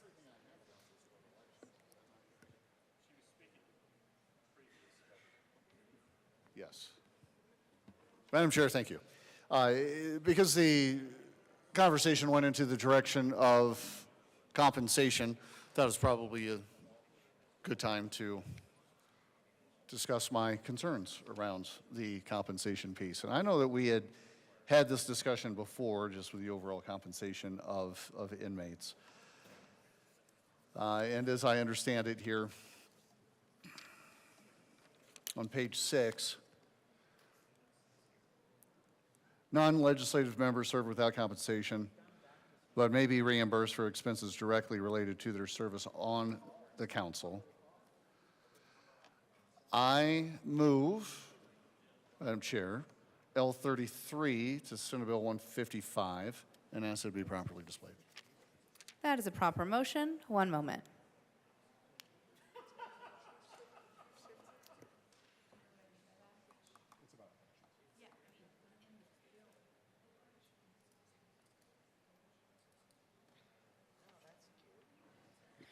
And that is displayed. Rep. Brooks, please proceed. Madam Chair, thank you. Pretty straightforward. Amend re-engross bill, page 6, line 5. Just going to cut out a couple of words. Strike but may on line 5. Substitute and shall not. The intent of this is pretty simple. I don't know what the expenses of inmates, what they might be incurring. What expenses might an inmate be incurring through serving on it? Now, I understand. I get it. The very front end of this, the intent of the legislation inside advisory council is to provide people who are incarcerated with the opportunity to identify, examine, discuss the issues, interests, and needs that directly affect them, to have a recognized opinion on legislation and policies that affect their lives, their families' lives, the community, the public. Therefore, the purpose of the council is to identify, examine, and discuss the issues, interests, and needs affecting the people who are incarcerated, formally advise, and make recommendations to General Assembly regarding those issues, interests, and needs. I get it. It's good. But why the compensation piece? What is it exactly that we are taking them away from to be involved with this council that they would need to be compensated for? Let's just remove that. Strike but may, insert and shall not, remove the compensatory language. I ask for an aye vote. Is there any further discussion on the amendment? Seeing none, the question before us is the adoption of Amendment L33. All those in favor say aye. Aye. All those opposed, no. No. The noes have it. L33 is lost. To the bill. Representative Richardson.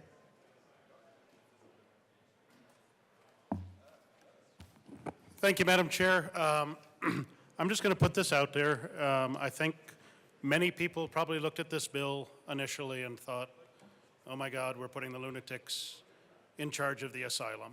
And I know that is not the case, and that's not meant to disparage those that are incarcerated.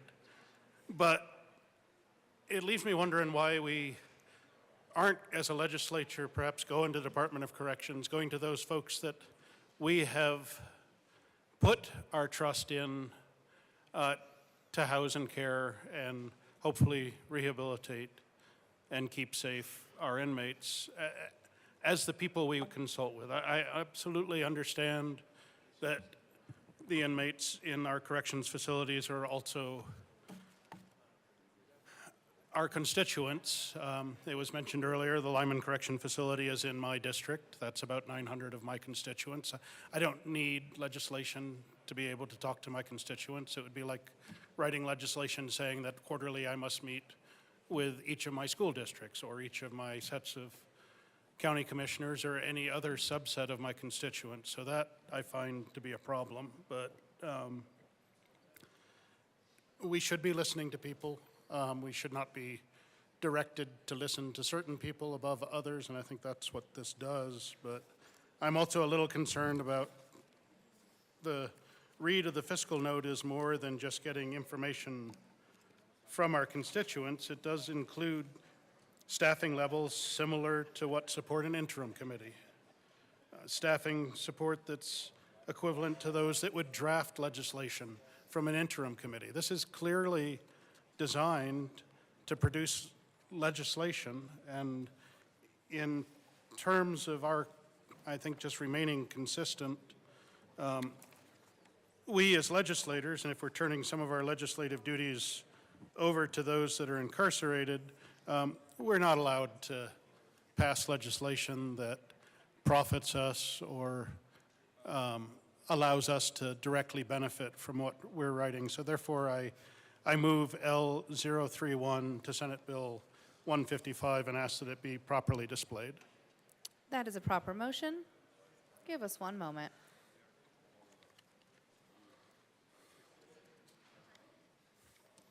L31 is displayed. Please proceed. All right, if you're following around, this is in the re-engrossed version of the bill, something that folks online may not have access to. But essentially, just as I was saying, we're not allowed to develop legislation that directly benefits ourselves. So I think this amendment simply kind of carries that logic forward to members of these advisory committees, that any legislation that may come out of one of these advisory committees would not take effect until the last person that served on that committee had served their time and moved on. Otherwise, we're handing the keys over to somebody to benefit themselves. So I think this is a reasonable and simple amendment, and I would urge a yes vote from all in the chamber. Representative Clifford. To the good representative, I appreciate your amendment, and thank you, Madam Chair. We don't have them actually legislating just because they're called legislation inside, because that's what they named their program 4 years ago. They don't have binding legislation. They don't have fiscal notes. They don't get to change something in a facility. They don't have any authority to do that. What they have the authority to do is advise. And it's not about me going to a facility. I was not able to get to all 39 facilities last year, but when I speak to legislation inside, I'm able to hear from a wide range of facilities at one time. And when they are meeting weekly, they take what works and what doesn't work and spread it out across the whole system. And we want things to happen while they're there. And some of these people are never leaving, but most of them are. And we really want, when they find something that works, reduces recidivism, helps somebody deal with an addiction, deals with spiritual care, has something that isn't working about the food vendor in their facility, that we can engage that widely, quickly, rapidly, and that we're hearing from them. But, you know, if they vote on something, it just means that they voted to tell someone about it. They don't pass legislation. We're not running a bill to say, hey, we're going to let the convicts have a seat in this chamber. Whatever they vote on, we are going to enact. What we are doing is saying, if they want to take something up and think that it rises to the level that they need to communicate that to the General Assembly, that they all agree and they vote that that needs to happen, that's fine with me. Representative Richardson. Thank you, Madam Chair, and I appreciate the sponsor's explanation. Sounds very reasonable. I too have constituents that live throughout my district that are never going to leave, that they're bound to their land, that would like to have people come and talk to them. I go and talk to them, but I don't travel across the state. And I would absolutely appreciate when I bring their voice to this chamber, that their voices are listened to as well by our statewide legislators. And I recognize they're not actually writing legislation, but we are in the fiscal note devoting staff time, legislative drafting time, and quite a few other very legislative type activities. The same support we get, apparently, is being provided to them through this fiscal note. In many cases, they're living with the laws of this land much more closely than we are, and they could potentially be better legislators than we are once they're out. But until they are, we are the legislature. Representative Clifford. Thank you again, Madam Chair. I just want to say one thing about the fiscal note. I didn't want to poke that bear just a minute ago. The money that's in here is for the half of FTE for the Department of Corrections employee that has to manage the contract for this as it relates to all the facilities. What this legislation does is authorizes the department and the Legislative Council to enter into a contract to maintain this. So while it's partnerships with DOC, that's what the money is for. It doesn't go to the prisoners. They don't have authority to spend it. There's nothing in here that gives them the authority to do anything other than be an advisory council. Thank you. Representative Richardson on L31. Thank you, Madam Chair. And this is not meant to disparage the drafter at all, but the language in the fiscal note says that starting in 26-27, the Office of Legislative Legal Services requires a 10th FTE attorney and a 10th FTE legislative editor to draft bills for the advisory committee. That is not contract oversight at the facility. That is paying staff members to draft bills for the advisory committee. So either the bill is wrong, or the fiscal note is wrong, or this is not being presented in a manner that is consistent. So. Seeing no further discussion on the amendment, the question before us is the adoption of Amendment L31. All those in favor say aye. All those opposed, no. The noes have it. L31 is lost. To the bill, Representative Johnson. Thank you, Madam Chair. And I'm coming up, since I don't sit on the committee that this was heard in, I do have a few questions when looking at this on why an advisory review committee as opposed to an interim committee. These could be just freshman questions. I'm just confused because we did pass a bill unanimously, 65 on thirds and then 64 with one absent on concurrence to get rid of interim committees this session because we're in a huge fiscal restraint. So I'm just really trying to figure out with looking at this bill, the advisory review committee does have voting members on it. They do get 3 bills during the interim.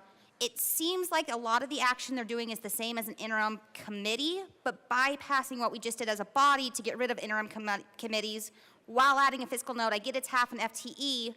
I'm just trying to figure out, and I've been trying to Google this too, so this is an honest question, the difference between an advisory review committee and an interim committee and why this route was appropriate. Representative Clifford. Thank you, Madam Chair. To answer your question, these people are not becoming part of the General Assembly.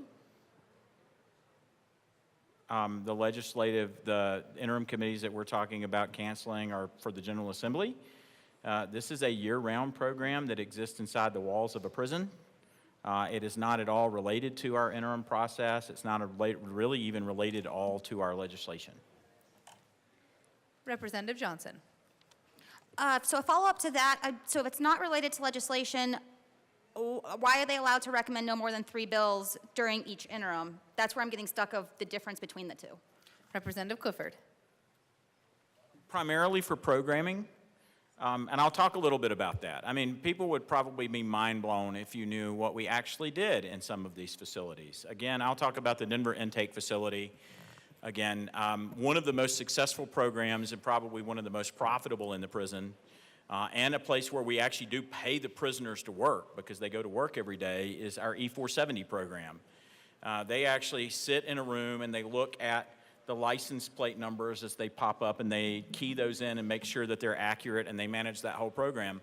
In fact, one of the prisoners in the Denver intake facility went all the way through college and earned her PhD while in prison.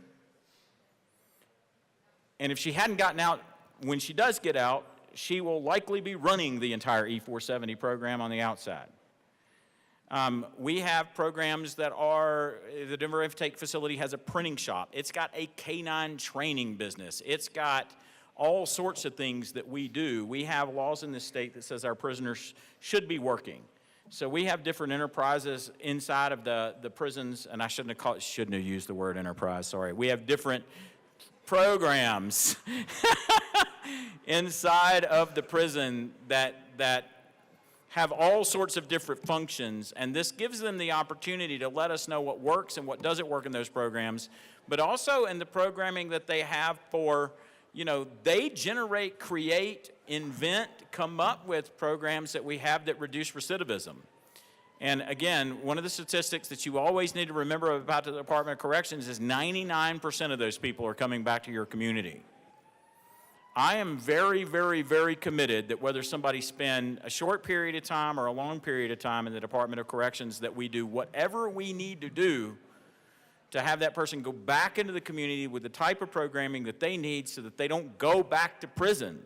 It's very expensive for the government for them to go back to prison, but worse yet, if we're talking about somebody that's committed domestic violence and they've gone to prison for some period of time, if they go back out and commit domestic violence again, what have we actually done? Sometimes the punitive punishment is not all a person needs to keep them from going back. How we know what works or what doesn't work across facilities in reality, we've always struggled with. And when they put this program together 4 years ago, believe it or not, it's working. And that's the reason that we want to make it permanent. We are getting better intel and insight about what does and what doesn't work than I think we have in the history of the Department of Corrections. Representative Johnson.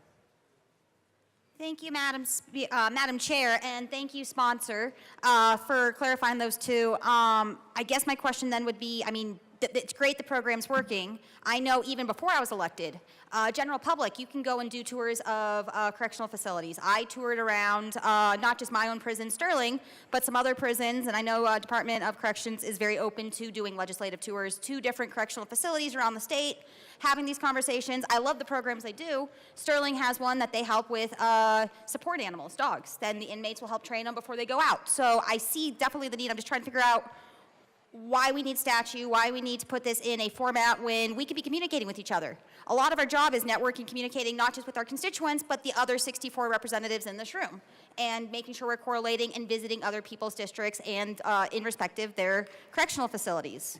So I get that, but I get the clarification between interim committee and the advisory. Now I'm just kind of stuck on why we need the advisory when we can just be doing this because that's what we're kind of elected to do. I do get that we need to be listening to, folks. I've made it a commitment. I mean, in Sterling, we have a chart, a wall for all the elected officials, local, state, or federal, that check in every single time they go to make sure we're being accountable to those in our district. With that said, I am still kind of confused, though, if we're saying we want to listen to the people, we want to listen to our constituents. I did notice there is a safety clause, and so I am going to move L019 to Senate Bill 155 and ask that it be properly displayed. That is a proper motion. Give us one moment.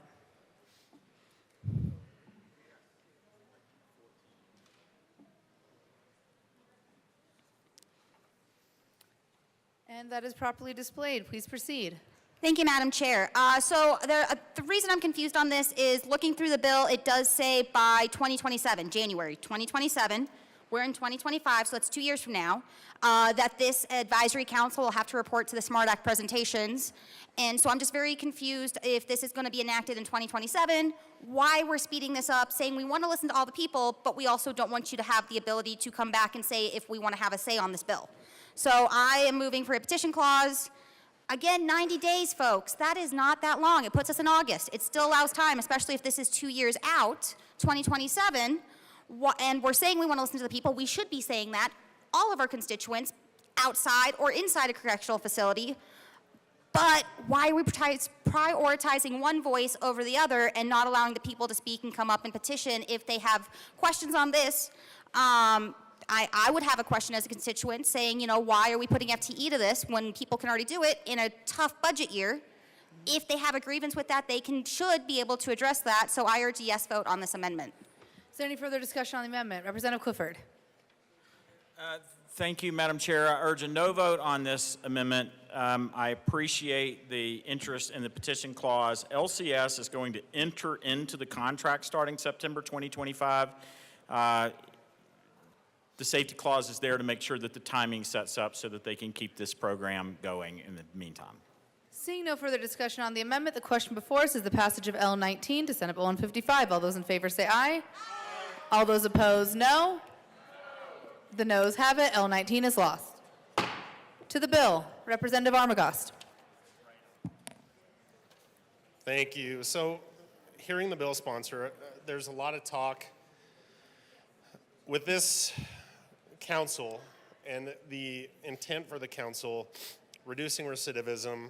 It's going to be something that develops bipartisan solutions from inside. It's promoting public safety, supporting successful community reentry. I think with all of these things we're talking about, we should be putting those into the ledge deck. We should be putting those into some form of documentation, so it's on the record. So that's what the intent is as written. And therefore, I move L20 and ask to be properly displayed. That is a proper motion. One moment.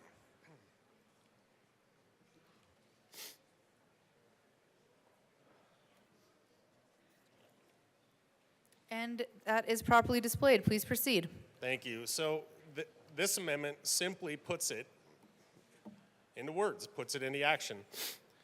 This will declare that this advisory council serves as a method or a forum for developing bipartisan solutions related to public safety, reduces recidivism, and supports the successful community reentry of those incarcerated while recognizing the importance of truth in sentencing, supporting the rights and the needs of the victims, and promoting the efficient use of public resources. I think if this is what we're going to be talking about, actions speak louder than words. We can put it on paper, put it in the ledge deck, and make this something that comes to fruition rather than saying it's something and then something else happens. I think this will help us keep to our word, and this will help this be successful in what we're trying to implement and getting it to do. So I encourage a yes vote. Is there any further discussion on L20?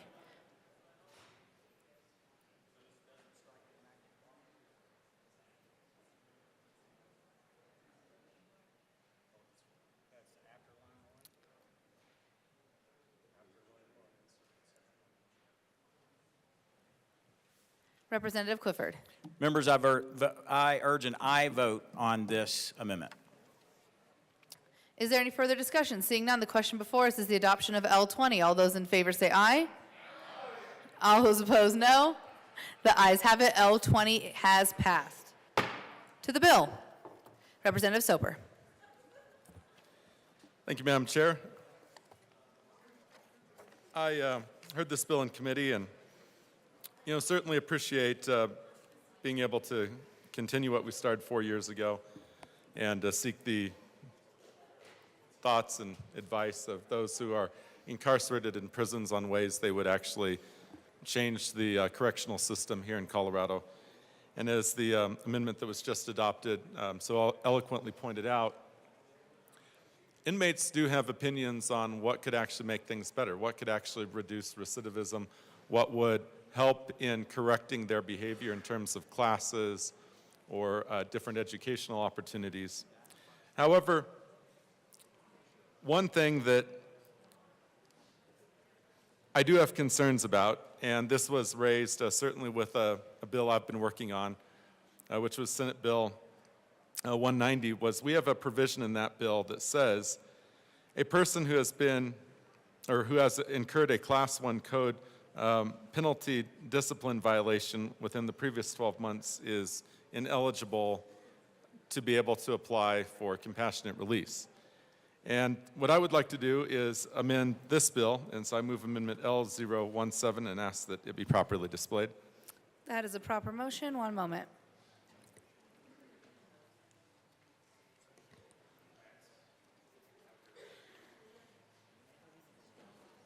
And that is before us. Please proceed. Thank you, Madam Chair.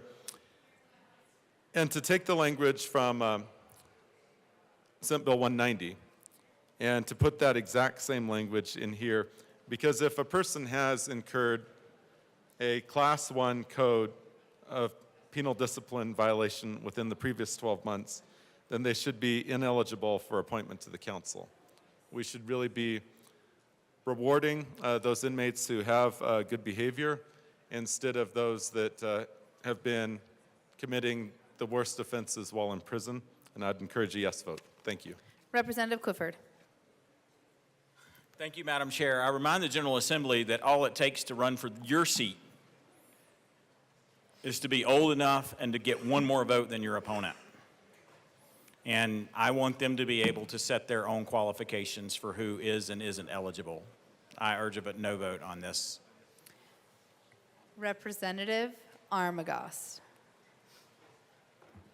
Thank you. And just to the last amendment, and the fact that we are promoting the successful reentry, I think that is a good incentive for people to be on their best behavior and not accumulating more crimes or charges or otherwise just bad behavior while they're incarcerated. I think this is a way of not just implementing, but encouraging that behavior to get them to everything. When I worked in any level of corrections, everything was based on your behavior, your performance, not getting into trouble, not being disrespectful or otherwise.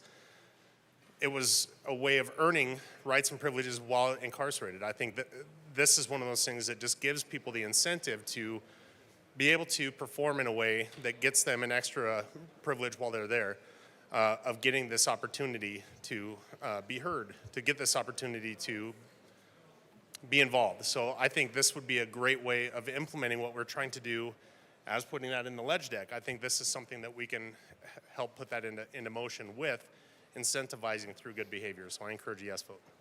Representative Caldwell. Thank you, Madam Chair. And to the same point as my colleague from Berthoud just made, it's a privilege to be on this council. Running for office is a right that you have as a citizen to run for that office. This is a privilege to serve on this council, and you're going to be making decisions and voting on things that very well may become law. And so we want to incentivize and encourage people to be on good behavior in order to have this privilege to serve on this council. So again, it's a right to run for office as a citizen. It is not a right to serve on this committee that hopefully we do not establish because we vote this bill down. So with that, I urge an aye vote on this amendment, no on the bill. Thank you. Representative Soper. Thank you, Madam Chair. I appreciate being able to get back down here aside from the misdemeanor level queue jumping of my good colleague from El Paso County. I did want to respond to a comment made by the bill's sponsors that in order to be a representative, all you need is to be 25 years old and live in your district. I mean, there's probably other comments people could make to that statement. But what I will say is the previous colleagues who spoke are correct, that this is a privilege, and that we really only have two councils like this that I know of. One is the Colorado Youth Advisory Council, and the other one is the council for those who are incarcerated. If we could create a perfect system, everyone would be equally represented across the entire state. And we'd call it the House of Representatives. But instead, we actually now have created a system in which certain individuals have weighted influence in our state. This particular bill, and certainly with the amendment, it would improve things, because we do want to have good inmates, if we're going to have this privilege, be involved. I mean, I think that that's an incentive to being good, to being able to be on this council. And so that's why I think this amendment is important to have. The other aspect is this is a privilege. It's certainly not a right. Every one of the inmates is also represented by someone in this chamber. And in many ways, they get a second bite at the apple by having the opportunity to be on this council. They'll have access to 4 legislators and other inmates to be able to advise on legislation. That's something that unless you're part of the Colorado Youth Advisory Council, no other Coloradan has that special access. That is special treatment that's being granted here. And that's why I believe we should be using this as a little bit more of a reward in prison, that if someone has been screwing up, then they shouldn't be on the council. And I would ask for a yes vote. Thank you. Representative Clifford. Thank you, Madam Chair. There's a few things for me about that. So you covered 2 different areas that I'd like to discuss particularly. One is, that is us taking a look at a program that we're not fully educated about and saying you should do it this way. And I appreciate your amendment, but I do trust that the inmates know who they're electing, and I do trust that they can create, generate, change, and alter the process along the way to have their advisory council work that is the way that's best. So I appreciate everyone thinking that they have an idea about it, and this program has been working successfully for some time without our interference. The second piece, there is no special privilege. None of these people can just call me on my phone, and if you dial my state office number right now, it rings in my pocket and I answer it. And if you email me, I'm likely going to respond to you today. And that is access. There isn't anyone in the state that doesn't have special access to me. I answer every call, and they don't get to do that. They get on a Zoom call once a week, and they vote on the things that they should send to us to talk to us about. I have gotten no calls from a correctional facility. I do get letters from time to time. So I take offense to the special class of access when we're talking about people that are in prison, and I don't know really how it relates to this program, and I urge a no vote on this amendment. Thank you. Seeing no further discussion on L17, the question before us is its passage. All those in favor say aye. Aye. All those opposed, no. The noes have it. L17 is lost. To the bill, Representative Caldwell. Thank you, Madam Chair. So, you know, as was stated by my colleague from Los Animas earlier, we do get feedback from our inmates already. We already do SMART Act hearings where we hear from some of them. And so I feel like we do have the ability to get the input from our inmates on how to make our corrections facilities better and maybe kind of tailor to some things they want. And the idea that we would set up this committee and then have an interim committee and all of that, I can't get on board with it. But if this is going to pass, which it probably has a very good chance of passing, that's why we're running so many amendments on it, because we just want to make sure we have some safeguards. And with that, I move L029 to Senate Bill 155 and ask that it be properly displayed. That is a proper motion. One moment.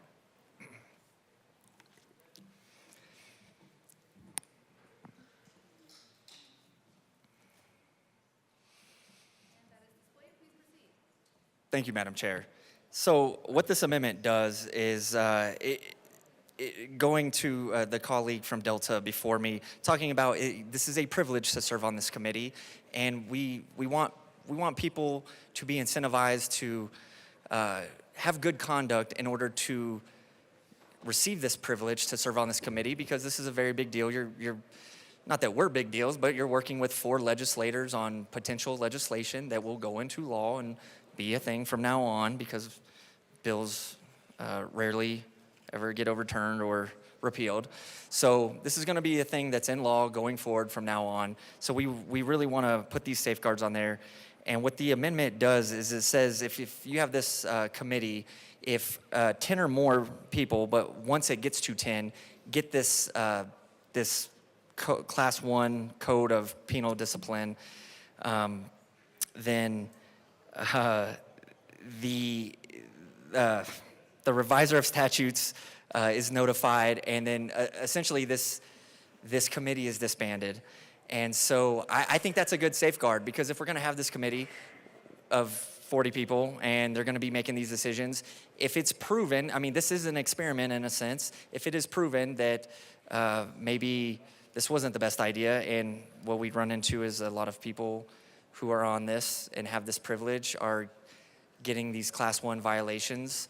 And I think some of the examples of a Class 1 violation in this sense is like attacking corrections officers or harming other. You have a quarter of that committee committing these kind of acts. I don't think this is working out, and so this bill will basically go away. So I strongly urge an aye vote on this amendment.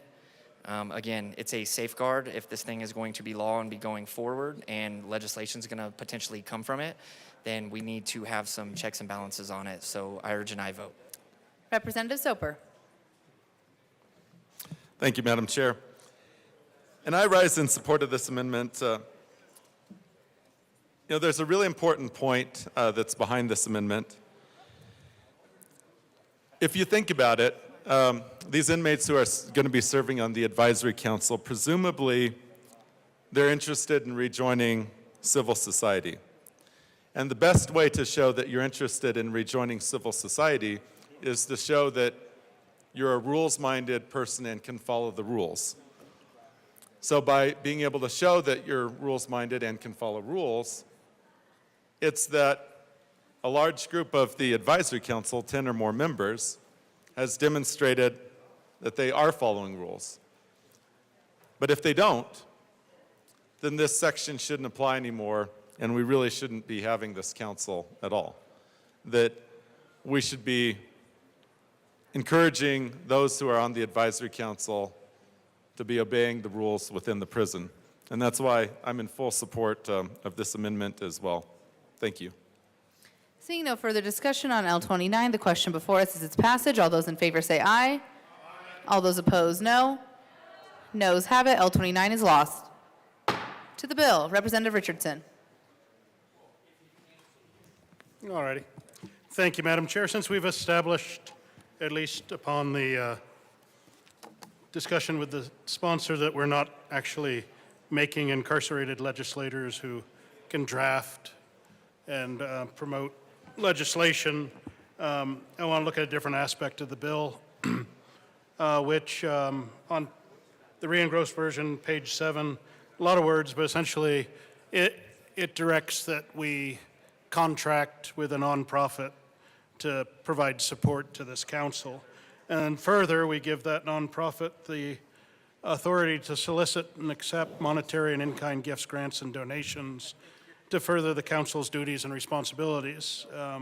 Again, not quite sure how much might be needed to support that, but since they're not legislators and we are, I think it's very important that we be kept apprised of how much money or in-kind donations may be coming in and how that's being used. So I offer Amendment L24 to Senate Bill 155 and ask that it be properly displayed. Can you move that amendment rather than offer it? Sure. I move L024 to Senate Bill 155 and ask that it be properly displayed. Perfect, thank you. One moment, please. Thank you for accepting my kind offer.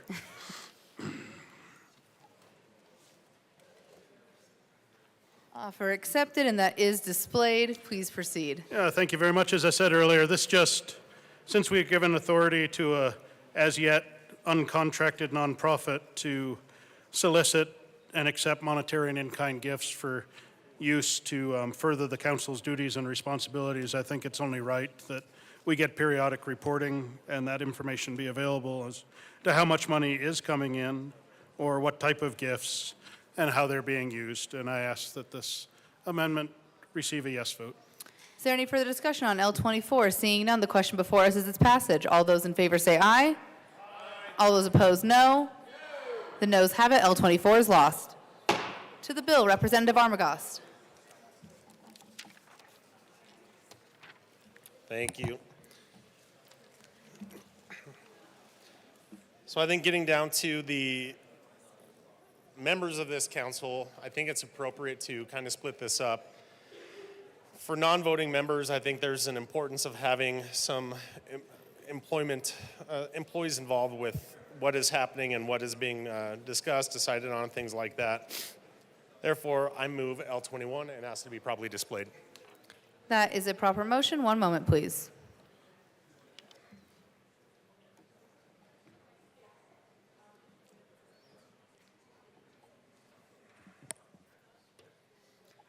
And that is properly displayed. Please proceed. Thank you. So as you see, this would make 4 non-voting members. 2 of those would be from the men's correctional facility and 2 would be from the women's correctional facility. I think this would just help provide some diversity from the different organizations, the different correctional facilities that we're talking about, and I would encourage an aye vote. Is there any further discussion on L21? Seeing none, the question before us is its passage. All those in favor say aye. All those opposed, no. Noes have it. L21 is lost. To the bill, Representative Armagost. Thank you. So another one here, just thinking of some of the things we kind of spoke about in making sure we're getting legislative ideas that aren't going to be a conflict of any sort. We have 21C here for anything that creates some sort of a conflict of interest for us as legislators. I think we should have the same thing for this council to make sure we're not pushing anything that could create any kind of conundrum from within. So I move L12 and ask to be properly displayed. That is a proper motion. One moment.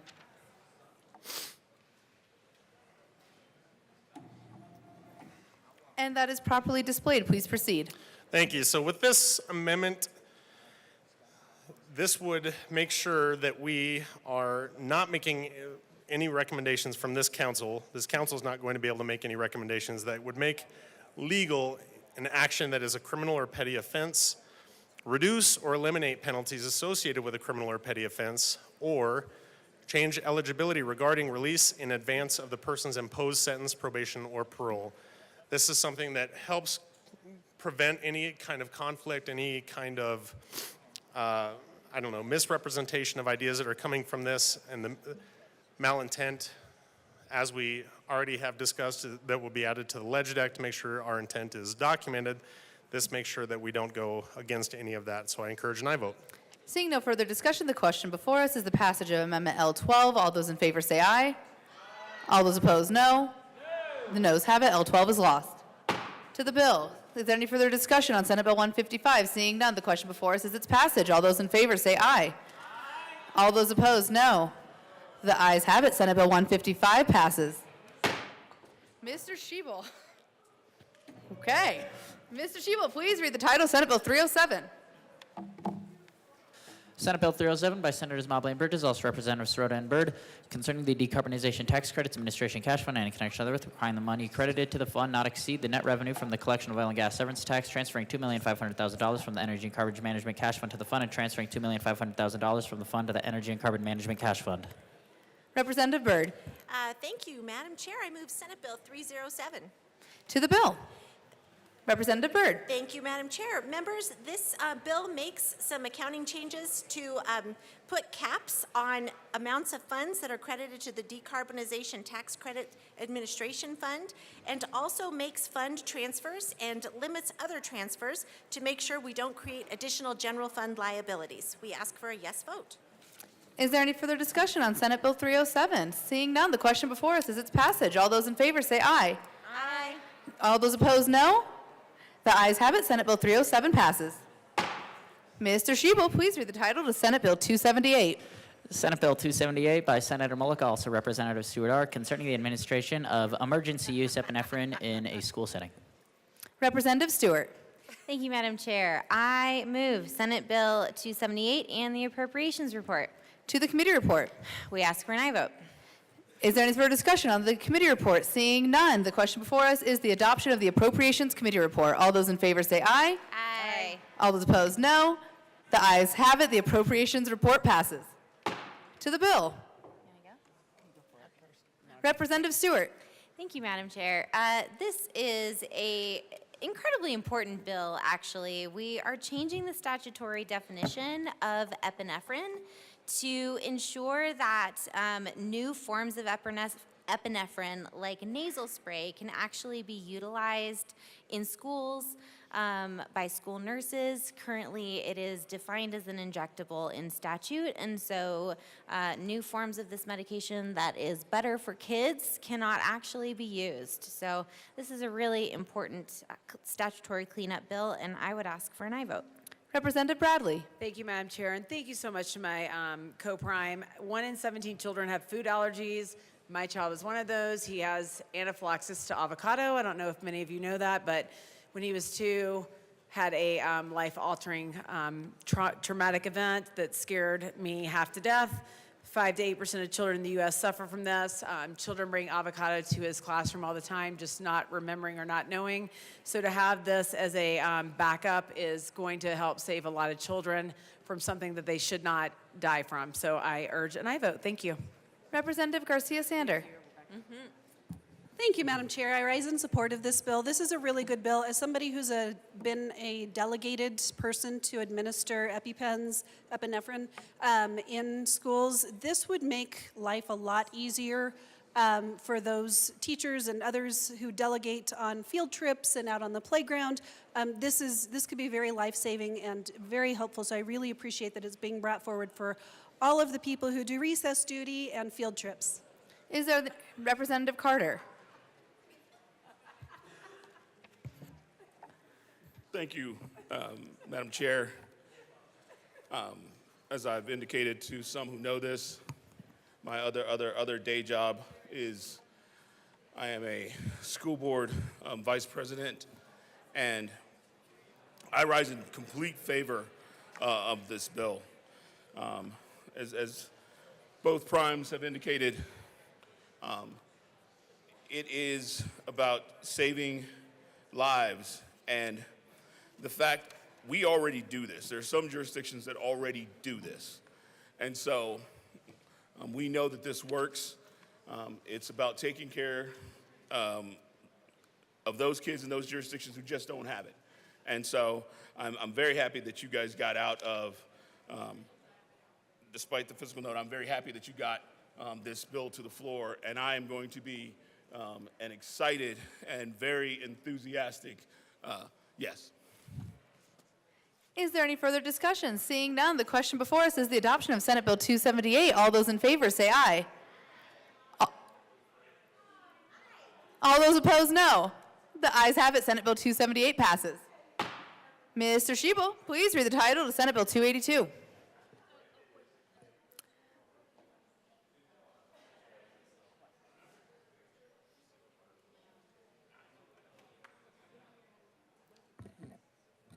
The House will stand in a brief recess.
The House will come back to order. Mr. Shebel, please read the title of Senate Bill 282. Senate Bill 282 by Senators Ball and Pelton B., also Representatives Foray and Armagost, concerning persons who provide services related to veterans' benefits claims and in connection therewith, establishing that certain actions by such persons are deceptive trade practices under the Colorado Consumer Protection Act. Representative Foray. Hi, thank you, Madam Chair. I move Senate Bill 25-282 to the floor. To the bill. To the bill. Thank you. So, as some of you might have known, we ran 2 bills around veteran protection benefits. This is the 3rd iteration. This is our compromise bill that we think is fair. This bill takes veteran benefits in the for-profit industry and regulates it as it is currently unregulated. The change that we are working on is mimicking the same reimbursement structure as Social Security and Social SSDI. So the idea here is that veterans can get the service and support they need in filing their benefit claims with the for-profit industry that currently is not regulated. We hope that you all will support this. This is also, one thing I wanted to mention is that this is only if they win. So right now, veteran service organizations and nonprofits can do it for free. For-profit industries can do it and charge whatever they want. So this is putting some guardrails to make sure our disabled veterans are protected. And I ask for your support in this bill. Representative Armagost. Thank you. So to echo Michael Prime's comments, this is the middle ground. This is that area where we're not going to make either side happy in this. There's going to be some wins and some losses on either side of this argument. This is something that comes to the level where we do have veterans that are being basically brought into predatory practices where they might think they're getting an increase or an appeal to their benefits and thinking they're getting guaranteed an increase in their rating, which would create more money. And then they make a contract where they owe this money for the work that has been provided. Turns out they don't get that increase. They might even get a decrease in their rating. And then they're out for that money to that organization. So there are predatory organizations that are out there. The people that came to testify are not being targeted by this. So this is something that is definitely targeting those actual predatory organizations, not the organizations that are trying to do the right thing for veterans. This is an area where it is going to make it a little harder for people to come into compliance, but even on the VSO side, the Veteran Service Organizations, they are not going to be able to get everything they want out of this either. This is just something that makes it where it is that free market where people do have the ability to do this in the private sector and the public sector, for profit and nonprofit. This is I think the best thing that we can do to make sure we're coming to the middle for all of the organizations that are looking out for the consumer in this case, which is our disabled veterans. So I encourage a yes vote. Is there any further discussion on Senate Bill 282? Representative Bottoms. Hey, Army, Navy one. Navy one. Thank you, Madam Chair. So, this bill has got so much good. It really does. Here's the good. It does bring some regulation to the context. It does limit exorbitant cost to the veteran from these this private space. But with that said, this is my story, and I'm sticking to it. So I got out of the Navy in '94. I was inactive for a couple years after that. But I got out of the Navy in '94. The Navy lost my paperwork. For 25 years, I did not have my paperwork. And every couple years, I would go back to a VSO. I would call military base. I called the DOD one time. I did everything I could for 25 years to try to say I was in the Navy. It got to the point where my children did not believe I was in the Navy because they were born after. And I went to get a veteran VA loan, and I couldn't prove that I was a veteran because the Navy lost my stuff. And I'd go to VSOs, and the VSOs were non-committal. You know, as nice as I can say this, when you're asking a government worker to do something, don't hold your breath. And if that's tied directly to a branch of the military, my goodness, You may never, ever hear back. And I would go back time after time after time. VSOs never, ever got the job done. I finally did, and I want to make sure I give credit where credit, so you guys are making me nervous. I'm going to give credit where credit is due. A VSO finally found all my paperwork. And after 25 years, it was 3 years ago. 3 years ago, I went into the Navy in 1988. 3 years ago, I got veteran status. And I tried forever.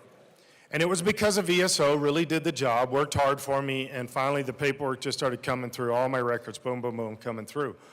The reason I'm saying all of that is I do believe these private companies have to be in this space. And as nice as I can say it, if the private companies are not in this space, I think the private companies even motivate the VSOs sometimes because they know there's somebody else out there. You take them away, and the VSOs are some, many are great, but some are so incompetent you never get anything done, ever. And I think most military people have run across at least one or two of those. And so I do believe that the private companies need to be in this space, but I also know that there needs to be some limitations. I've seen military people. My church has a lot of military and retired and active and all this stuff, and I've seen where they've been taken advantage of. I know that's a reality, and so there has to be a balance. For me, the only thing strongly in the bill that I just cannot deal with is it says in there a minimum of, $9,200 or 25% of back pay, the lesser of two. These private companies make a couple $100 sometimes, if that's the case. This is a lot of time and energy and work to get this stuff done. And so I would love to run an amendment. I was told that I'm not trying, this is not normal Representative Bottoms standing down here. I'm not attacking the bill sponsors, any of this stuff. If that amendment would be run, I would vote for this bill. But the sponsors are saying that would, once it gets to Senate and everything else, this would derail everything. And I don't want to derail everything, but I have to vote no if we keep that element in the bill because it's punitive on these private companies. And I strongly believe I know we need the private companies. If I were to run across one of these private companies 30 years ago, you realize how much VA benefit I have lost from 1994 to 2022? $9,000, I would have paid that. Think about that. You military, you retired, it doesn't matter, enlisted or officer, do you realize how many tens of thousands of dollars that has been because the VSOs didn't get the job done for me? A private company, boom, done. So I think the private groups have to be involved in this space. And I think taking them out actually does a disservice to the veterans. Not all veterans, but some veterans. And so I would love to have run that as an amendment, but I am listening to the sponsors on this, but I'm still conflicted, and so I'd have to be a no. Representative Armagost. Thank you, and thank you to my colleague. I didn't hear anything you said after you said Navy, but there was some noise after that and something other than that. But no, in all seriousness, this has been something I heard from every side of this argument over the interim before session started. When there became two bills at the beginning of session, those two bills were on either side of this argument. Neither of them was going to pass because of that. And then one of them was amended to the degree that it was somewhere in the middle, and I put my name on that bill. I was a co-sponsor on that bill, and that bill even died. This bill was brought up in the Senate, and in both chambers, bipartisan in both chambers, every sponsor on this bill is a disabled veteran. So the fact is, the one person that came bringing all of this forward works in this space as an attorney for veterans. So this is something that has had those conversations. And like I said, we're not going to have everyone at 100% on this bill. This is that meet in the middle bill where we are doing the best that we can to appease everybody to the most that we can. And this is something that we're not going to get everyone to 100%. Even the VSOs and veterans organizations are not at 100%. The organizations that testified are not at 100%. But this is something for those organizations that aren't doing the right thing. They didn't show up to testify. They obviously are the ones that are targeted in this bill as being removed from the opportunity to be able to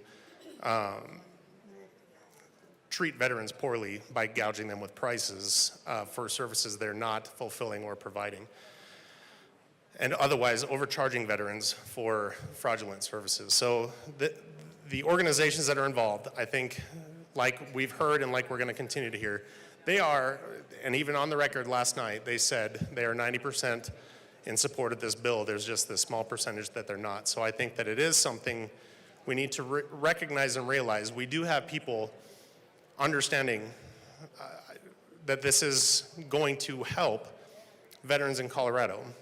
This is not going to hurt veterans in Colorado. This is not going to hurt those private entities that are doing this for profit. This is something that helps keeping veterans from falling into these predatory services that are simply looking out for profit, not looking out for the benefit of the veterans. So just to go into something I brought up in committee, I'm rated 70% disabled through the VA. That was through a veteran service organization, veteran service officer. I was, upon retirement, 22 years, I was able to do a medical board, went through the whole process. I got my rating, and then I started receiving pension for that. I had another veteran that went through the same 2 combat deployments I went through, and when he went through his process, was rated at 30%. I referred him to the same people and the same process that I went through. He had more significant medical issues than I did. He ended up getting a higher rating than I have. So there's just the ability for veterans to be able to find something that works to get seen and get their issues addressed and get the pension that they deserve, the rating that they deserve. Sometimes it doesn't happen through the VA, sometimes it doesn't happen through those VSOs. But in those cases that they do go to a private for-profit organization, making sure that they aren't getting taken out by a predatory service, making sure that they have somebody who is under this, the protections provided in this bill, to make sure that they are speaking and working with somebody legitimate and somebody that's not going to be looking out for their own profit, looking out for the betterment of that veteran. So on the bill, I do encourage and I vote. Representative Kelty.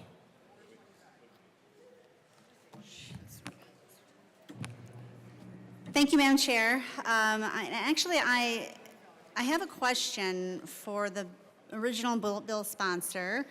I'm going to tell you a little bit about my story. I actually served in the greatest fighting force in the entire world, and that was the United States Navy, for 21 years.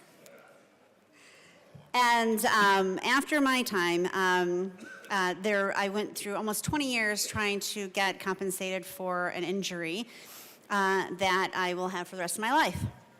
And I went through the VSOs, I went through the VA, I went through the DAVs, I went through everybody for all that time, and I got zero help, zero compensation for anything. I just recently decided to give it a try, become a guinea pig for a company that's very well known, that helps veterans get their disability ratings and payments and benefits. And I went through them. They didn't promise me anything. They said, we can get it or we can't. And we'll help you fill out the paperwork, because that's one of the worst things to do when you're a veteran and you're in pain and you got problems. It's actually filling out all the paperwork, getting everything, keeping everything straight, getting things in time, either getting denied or having an appeal. And it's just a hot mess, especially when you just aren't in it to do it. I mean, you just don't have it in you anymore. And this company actually, after 20 years of trying to do this myself and getting things done, getting appeals and denies and all that stuff, they got it done in 2 months. 2 months. It was only a couple $100 a month.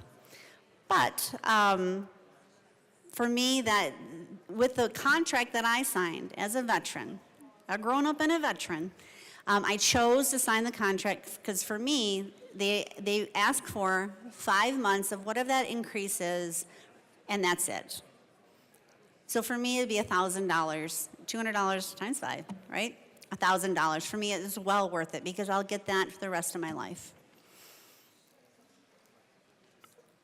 Now with this, I don't want veterans getting scammed. There are many companies out there who are scamming veterans. This bill actually is aimed at protecting them from, and I'm grateful for that. Our veterans are our heroes, and they do need, they protected us, so we would like to help protect them. And we don't want them getting scammed, especially our senior veterans. So I understand the nature of this, but I want to make sure that companies who are actually, that veterans are choosing to help because they don't have either the time or the capacity of doing all the paperwork and the runaround, they want help, they're okay with paying for help, that these companies can actually get compensated at least something. So my question for the original bill sponsor is on page 5, it states, a person may only be compensated for consulting with, advising, or assisting a veteran on a veteran's benefit matter if the person secures an increase in the benefits awarded, compensation for consulting with, advising, or assisting a veteran with a veteran's benefit matter must not exceed the lesser of $9,200. Mine was only $1,000. Or 25% of any past due benefits, which I didn't have any past due because the way the VA had done my stuff, they denied everything. Should have been past due, but there was none. So I only have future due. Any past due benefits a veteran actually receives after an increase in monthly benefits is awarded as a result of the person's consultation, advice, or assistance. I want to make sure that the company that I chose to use would actually get their due payment, or they would allow to be paid that $1,000 that I would gladly give them for helping me get something done that couldn't be done in 20 years and getting it done in 2 months. So I want to make sure that they're actually going to be able to get paid on the future benefit, because mine's future, mine's not past. So if I could get the bill sponsor to answer that question. Not you. I actually, the original bill sponsor, because I had already talked to her about this, and I wanted her answer. Okay. Representative Armagost. Thank you. As an original bill sponsor with the other original bill sponsor in the House, we collectively, if I think I understand what you're saying, terminology-wise, you're talking about the difference in pay for pension payments moving forward. I don't know what future payments or future versus back pay means.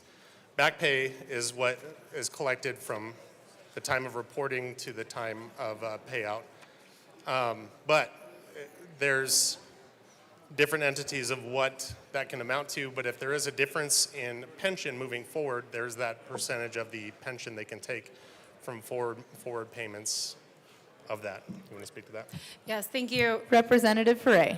Thank you. I've done veteran transition counseling for a year in my past work, and I've never seen future pay. I've only seen back pay, and that is what we're addressing here. I can talk with you offline on specifically what that case is and how it works to see if there's language that we need to improve on the bill, but as it stands, the only cases that we've been focusing on in this bill are back pay. Representative Kelty. Thank you for that. I just want to make sure. So in my situation, I technically would owe the company $1,000, right? For the $200, I signed a contract and I said, yes, I will give you whatever the increase is when I get my increase for 5 months. I said I would do that. I'm fine with that. But I want to make sure that that still stands. Like they're still able to collect up to the $9,200 of that money, like of what I owe them for helping me the 5 months of what I will be getting. Representative Ferre. Thank you, Madam Chair. I believe so. I will do my due diligence and double check later today for you, but I believe so. Representative Carter. Thank you, Madam Chair. I move L3 and ask that it be properly displayed. That is a proper motion. One moment. You want me to step off? Close it. Nah, you should probably get back. Only because. And the amendment is before us. Please proceed. Representative Carter. Thank you, Madam Chair. Okay.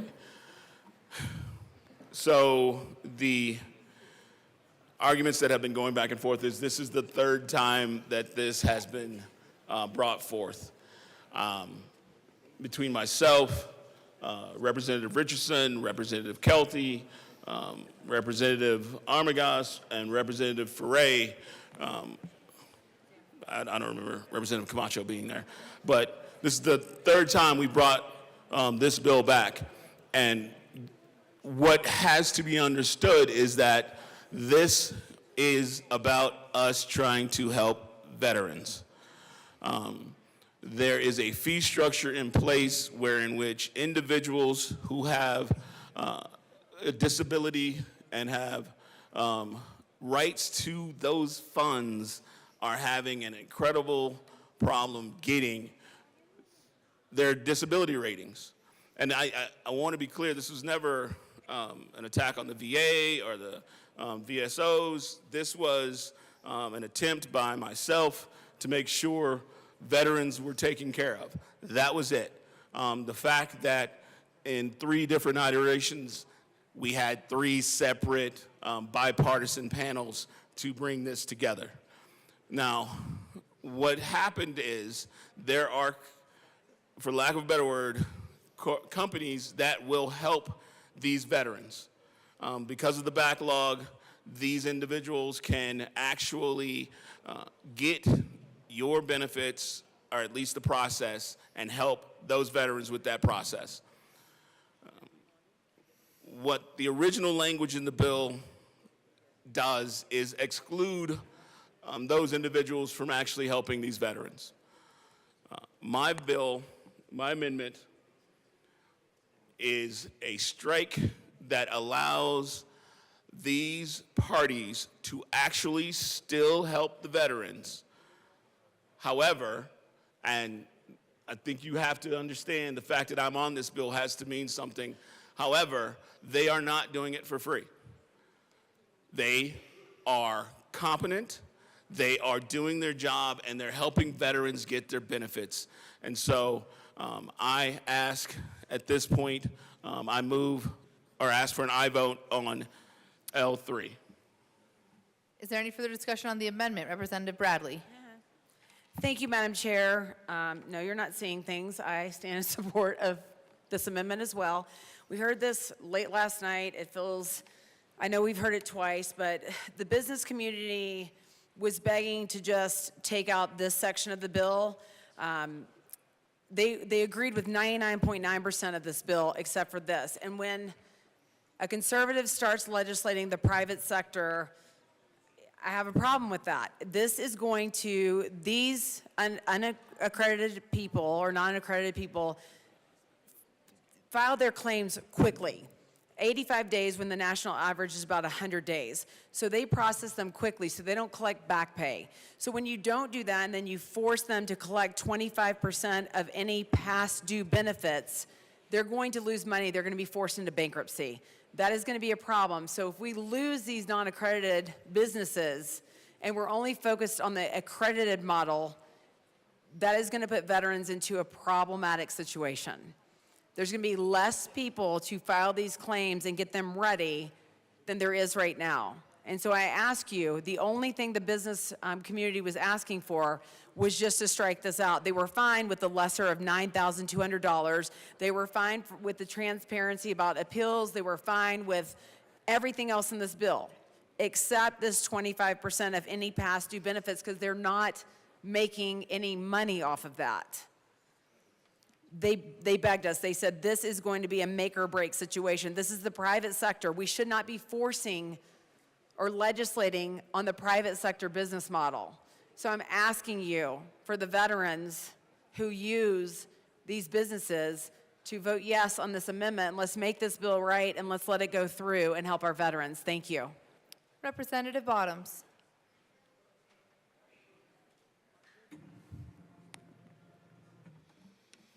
Thank you, Madam Chair. So I like this amendment. This was what I was going to run. Looks a slight bit different. Doesn't have my name at the top. But this was what I was going to run. And I agree with this. I just think if we can pull that percentage out, I think this would be a good compromise between the two. And so yeah, I would say vote yes on the amendment. Representative Ricks. Thank you, Madam Chair. Members, I rise to support this amendment. I sat in committee listening to this bill about helping veterans to get their back pay. What's important about this bill is there's over 250,000 backlogged cases where veterans are struggling to get their pay. If they go the regular route to the VSO, they're not able to get through because there's backlogs and they're not as efficient. These private companies are in the market, accredited and non-accredited, who help people to get their back pay. We don't want people to be waiting years to get back pay.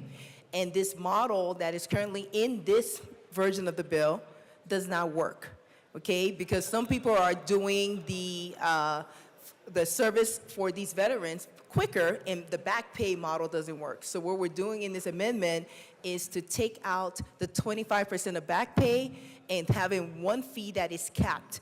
And it's probably more reflective of what the market is and what the cost should be. So we ask for support on this amendment. Representative Richardson. Thank you, Madam Chair. I had talked to the sponsor earlier and said I thought it was in a good place and I wouldn't speak to this today, but I had brought one of the earlier bills that started on one side, veered to the middle, and then ran smack into the State Affairs Committee and died. So I'm glad that this stayed alive, because it is very important that not only do we protect our veterans, but we give them access to the benefits they've earned. And I know that's where this bill is going, but it struck me, there are a couple of concerns I had.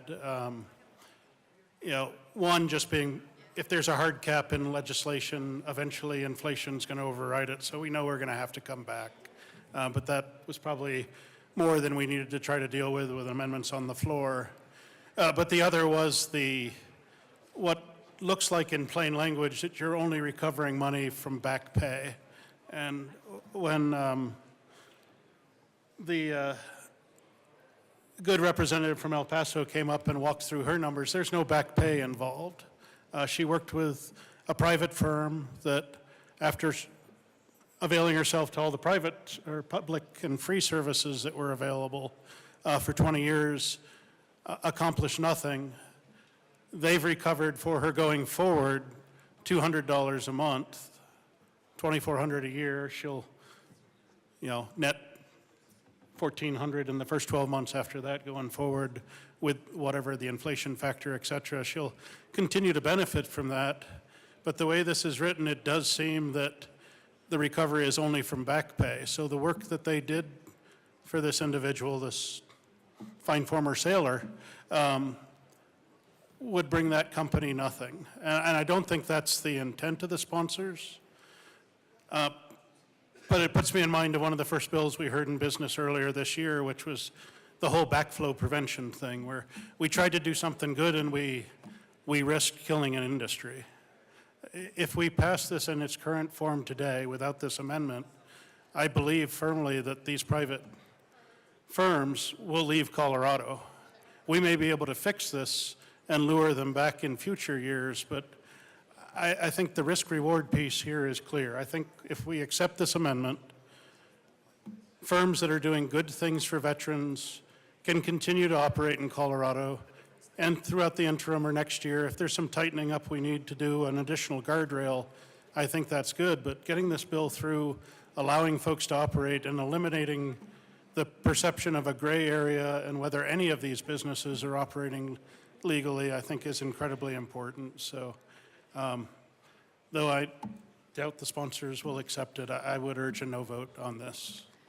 Representative No Martinez. vote, a yes vote, sorry. Representative Martinez. Thank you, Madam Chair. It's an honor to serve with you. It is an honor to serve with you. Members, I'm going to urge a no vote on this amendment.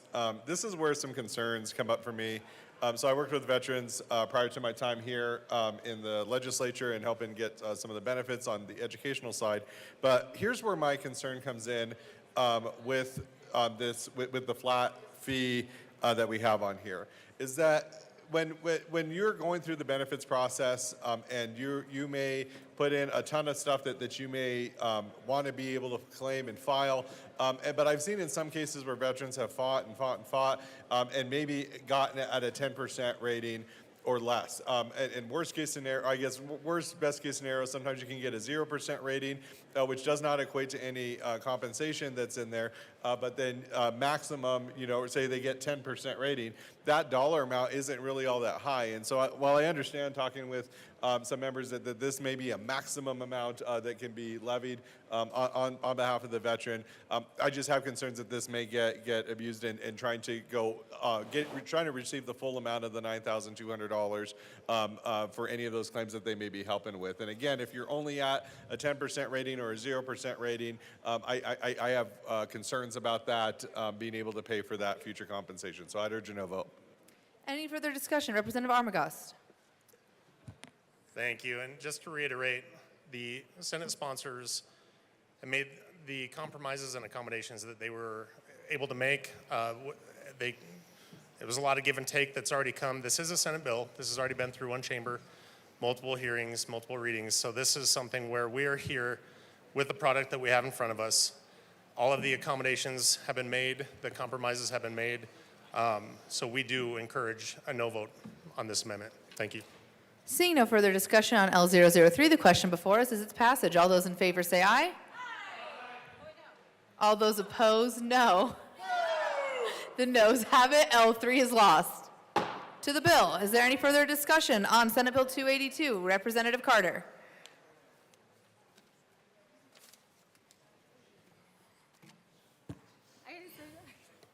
Thank you, Madam Chair. I appreciate the conversation. At this point, however, I am moving L2, and I ask that it be properly displayed. That is a proper motion. To the bill, yes.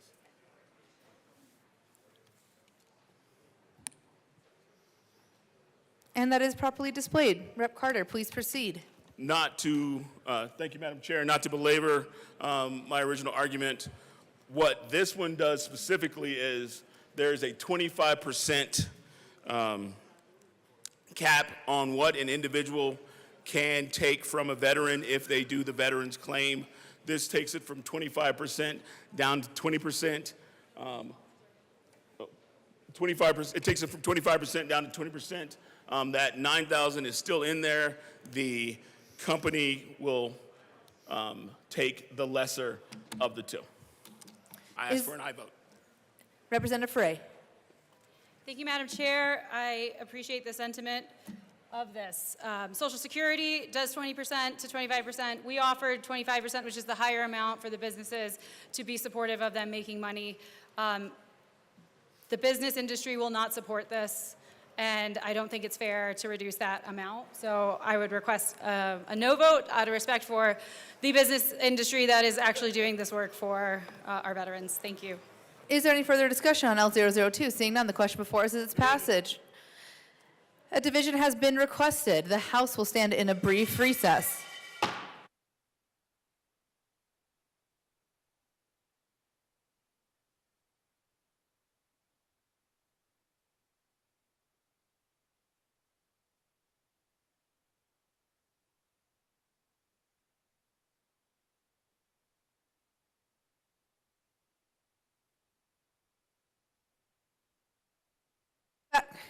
The House will come back to order.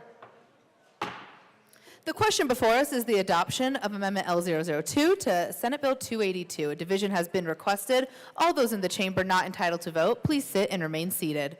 All those in favor of Amendment L002, please stand and remain standing in one place or raise your hand and keep it raised until the count is taken.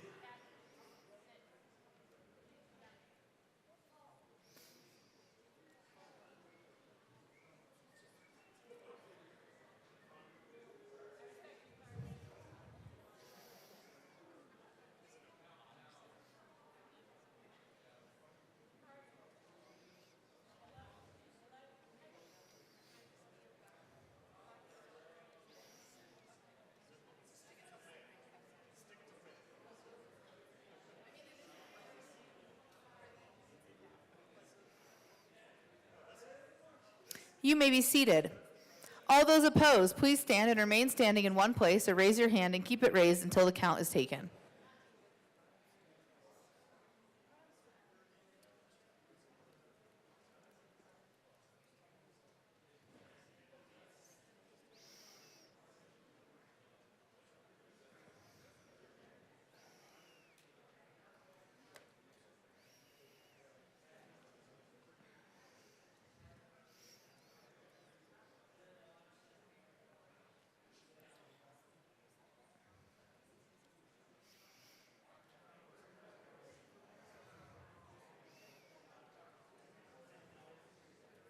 You may be seated.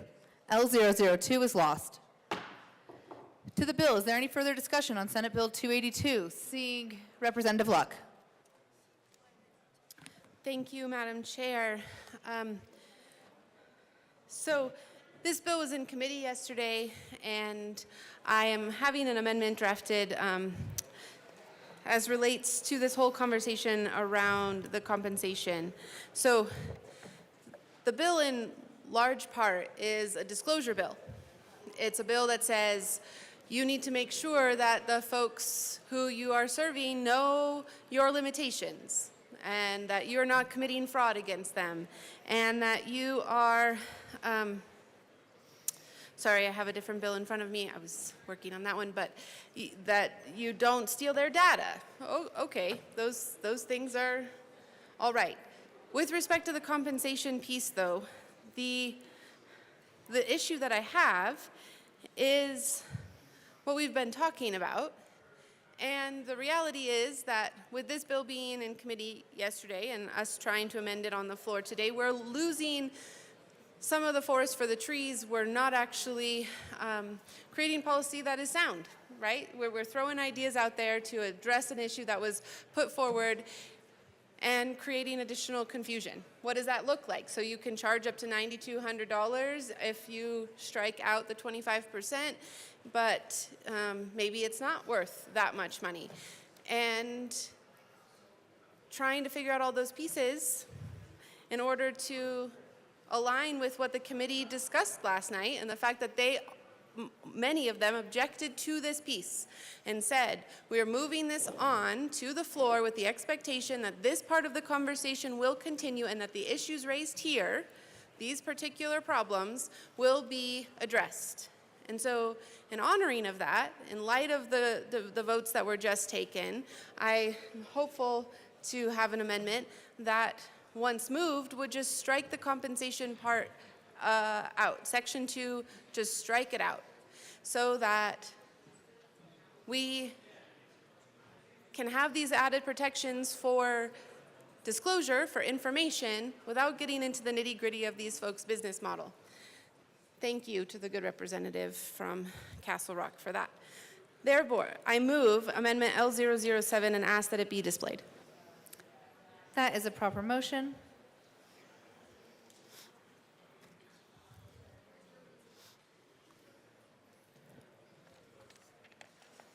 And is displayed. Please proceed. Thank you, Madam Chair. If you get rid of this part, you get rid of a lot of the contention around this bill.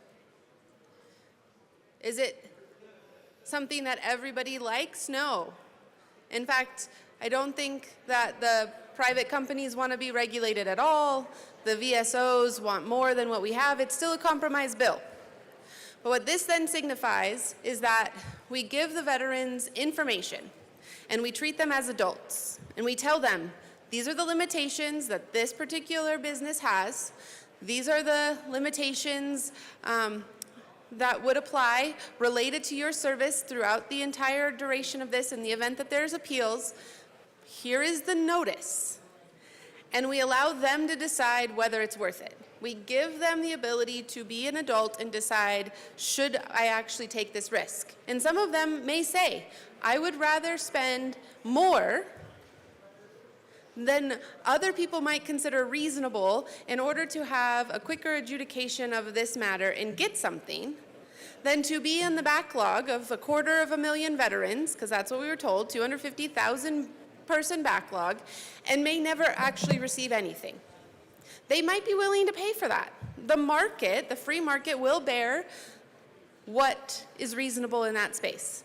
And so by just making this really a bill, and there's still some composition pieces or compensation pieces in it, I understand that, but this is the crux of the problem, the crux of the argument and dispute. Strike it for now. Just allow it to be information sharing and allow that information to guide such that those people can make good determinations for themselves as to how much money they are willing to. So once again, for those who are wondering, all I'm doing here is striking the compensation piece for now, that conversation from this for now, and restoring it to an information bill. So hopefully that makes sense. Okay, thank you. Is there any further discussion on Amendment L007? Seeing none, the question before us is the adoption of L007. A division has been requested. The House will stand in a brief recess.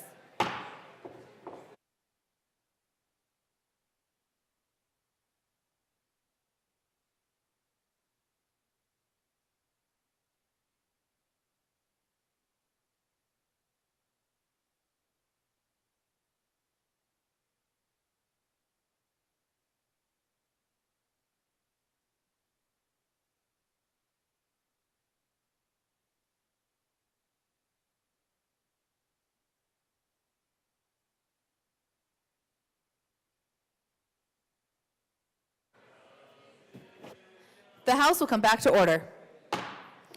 The question before us is the adoption of L007 to Senate Bill 282. A division has been requested. All those in the chamber not entitled to vote, please sit and remain seated. All those in favor of L007, please stand and remain standing in one place or raise your hand and keep it raised until the count is taken.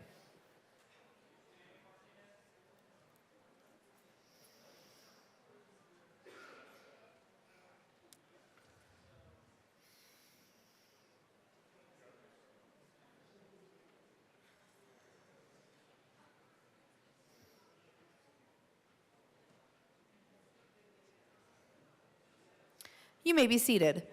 All those opposed, please stand and remain standing in one place or raise your hand and keep it raised until the count is taken.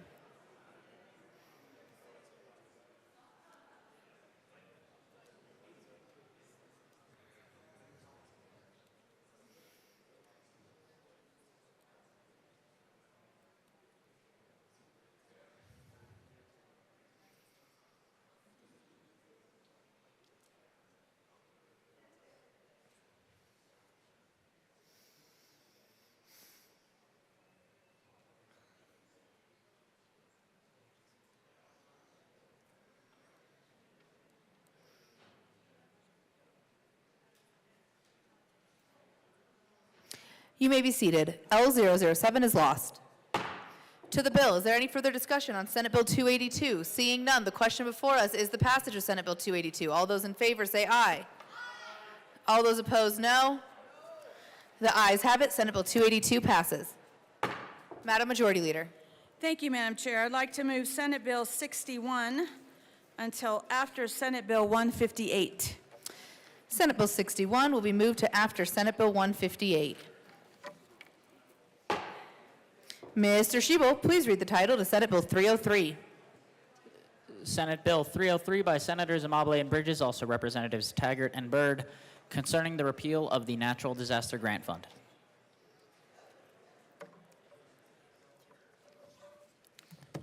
Sorry, it's Beauty and the Beast here, and I'm the Beast. Representative Taggart. This is the beauty. This is a very simple one. I move SB 25303. To the bill. This is a repeal. Can I say that to everybody again? It's a repeal for a fund that hasn't been utilized since 2015. And there happens to be just under 200,000 in the Natural Disaster Grant Fund within CDPHE. And this bill repeals that and brings that $200,000 into the general fund. And I ask for an aye vote. Is there any further discussion on Senate Bill 303? Seeing none, the question before us is its passage. All those in favor say aye. Aye. All those opposed, no. The ayes have it. Senate Bill 303 passes. Mr. Shee will please read the title to Senate Bill 305. Senate Bill 305 by Senators Kirkmeyer and Bridges, also Representatives Byrd and Taggart, concerning the process by which the Division of Administration in the Department of Public Health and Environment issues permits relating to water quality and in connection therewith, making and reducing an appropriation. Representative Byrd. Thank you, Madam Chair. I move Senate Bill 305. To the bill. Members, this bill follows up on JBC efforts to address a permitting backlog for clean water permits. Federal environmental protection guidelines recommend that 75% of water quality permits be current with no more than 25% backlog. Unfortunately, up as recent as fiscal year 23-24, our own state had a backlog that was up to about 75%, with current 25%. With recent investments that this General Assembly has made over the past year and a half, we've improved that record to 50%, but this bill will help us get rid of the backlog and advance the cause of making sure that we are timely issuing water quality permits. I'm very grateful to the good work done by CDPHE to collaborate with water districts and those who are charged with making sure we have the infrastructure we need to keep our water clean. This bill makes notable changes so that there's more transparency, that we are requiring more reporting on department prioritization, creating time frames for processing permit applications, and also considering local government financing of water infrastructure when developing scheduling for compliance. These are all important changes that move this conversation and will improve life for all of us. I ask for a yes vote. Is there any further discussion on Senate Bill 305? Seeing none, the question before us is its passage. All those in favor say aye. Aye. All those opposed, no. The ayes have it. Senate Bill 305 passes. Mr. Shebel, please read the title to House Bill 1220. House Bill 1220 by Representatives McCormick and Hartsick, also Senators Pelton, B. and Mullica, concerning the regulation of medical nutrition therapy. Representative McCormick. Thank you, Madam Chair. I move House Bill 1220, the Health and Human Services Committee report, the Finance Committee report, and the Appropriations Committee report. To the Appropriations Committee report. Thank you, Madam Chair. In Appropriations, we offered a strike below amendment that actually is most of the original bill, except for a restructuring of the framework, the regulatory framework under DORA, which will now be similar to how direct entry midwives, barbers, cosmetologists, and funeral directors and others are regulated. And in so doing, we were able to simplify the process, eliminated the requirement for background checks and fingerprinting, as some of those other professions do not have, and also still offering protections for the public. And this also cut the fiscal note down by about $150,000. And also the Appropriations Committee appropriated money. I'm going to run this one first. And with that, I move L013 to the Appropriations Committee report and ask that it be properly displayed. That is a proper motion. One moment.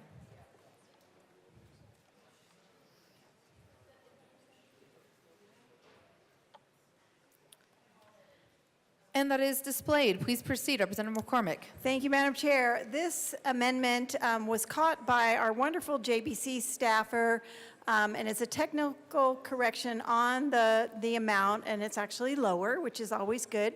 And so we ask for a yes vote on L013 to the Appropriations Committee report. Is there any further discussion to Amendment L013? Seeing none, the question before us is the adoption of L013 to the Appropriations Committee report. All those in favor say aye. Aye. All those opposed, no. The ayes have it. L013 passes. To the Appropriations Committee report. Is there any further discussion? Representative McCormick.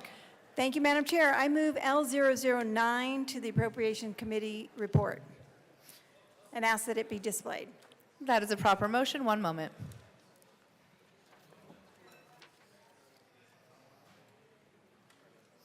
And that is displayed. Please proceed, Representative Hartsook. Thank you, Madam Chair. So after multiple committees, multiple discussions, we listened to a lot of feedback that we received, and what this amendment does is it makes it crystal clear that it affirms this has nothing to do with religious beliefs, cultural beliefs, anything that you want to practice in that sphere. This does not impact your ability to do that. It has nothing to do with saying you can or can't do anything in those religious or cultural venues if you choose to get anything from various stores.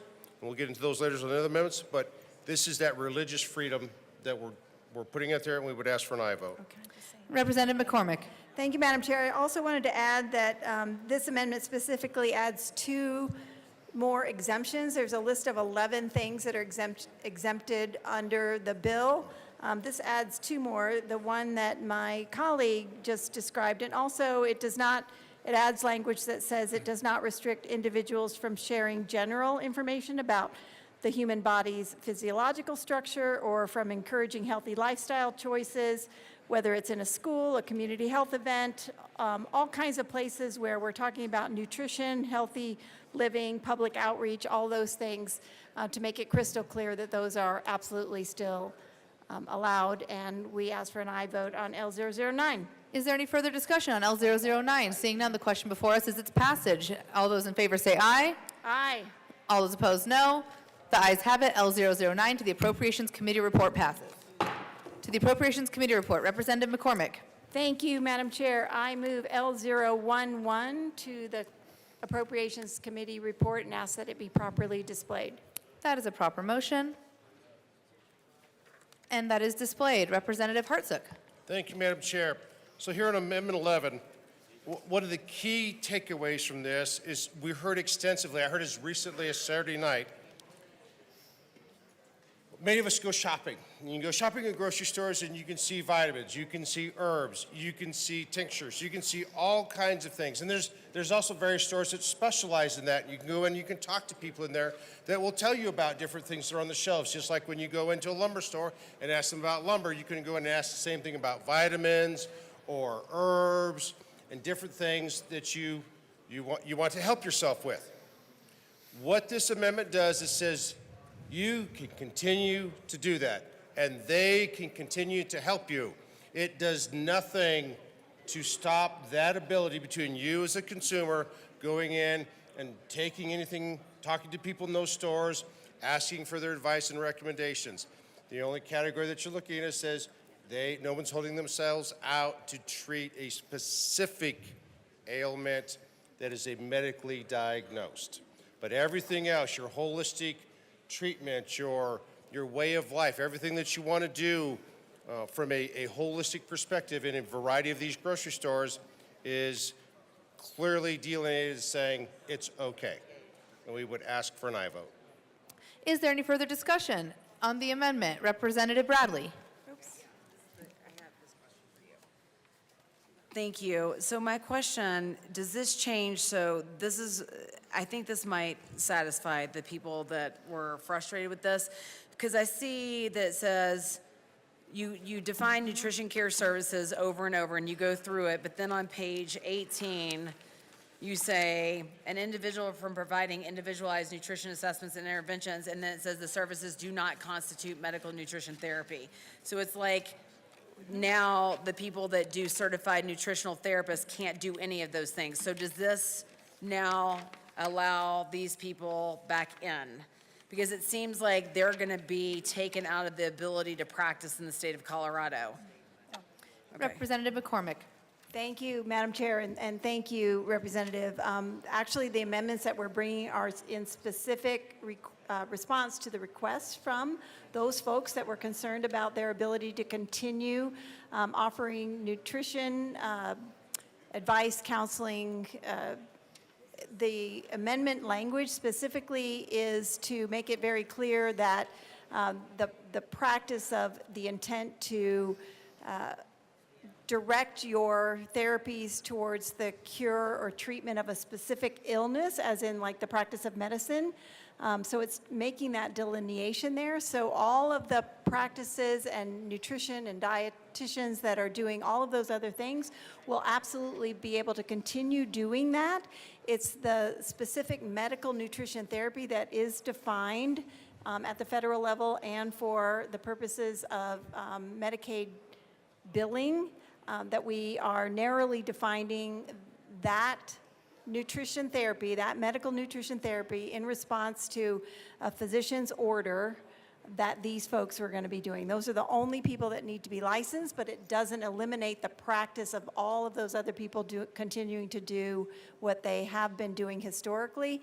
And we worked really hard with the folks that many of us got hundreds or if not thousands of emails on to make sure that they are now in a good place on this, as well as the other folks in this arena. Thank you for that question. Representative Hartsook. Thank you, Madam Chair. And I think here's an analogy that will help clarify it. When you go in to see your doctor and you say something's wrong, and you go to see your doctor, that doctor diagnoses, that being the key word, the diagnosis of your ailment, your disease, whatever that is. That diagnosis is the key. Going into these grocery stores is not a diagnosis. You can go in and say, I have an upset stomach. And they can say, well, here, this will help with digestion. This will help with a whole variety of things.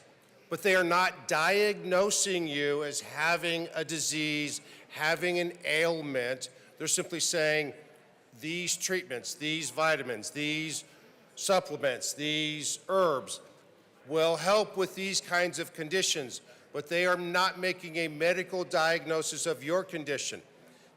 When you have a medical diagnosis, that is where you're working with your doctor and what is covered under the registered dietitians.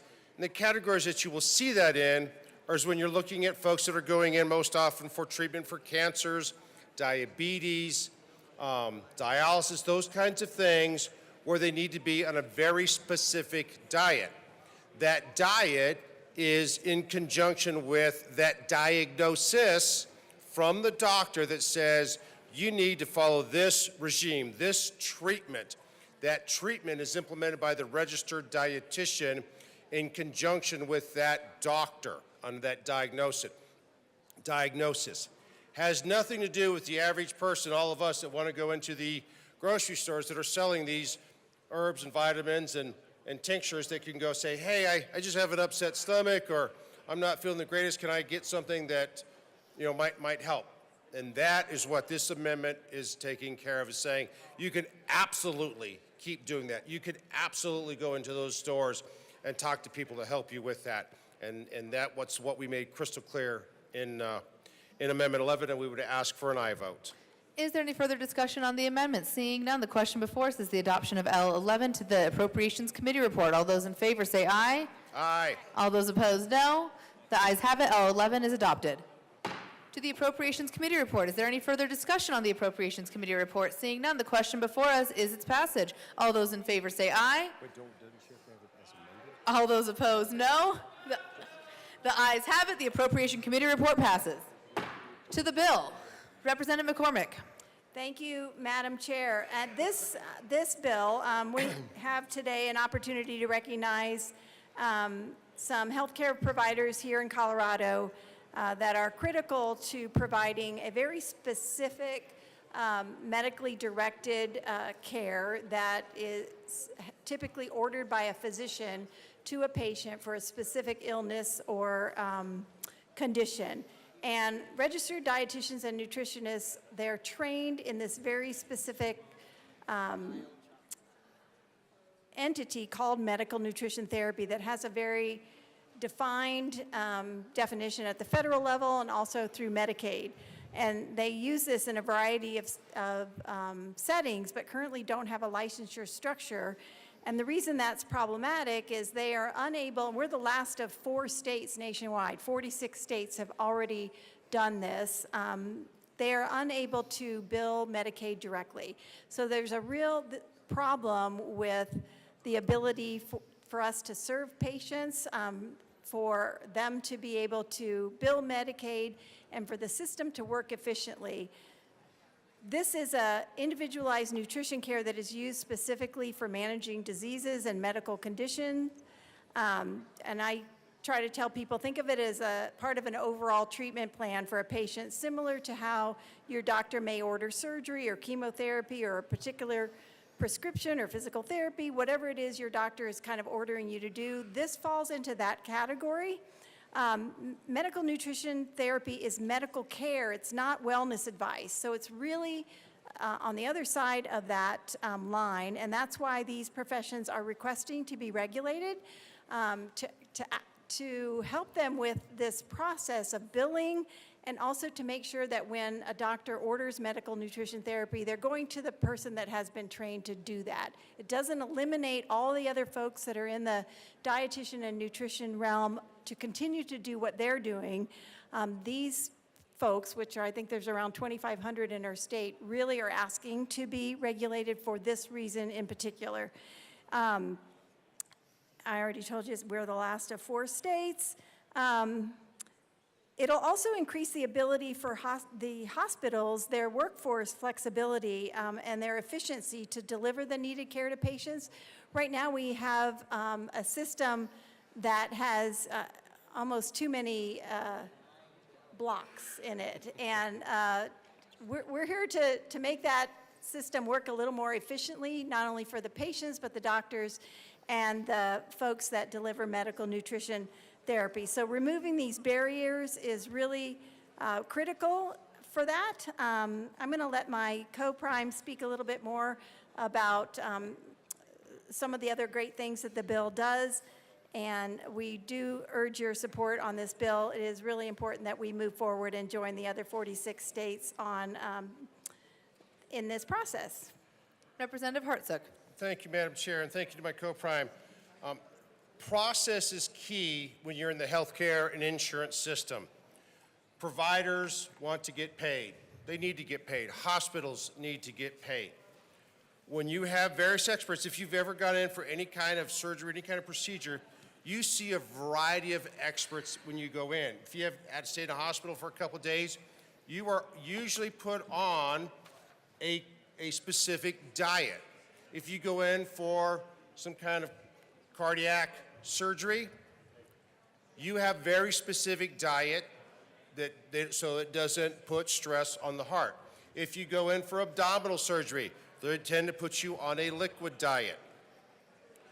What this bill is codifying and now making very clear definitions, if you're going to be that registered dietitian for the insurance process, that you are working in conjunction with that medical diagnosis for treatment. Most of these times these become long-term treatments, not just short-term in a hospital like I just described. These are long-term lifestyles where people have to adapt to a condition, like I said, because of cancer, diabetes, dialysis, things like that become permanent life-changing scenarios. They don't just go into the hospital, come back out, and going back to eating how they normally do. In these changes, to work in conjunction with the doctor and that diagnosis, that's what that registered medical dietitian does. And so that dietitian can get paid in that process, in Medicaid and everything else that's out there. This streamlines it, creates a path for them when they are submitting their billing statements and everything is going in so they can get paid. Everyone is on the same sheet of music. They know that these registered dietitians are in support and working in conjunction with the medical doctor for this diagnosis. Again, this has absolutely nothing to do with the average person like you and I that go into the grocery store that just has an upset stomach and wants to get something from a nutritionist that's sitting in there.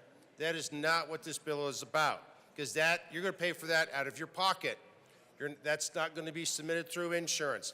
That's not going to be done in conjunction with a medical provider. That's just you going into the grocery store saying, hey, I got an upset stomach, I'd like to have something, what do you recommend? This bill focuses on that process. And in streamlining that process, it helps us get providers paid, everyone else paid, the patient gets the care that they need, and everyone comes out on the winning end. And we would.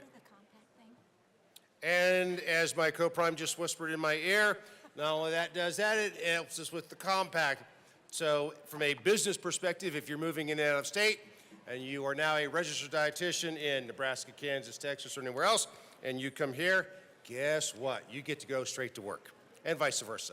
We would urge an aye vote. Thank you. Representative Gonzalez.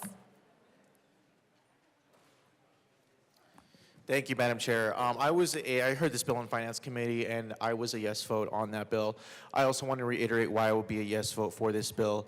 When it comes to regulations, I'm very hesitant to adding more regulations just to anything, but given that other states already have something similar in place, and given that a lot of these professionals are asking for this, I feel more comfortable voting for it and supporting for it. So I appreciate the work that the sponsors have done to get the bill to where it is now, and also the amendments. So I'm very appreciative of the fact to get it in a better position than it originally was in the Finance Committee. And so I have had a lot of people reach out to me in support of this bill, people who this would impact, and obviously their professions. Many people in my district who are supportive of this bill. So as we all do, we represent our districts.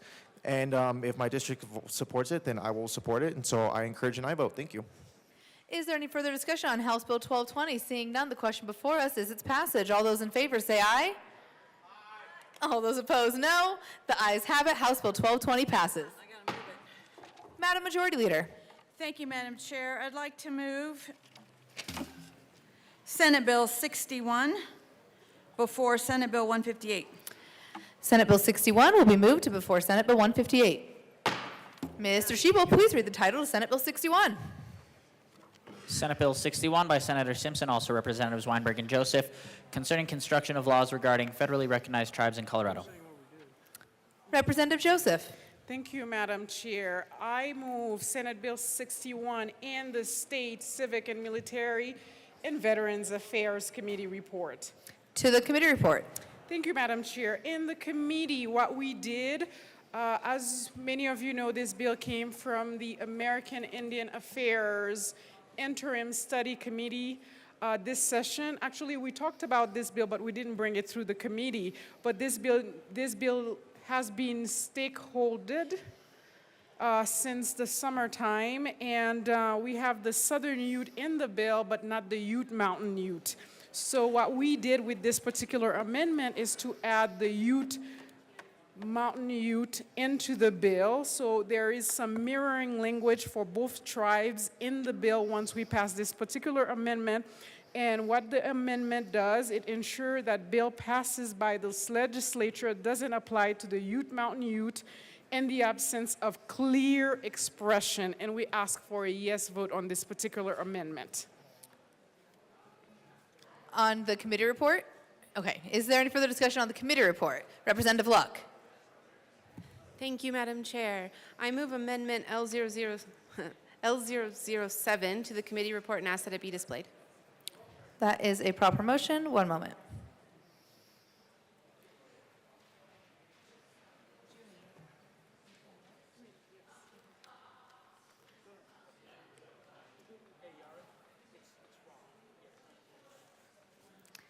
And that is properly displayed. Please proceed.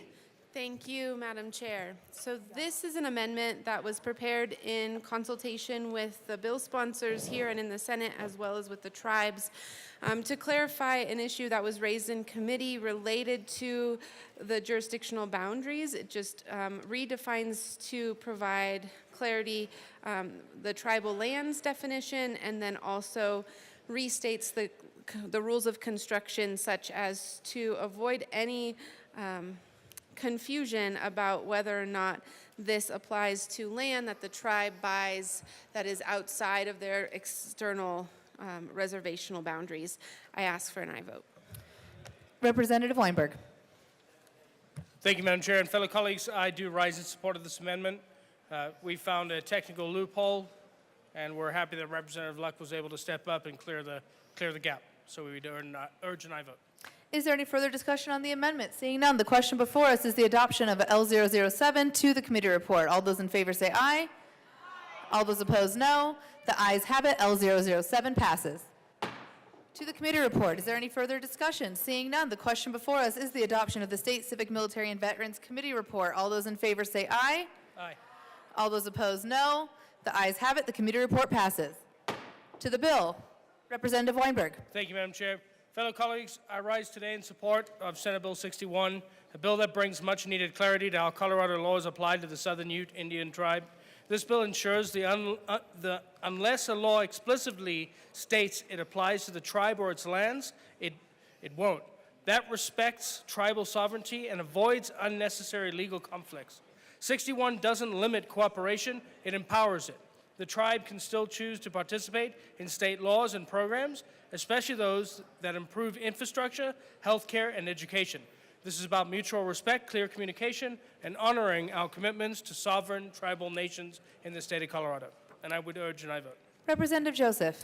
Thank you, Madam Chair. I just want to take this moment to thank the Southern Ute and the Ute Mountain Ute tribe for their support and engagement on this particular bill, and also thank my co-prime sponsor as we've engaged in this particular bill.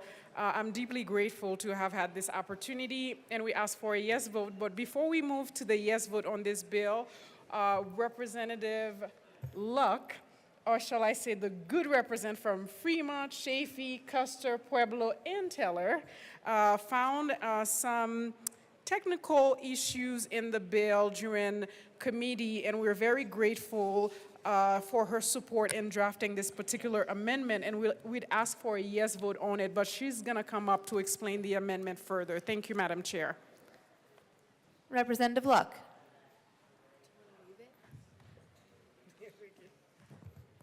Representative Joseph. Okay. Thank you, Madam Chair. I move L004 to Senate Bill 61. And would you like it displayed? Thank you, Madam Chair. Yes, and I ask that it be properly displayed. One moment. Do you have a copy? Oh.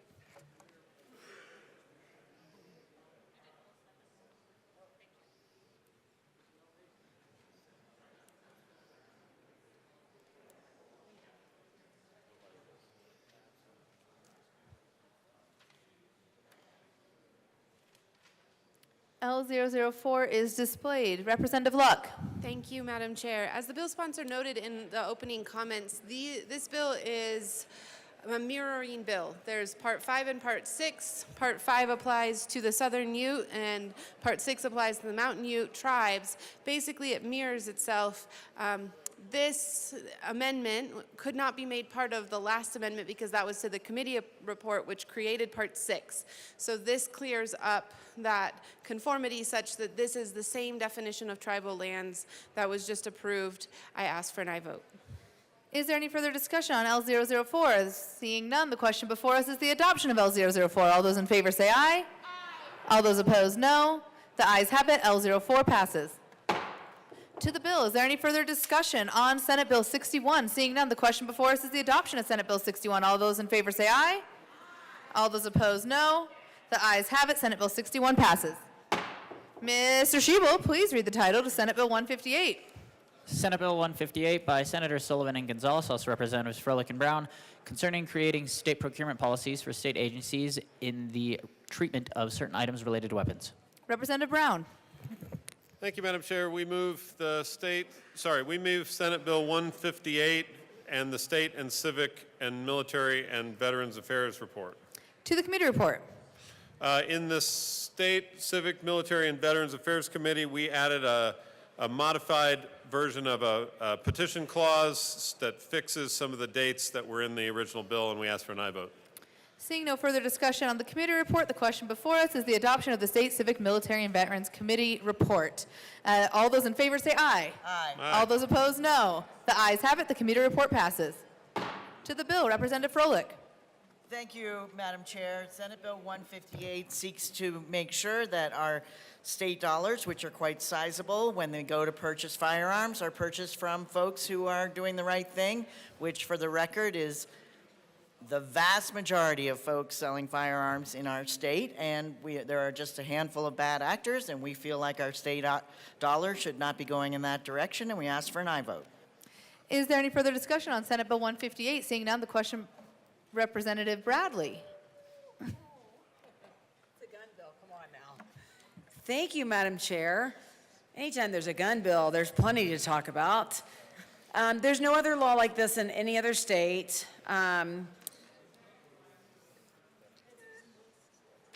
There's a lot to talk about. So this bill, we had a couple of FFLs. We couldn't find any violations. I get that the ATF rarely revokes an FFL license, but the bill overregulates the procurement process and will be burdensome for the small businesses. So we heard, you know, these large businesses maybe can tolerate this overburden, but the people that only have 1 to 5 employees that now have to jump through all of these hoops, it's going to kill. And I think that's the process. I think the process is to kill the FFLs in Colorado. So Wyoming, good job. Because again, I think you're probably behind these bills. The small business dealers don't have enough employees to spread out the resources to deal with compliance issues. And this is what's going to cause them to shut down. They're overregulated. There's too many burdens to put on these FFLs, and it's going to effectively bar them from bidding, even if they've never had an issue or violated the law. It's going to exclude certain dealers, especially people in Colorado, not for illegal activity, but for lacking the capacity to collect and submit all required documents. So not allowing preferences for in-state businesses removes a tool that helps local economies. These businesses, these FFLs are hurting. The least we can do is create or decrease the burdens that will allow them to be able to sell to the state and stay in this process of the free market. The big FFLs have the ability to be involved in this process, but the small ones don't. And the taxpayers spend the most amount of money on guns when we're doing this. So the small FFLs should be a part of this process, and they're not going to be able to be because there's so much of a burden in this process. I couldn't find any of the FFLs that had a problem in the state or had lost a contract, and so I'm wondering the intention of this with taking out the small businesses that would be able to bid in this arena. So with all of that and without any data to really get me into any kind of a favorable position, I ask for a no vote on this bill. Thank you. Representative Luck.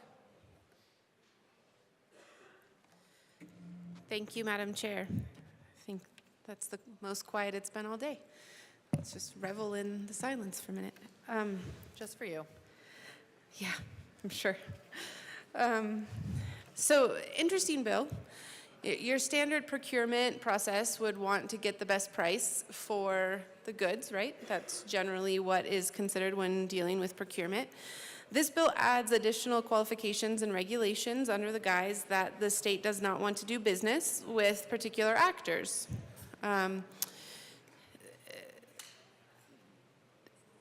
The underlying example that was given as the reason for this bill is a particular FFL that, according to one anti-gun group's investigation, found that between 2015 and 2023, this particular gun FFL sold about $3.1 million worth of firearms to the state of Colorado or its agencies, and had a variety of investigative reports done against it by the ATF.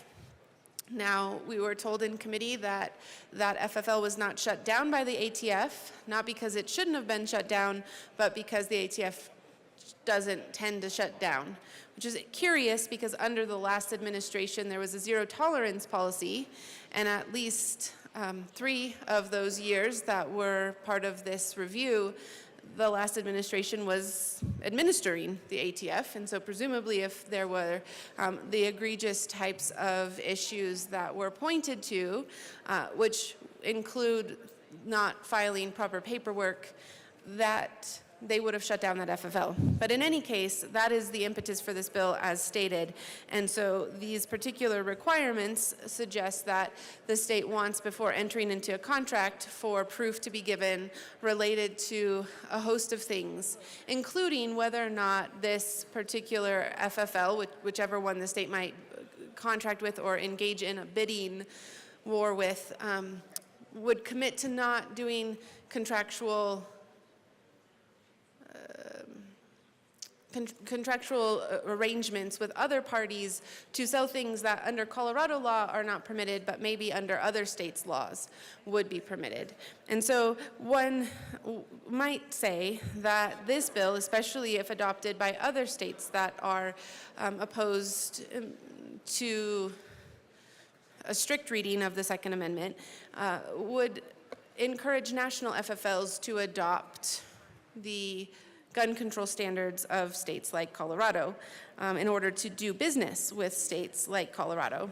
I will say that this particular bill for my side especially does not apply to local law enforcement.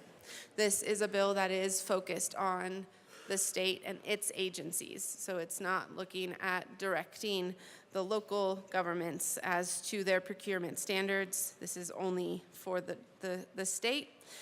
We were also told that there is no concern about being able to access the firearms sales, that there will be more than enough contractors out there who will be able to satisfy this.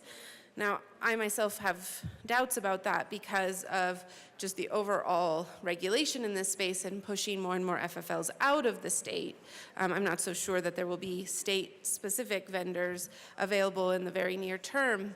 I also am not sure that some folks who would do business nationally would think that the terms of this particular bill and these particular provisions make doing business in Colorado or with the state of Colorado very attractive. So I'm not convinced of that, but I guess the Department of Public Safety says that there is no concern about being able to still procure under these particular terms. Again, I think it's important when we look at an issue to look at it holistically. The fact that many of my FFLs are actively pursuing real estate bids in other states because this state has become untenable needs to factor into this conversation. Thank you. Representative Bradley. Thank you, Madam Chair. I'm just going to go over this again for my caucus since we heard it less than 24 hours ago, because that's this time of year. The bill updates procurement requirements for firearms or items regulated pursuant to Federal National Firearms Act. It amends statute to clarify that resident, so Colorado bidder preferences do not apply when bidding on contracts involving firearms or NFA regulated items. This means that both in-state and out-of-state vendors are treated equally for these contracts. Then the bill sets strict procurement and compliance standards for any entity. And again, you just heard the representative from Penrose. They were talking about a $3.1 million FFL that had multiple violations. But again, the last administration was imposing their regulations on them. So tell me who's responsible for that.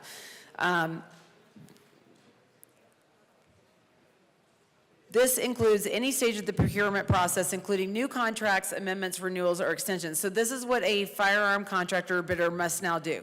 Have and provide licenses, permits, and certificates. Disclose ATF trace requests in the past 3 years, including time between sale and incident.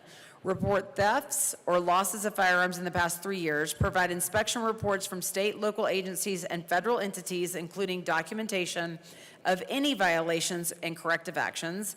Detail compliance policies such as preventing straw purchases, selling to prohibited buyers, and training employees. Certify that they do not sell ghost guns, kits, or unfinished frames receivers. Submit a sworn certification confirming that all submitted materials are accurate. So for an FFL with 1 to 5 employees, you're putting them out of business, or you're eliminating them from being able to even bid on this. The Attorney General may help the Department of Public Safety develop procedures to pre-qualify vendors, score vendors on safety and compliance, and terminate contracts for non-compliance, which might just be missing one of these pieces of paper. Departments must reject bids if required documentation is missing or inadequate and if the vendor does not follow safe business practices. Agencies cannot bypass requirements for emergency purchases. Originally, the bill specifically required the destruction of firearms by law enforcement agencies that are retired, damaged, declared surplus, purchased in a buyback program, voluntarily surrendered, or simply just not in use or subject to an investigation. What is left in this bill are these procurement practices. As amended, this bill creates rigorous standards and transparency requirements for any entity selling firearms or NFA items to the Colorado government, aiming to ensure only responsible licensed and law-abiding dealers are awarded contracts. It also ensures equal bidding rights across state lines and closes off any emergency loopholes for avoiding these requirements. This bill overregulates the procurement process and will surely be burdensome, especially for small businesses. It imposes significant paperwork and compliance standards or burdens, like trace data, theft loss reports, inspection histories, policy disclosures, and written affirmations under penalty of perjury. For smaller dealers, especially those without large compliance departments, this could effectively bar them from bidding, even if they have never had an issue or violated the law. That is not fair or equal in our state. And it's just another reason to close small FFLs down and make them leave our state. It's just another regulation on the gun industry, and we must say no. Thank you. Representative Armagost. Thank you, Madam Chair. And just in looking over this bill, you can see that there's this list, and if anyone knows anything about an FFL, a federally licensed firearm dealer, in Colorado especially, now you have to be a state firearms licensed dealer as well. You already have to abide by all of these things. You get audited, you have to report, you have to be in compliance of all of the things and lots of other things just to be able to maintain your licenses in Colorado. So with the FFL and now the SFL, if you will, for Colorado, we're adding this in there too, which just has this arbitrary list of requirements that somebody has to abide by simply to sell in any kind of contract or bid for a purchase. So this is something that now, not only are we applying this in our state, but anyone that wants to sell to this state, so outside states. So it's just, yes, as you've already heard, an attack on our FFL dealers in Colorado, our small businesses, even our larger businesses, our manufacturers in Colorado that are all being chased out of state. That revenue is not going to be able to come here. There's no desire to sell anything to this state in the firearms industry to any state organization, any of the things that are listed in this bill. I just think this is, again, another huge overregulation in firearms, and those dealers that are simply trying to do the right thing for the right reason are already in compliance, thus maintaining their licensure, and now we're just putting another regulation on them to simply, I don't know, stifle them even further, and anyone out of state that wants to do the business here. So it's frustrating to see that we keep digging and digging and digging and digging into this, but how far does this need to go is the question I guess I would like to ask, whether it be the bill sponsors or anyone in the room.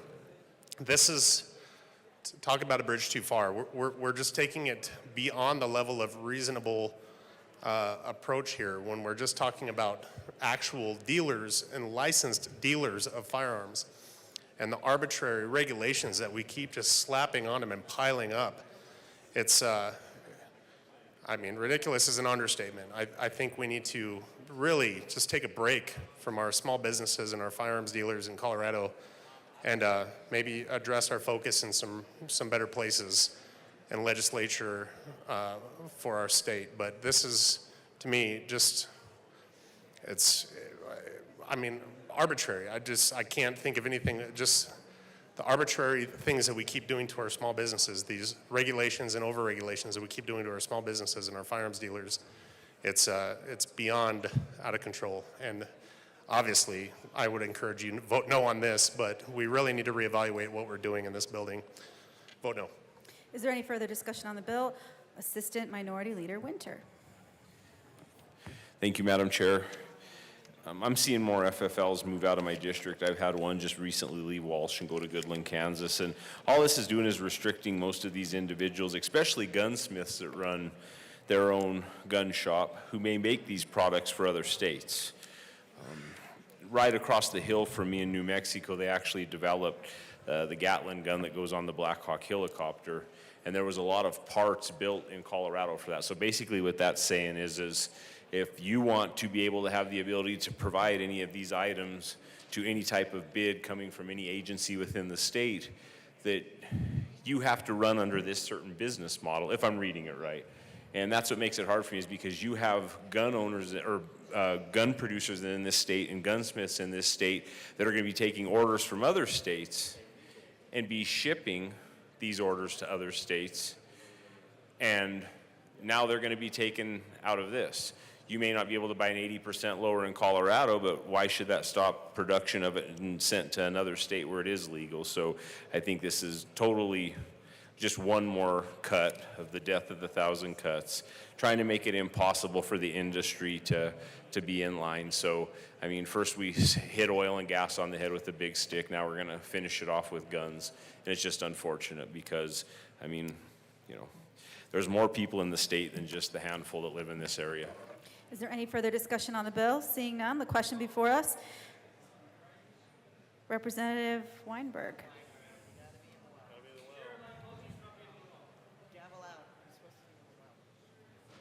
Yes, I said sorry. Representative Weinberg, go ahead. Thank you, Madam Chair, and thank you for your leniency. Saw somebody in the well and thought it was held for a moment. There's a lot to be said about this bill. Let me start with this. Senate Bill 158 may appear on the surface as a procurement policy, but in truth, it represents yet another veiled attack on the Second Amendment and the constitutional rights of law-abiding citizens and businesses in the great state of Colorado. This bill empowers state bureaucrats to blacklist firearms and ammunition suppliers based on politically driven, safe business practices that go well beyond federal requirements. It forces firearm dealers to disclose sensitive information, including trace reports and inspection results that are normally reserved for law enforcement use, and punishes companies that don't or can't comply.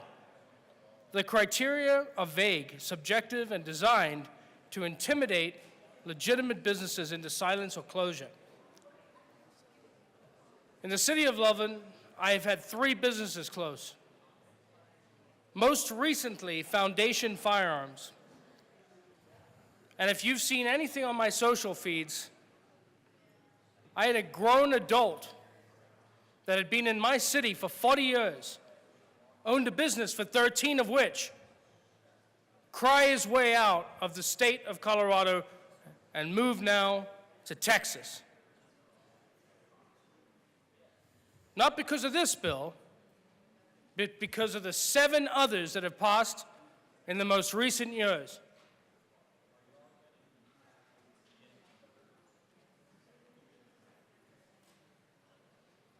You tell me when you have to go back to your districts and face adults that have been there in your home and down the street from your house, look you straight dead in the eye and tell you because of legislation,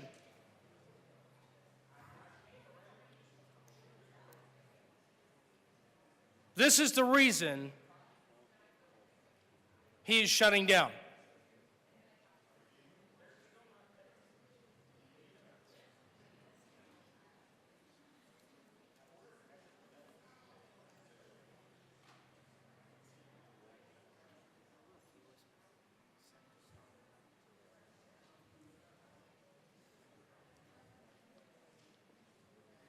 It is hard enough to get inside this building and deal with the 500+ laws that are hurting all factions of my district. But to this one specifically, I have to go back and answer to the stores that have been mom and pop in my district. And all that they've been able to survive on are these sales.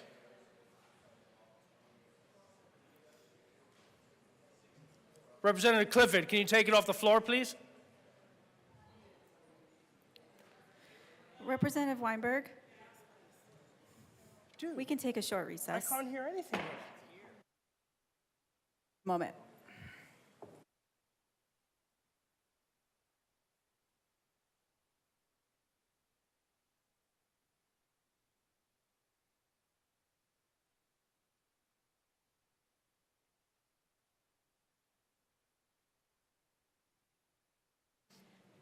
The committee will come back to order. Continue, Representative Weinberg. Thank you.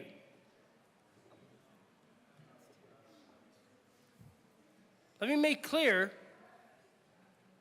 on what another law is doing to my district.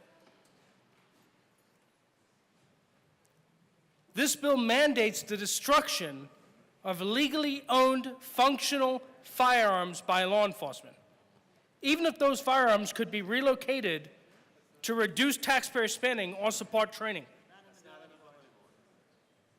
This is not public safety policy. It's government-sanctioned disarmament by attrition.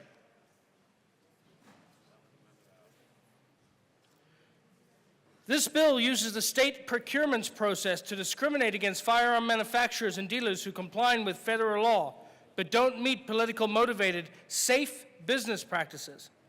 This chills lawful commerce protected under the Second Amendment. Is that still in the bill? Creates a de facto registry by requiring dealers to disclose detailed trace reports. Is that still in the bill? It is. Inspection records and internal policies. The state, under your bill, is effectively building a backdoor firearm registry of lawful transactions, something explicitly discouraged under federal law.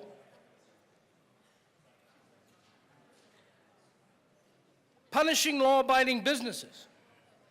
Dealers who have never violated the law can still be blacklisted simply for failing to maintain certain documents or past ATF trace requests. Still in the bill? Which are not evidence of wrongdoing. Opening the door to arbitrary contract rejections.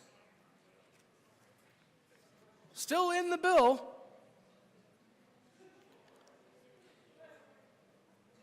No emergency exceptions allowed. This bill explicitly bans emergency or exigent purchases that bypass these restrictions, even in crisis, meaning agencies could be left without critical equipment during an emergency for purely ideological reasons. Still in the bill.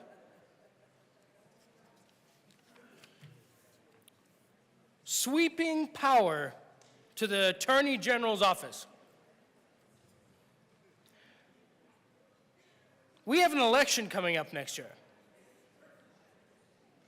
The Attorney General is up for election.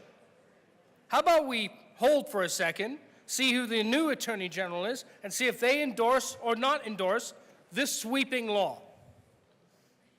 The AG's office is empowered to write the rules, define the scoring system, and terminate contracts with businesses found non-compliant, even when no laws have been broken.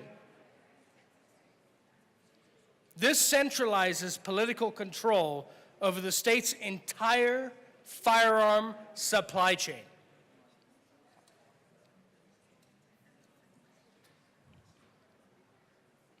Lawful dealers and suspects. By requiring dealers to prove they are not engaging in a straw purchase or trafficking without any specific accusation, the bill flips the burden of proof and treats every gun business as guilty until proven innocent. You're suppressing local business participation. Colorado-based dealers lose any bidding preference and must meet the same burdensome requirements as out-of-state bidders, effectively discouraging small local vendors from even participating, creating monopolies. This bill does nothing to stop criminals. Nothing. Any gun bill that you are going to write in this House, in this chamber, with the legislature, should be at the forefront of stopping criminals from being able to stand against law-abiding citizenry. Every bill you write should have at the back mind that the criminal is the one we should be going after and targeting. To tell me that this bill is not addressing the criminal, where's the intent?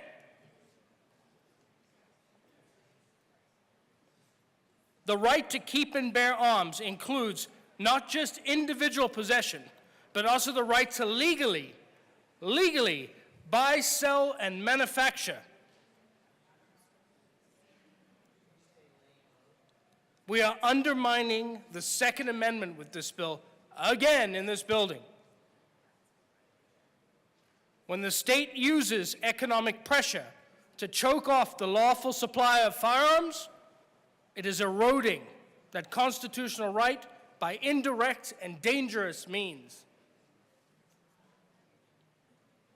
This bill will lay the groundwork for broader systemic discrimination against an entire industry. When the state uses its purchasing power to discriminate against businesses exercising those rights, it's an infringement, plain and simple. The Second Amendment, ladies and gentlemen, fellow members, isn't a privilege, it's a right. And 158 is a dangerous step towards regulating it out of existence through backdoor big government policy.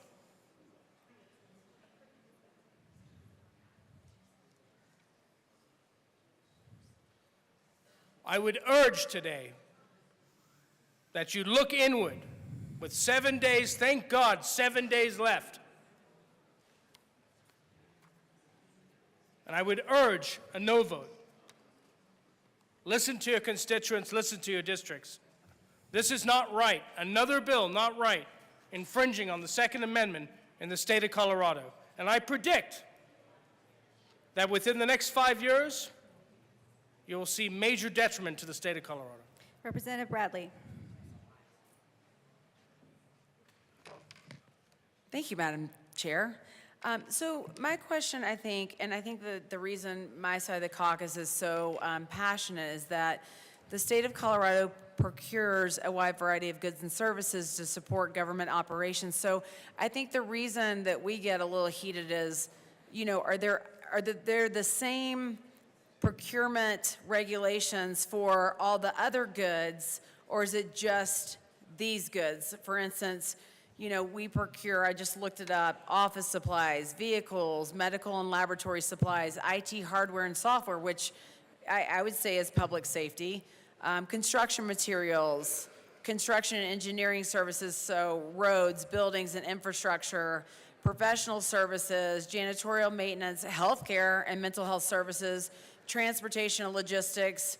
The list goes on and on. Road and highway construction maintenance, water and wastewater treatment plants, services for education, human and social services. So there's bad actors in those spaces too.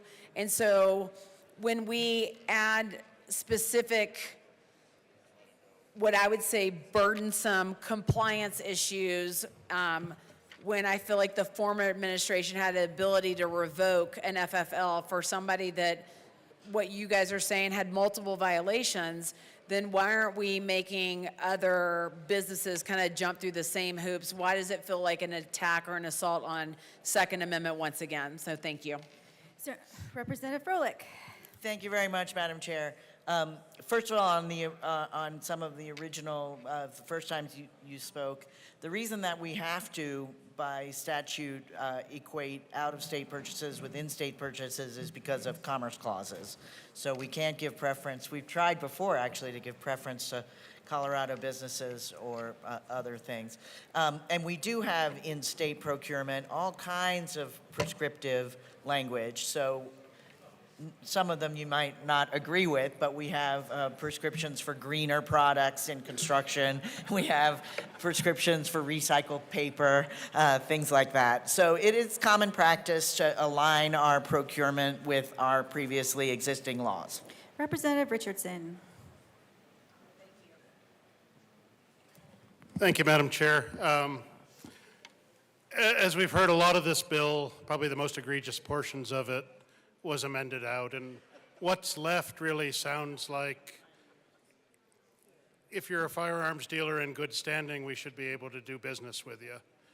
And I don't think that requires a law. I think sometimes you just got to let a bad bill die. This one has been amended. There's not much left in it. I can tell you standing here that having one of your bills die is not the end of the world. You survive it. You move on. I don't know why we just keep trying to push things that are limping, burnt, and broken across the finish line just to have a bill move forward. This has been gutted. All that is left is now making firearms dealers prove that they're innocent. That's not the way we're supposed to work. You're not supposed to go through life having to prove that you're innocent every single day. It's up to the government to figure out and prosecute those they think are guilty. This assumes guilt on the behalf of firearm dealers before they've even opened their door for the day. It's not right. Just vote no on this. Thank you. Is there any further discussion on the bill? Seeing none, the question before us is adoption of Senate Bill 158 as amended. All those in favor say aye. All those opposed, no. The ayes have it. Senate Bill 158 as amended is passed.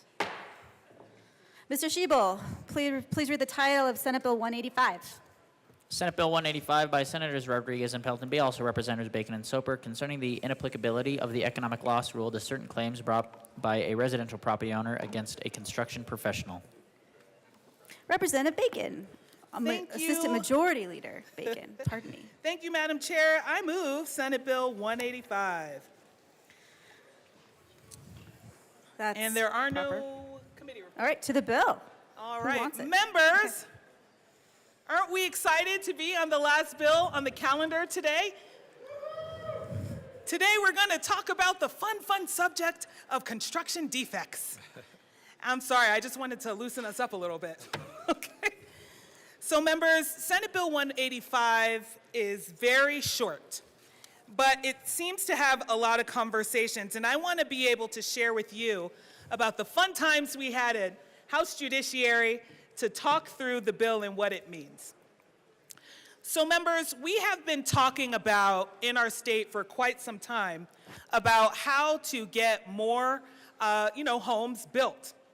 And in that space, there are a few entities that matter, right? We know that there are the home builders or the general contractors, and they subcontract with other folks, electricians, plumbers, and they also create contracts with engineers and architects. The main people that they're building a home for, obviously, is a homeowner or a home buyer. And so once upon a time in the state of Colorado, and what current law says, is that everybody who's engaged in those contracts, including the builder and all those subcontracts, right? But not just the builder and the subcontractors, which also include the engineers, right, and the architects, but the homeowner is also what in law we call a sophisticated party.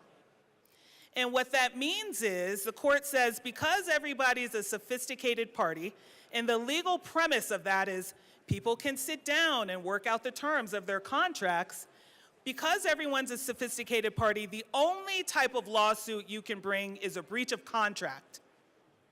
That means you can't sue anyone for negligence.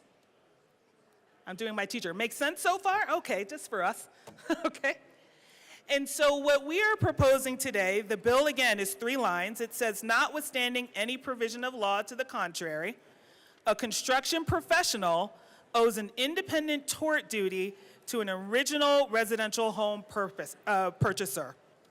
And so what we're proposing today is that those who enter the contracts, particularly on the sub-level, could actually be held responsible by the home buyer for negligence. And so what our bill is saying is that construction professionals, which are general contractors, plumbers, electricians, engineers, and architects, owe a duty of care to homeowners to not be negligent in their building. Because right now in law, all anyone could be held responsible for is a breach of contract, but not for negligence. And so that's what we are proposing today. And we're proposing it to you today because in all the conversations we have had around building homes and defects and how to get to that inventory, usually it's the builders versus the homeowners. Well, in this case, home builders and homeowners agree that all construction personnel should owe a duty of care to the homeowner.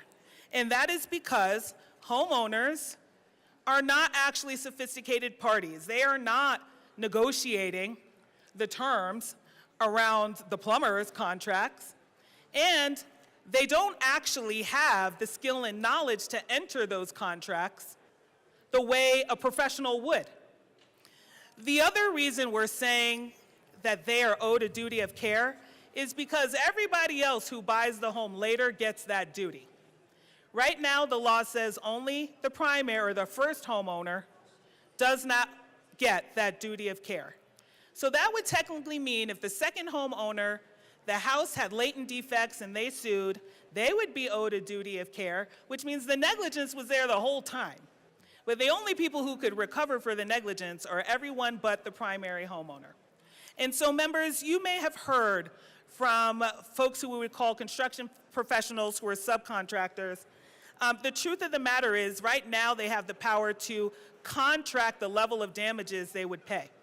So some contracts say, hey, if it's negligence, I'll only pay $50K. But right now, the builders are being held responsible for everyone's negligence. And guess what? Guess what, Colorado? Guess what, America? The builders say they cannot get insurance for breach of contract. They only get insurance for negligence. But guess what? They can't ever be sued for negligence. So that means when they get sued, they cannot cover the losses. And that's why home builders like this bill. Because right now they're held responsible for everyone's negligence, and they cannot buy insurance policies to cover it, because the only ways that they can be sued are for breach of contract and not negligence. But the only insurance that's sold is for negligence. So this, we believe, is a big legal loophole. Is it different? Yes. Lastly, I'll say this. On the conversation of construction defects, I do want to point out that we have had that conversation this session, and we have had a bill. I believe in working on that bill that what we tried to address was for home builders to qualify for, assumptions and affirmative defenses, quote unquote, in court. But the crux of the bill that we passed on defects was about supporting home builders to mitigate what would happen in court. And so that bill was about primarily supporting those who build homes. And so when those who build homes also advocate for this bill, we want to point out that there actually is not a conflict, because the purpose of both bills are to help the same people. And so with that, I'll hand it over to my co-prime. Representative Soper. Thank you, Madam Chair, and thank you, members. My co-prime sponsor, Representative Bacon, summed it up quite well. We seem kind of empty in here. I'm hearing the echo. To sum up the legal principle very succinctly, in the Court of Appeals case in Appleby that was heard in 2023, the Colorado Court of Appeals held that a duty of care in tort law, negligence, is only owed to subsequent home owners, not to primary purchasers. There's also a provision currently in Colorado statute, it's actually right next to the provision that we're amending here, that says liability cannot be limited in contract for construction of residential properties. This bill was brought to us by the home builders who said they're having trouble ever since 2023 getting insurance because the insurance is not for unlimited liability in contract law, because we have the provision in statute that says your liability cannot be limited in contract law. However, insurance is all based around tort law, and that's across the entire nation. When you're talking about home building, you're talking about basing your liability in negligence, and so that's what the insurance model's been built around. And that's why Colorado home builders have been losing insurance or have seen, if they do have any sort of an insurance product, it's out of reach. There's a long chain of legal cases that take effect here, but I think one thing that is important to remember, because I know probably everyone has been talked to in this chamber about this bill, Senate Bill 185. Ask yourselves the question. We're wanting to say that courts cannot rely on the 2023 Appleby decision. So for anyone who's opposed to the bill, what happened before 2023? Subcontractors could still get sued under the independent negligence theory. That was there up until 2023. It was Appleby that cut this off. And it said that you could only sue in tort if you're the second home purchaser, not the first home purchaser. The long chain of cases began back in 1983 with the Cosmopolitan case. And in Cosmopolitan, it held that subsequent home purchasers have a claim in tort because the purchaser had no privity of contract with the defendant.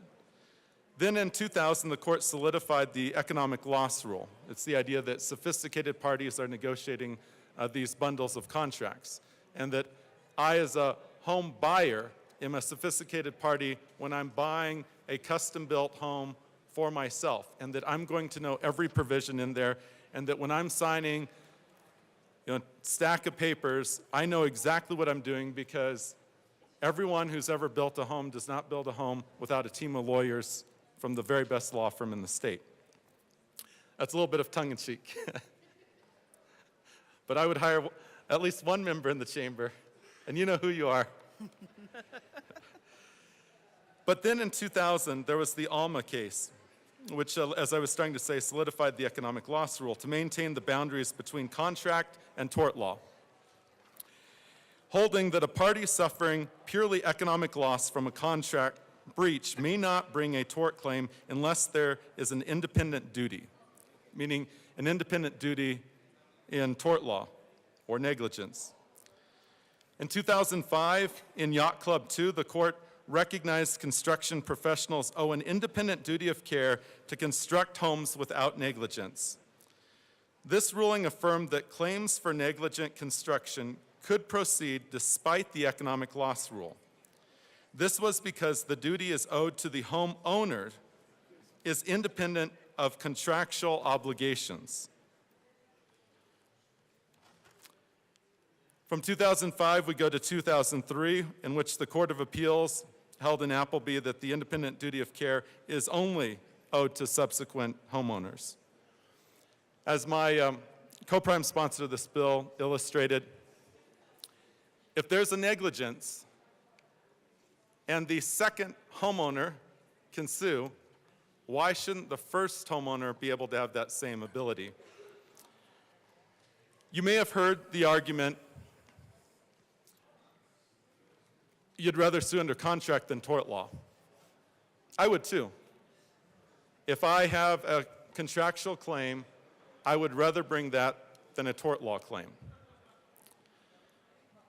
But we shouldn't be cutting off the ability because we have a solid chain of case law that actually has upheld the fact that you can still have the economic loss rule and an independent duty of care in tort law.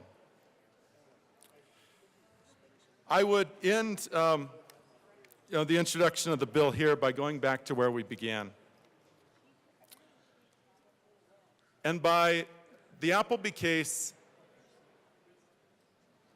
cutting off the first homeowner from having any claim in tort law, that then made it to where our construction home builders cannot get insurance and they cannot get coverage. And what we're going to do is, without reform here, without this bill, we are going to drive home builders out of Colorado. And that's why this bill is incredibly important. As you can see from the sponsorship of the bill, certainly I'd ask you to look at the Senate sponsorship as well.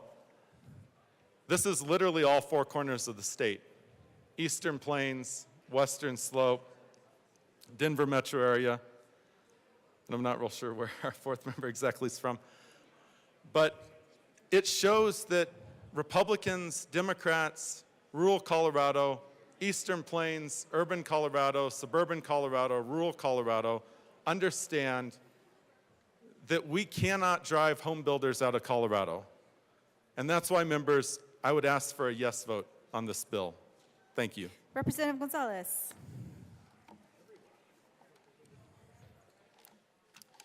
Thank you, Madam Chair, and I appreciate my colleagues for giving me a backstory about how we got here to this point. As you know, construction defect has been something that has rattled this state for the last 15 years.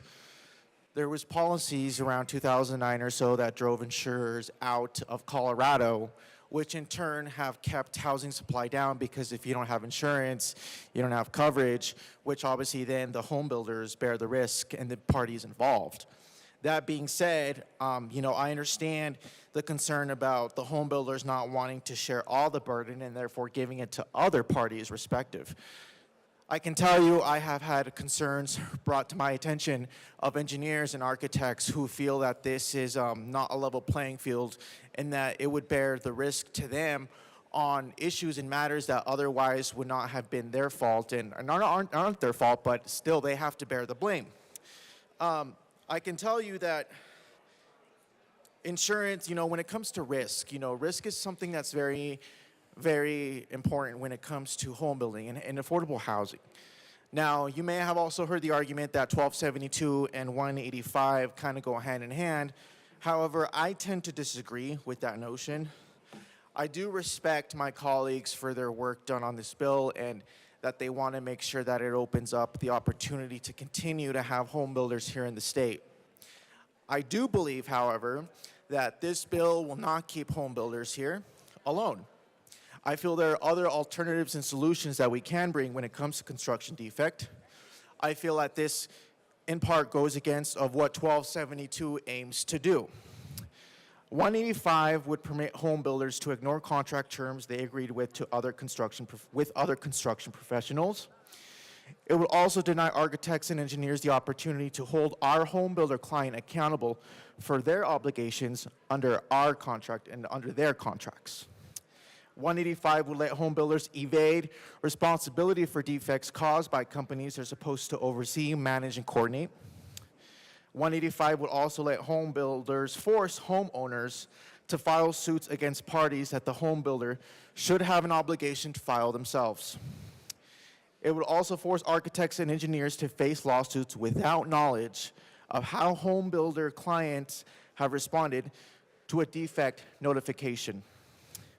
It would also make architects and engineers sue our home builder clients and other clients and their other subcontractors to force discovery if they're directly involved or if they believe that they're not the party at fault, which would create more chaotic ramifications than if the home builder is named first as a party of the sales contract. I believe that this creates more risk, which in turn would limit and stifle our housing supply of what we aim to do with this bill when it comes to construction defects. Architects and engineers have expressed their concern that they feel that they would bear the risk of things that otherwise would have fallen to those responsible, but now they have to share the responsibility with others. Now, I understand that home builders bear a lot of risk, but as do the other parties involved. Not only the homeowners, but the architects and the engineers Everybody that's involved in the process should have a say. I also want to be perfectly clear. I am not advocating for the defense of all lawsuits. I do believe if there is justification and grounds for a lawsuit, the parties responsible should be held accountable. What I'm not in favor of is opening the door for more frivolous lawsuits and litigation to ensue, which would then in turn keep risk high, which would amount to unpredictability, and would therefore stifle our housing supply, which is very important to our state. Looking at potential options of what we could do, I think that, you know, this bill currently could be a setting point for negotiations as to where we go from here. Like in 1272, it wasn't the answer to our construction defect. It was a starting point of where we can go, of a phase one of what's important to make sure we have the adequate supply of housing in the state, which, as you all know, the reason in part why we have such high housing costs is because of the supply. Now, I am been a very staunch advocate for construction defect because that is something that I also campaigned on, and that is also something that many people in this room truly wish to address. And while this may be a complex issue, I fear that 185 would encourage lawyers to threaten architects, engineers directly with outrageous claims in the hopes of settling other claims and just making it harder to do business in the state for the parties involved. I understand lawyers need money, and they obviously make their careers by prosecuting crimes and statute. But I do not want us to make it easy for such litigation and lawsuits to ensue, because architects and engineers are very concerned where this bill currently in its form stands. I think it would make it impossible to reconstruct a complicated chain of events that resulted in a defect if every party is sued separately by a homeowner. It would encourage home builders to carry less or no insurance when everybody could be sued directly, knowing that they're not as attractive target. Again, sharing the blame, which, you know, I understand that home builders don't want to carry all the blame, but if they're responsible for the issue at hand, they should solely be the ones responsible for that issue that's being litigated. And so again, making it easier for more lawsuits, higher risk. We have to address the issues at hand. You know, we drove insurance when it came to construction defect out of the state. Insurance won't come back if they know that it's just easy to sue and more frivolous lawsuits to come, because as they continue to cover these claims, insurance companies will run out of money if they cover everything when we make it easier to sue. And so we won't drive insurance companies back into the state, which is what we need. Now, despite our feelings towards insurance, that's a separate issue, but we need insurance when it comes to construction defect. Again, this policy would bear not only a risk, but even a higher risk of what we see now. And I think it undermines what 1272 aims to do. I'm not saying that of the bill sponsors, but I'm saying specifically this policy would undermine it, which is too risky, especially for those involved when it comes to residential products. And so I speak for not just only the engineers and the architects, but the parties involved that want to make sure we have proper litigation for proper things and not opening the door for frivolous lawsuits. And so I ask for a no vote on this bill. Thank you. Representative Sukla. Thank you, Madam Chair. Sue, sue, sue. Let's just sue everybody. And I tell you what, since we're going to be suing everybody in this room, and the only people that are in support of this thing are the trial lawyers, I say we add to that list of suing everybody. So why don't we, when we build a home where I live, we have to have a state electrical inspector. So if the electric fails, let's sue the state electrical inspector. And we also have to have a state plumbing inspector. So when the plumbing fails, let's also sue the state plumbing inspector. So let's just sue everybody. And while we're at it, let's go ahead and let's sue our county commissioners, our county. Because where I live, we also have to have an engineered septic system that is inspected by the county's inspector. So when your sewer system fails, we need to sue the counties.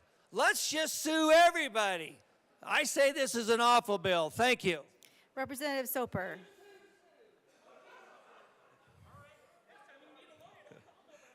Thank you, Madam Chair. I do just want to address that point that was made. Hold on just a moment, Representative Soper. Can we quiet down, folks? Thank you. Continue. Thank you, Madam Chair. I do want to correct a couple of things that were just said. First of all, this bill is fully supported by the home builders. I don't know that the trial lawyers, I mean, this is the state of the law prior to 2023, and we're returning the world to the way it was in 2023. And so far, no one has given me statistics that, the lawsuits that existed prior to 2023, have slowed. Instead, what has happened is you now have individuals who are trying to restructure ownership for the purpose of a lawsuit. I mean, that's what currently is happening. When there's a defect, what will happen is you'll have someone move title to the second homeowner to be able to sue in negligence. And that's certainly happening, and that's not right. If the negligence claim is there from the get-go, it should be dealt with from the get-go. I would also like to address the fact that we talked about engineers and design professionals like architects and how they shouldn't be liable for anything because they're never negligent and they're always perfect. I will tell you a personal story. I had to hire an architect and an engineering firm, and they certified where all the electrical was under our property. We had our power lines buried, our water lines, and we gave that to, we were our own general contractors. And by the way, if you're your own general contractor, you only have a claim in contract as the homeowner, not in tort without this bill. So what ends up happening is we said there's nothing underground here, and they hit the electrical line. And all we had was a basis, for example, in contract, not tort. Because, I mean, our contractor was not negligent. And since I was my own general, that meant that there was only that contractual claim that could exist. And he did everything right. The architect and engineer, for example, I mean, they had a contract to draw plans of our property, and they pointed out that never once did the contract specify it had to be accurate. I mean, that's why lawyers make a boatload of money, is they can argue clever things like that. So I will say there is an element where, yes, it does get personal, and yes, it does drive away home builders from Colorado, because if they can't get insurance. And I can't really stress enough that if Appleby was such the case, and we have certain subcontractors who are claiming that it would be enormous liability if we go back to a pre-2023 world, then show us the cases that existed then, because there aren't any. It's not the volume of cases that they talk about. Someone who says that they're an architect and will be put out of business, I would like to know, then why were they even in business prior to 2023? Because we're going back to that world. And this bill brings that parity. And it's important. It helps our construction professionals be able to have the insurance. And it also is a matter of fairness. So I'd ask for a yes vote. Thank you. Assistant Majority Leader Bacon. Thank you, Madam Chair. You know what, to my colleague from Montezuma, God bless you. I am so excited that you are in this chamber. I will just say this on behalf of the lawyer delegation, and everybody hates one till you need one. And you know when you need a lawyer? When your house falls in. I don't know. And so I just wanted to say again, thank you to my colleague for some clarity, and thank you, Madam Chair, for allowing me to jump in. We just wanted to remind folks that the reason why we are also bringing this, and we are not undoing what it takes to bring a claim. I just want to say that too, and we did pass a bill to mitigate some of those suits. But what we're saying is, in the grand scheme of those who are responsible for building a home, particularly to the primary homeowner, that is the general contractor or the builder. Now, sometimes they might also be an architect or an engineer. Nobody's talking about plumbers today because I haven't seen their representation in the building. But builders, at the end of the day, build what the plans tell them to build, right? And so all we're saying is that people are owed a duty of care, that those plans are not negligently drawn, and that if they are a homeowner, and again, just the first homeowner, so this is a newly built house, has the opportunity to hold someone accountable for their negligence, and I think that's what we're saying here. Home builders are bound by only what's in contract, but the damage from negligence could far exceed that. And so what we're looking for here is a recognition of that duty and therefore that fairness, because, again, not every case, but in most cases, the builders and even some of the other subs are building what the plans called for. And so we're asking, should there then not be any responsibility around the plans, other than what one has just put in the contract? But I do want to stipulate this. You know, no one likes to be sued, but that's not what we're debating here. We're not debating if someone should be, or let me put it this way, if that's what we are debating, if someone should be sued or not, versus does negligence exist, I think that's a quandary for us. Because it's one thing to protect your financial interests, which is what one does when they're contracting. They don't contract against themselves. That's why you need a court, right? I wouldn't write into a contract term, you can recover $10 million from me. I'm not writing that. So, okay. I might say, you know, you can get $50K from me. And so that's what we want to recognize. How do we hold folks accountable that are critical to the building? Accountable so that they do what they're supposed to do.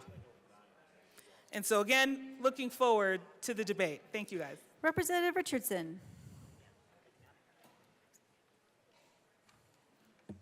Thank you, ma'am. Not an attorney, but I do think we need a little more stable business environment than we've had.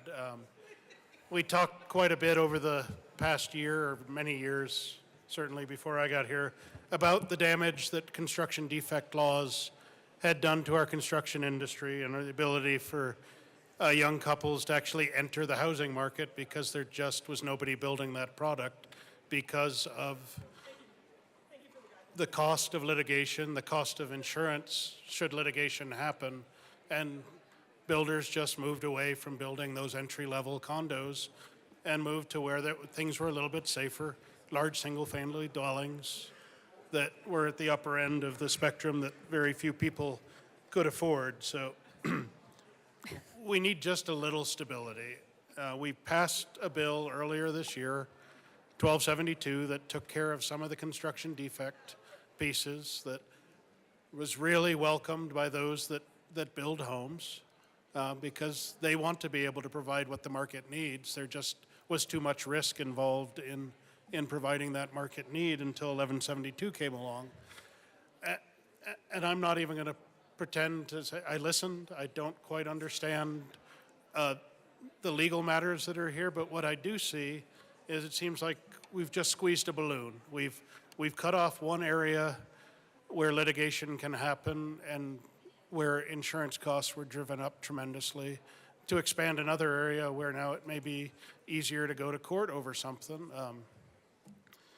My colleague from the Western Slope did bring up a point that I wanted to make. Along the way here, we act as if the poor homeowner is just at the mercy of whatever happens, that somehow designers and builders and constructors get together and a home appears and it's either a good home or a bad home. But we've ignored the fact that along the way, during the permitting process, we have local government officials from building departments that examine plans, that make sure that the architects and the designers have presented a good plan that's within code, that it's stamped properly, they're professionals, they're standing behind their work. And then we have inspectors along the way that go out and make sure that the homes are being built in accordance with the plans that were approved. So there is a layer in there that I'm sure at times that things are missed. We don't have a rash of homes falling down, as was indicated, that when the house crashes in, you need an attorney. You probably need somebody before an attorney. But I think we're just moving down the road of shutting down litigation in one area, opening up litigation in another. And I don't think it's the direction we need to be going. Let's see what 1172 or 1272 did. I think it did the right thing, but we're not going to know it if we pile other legislation on top of it that may counteract it. So I just don't know what developer in their right mind would want to continue working in Colorado. 185 may be well-intentioned. It may be addressing things that happened back in the glory days of 2023. Gosh, I wish we could go back all the way to 2023. But yeah, I think our masks were just coming off. It was a wonderful time. But anyway, I fear we're just overlaying another set of burdens when we've just released some others. I'd welcome any other comments, but right now I'm an absolute no on this bill. Representative Espinoza.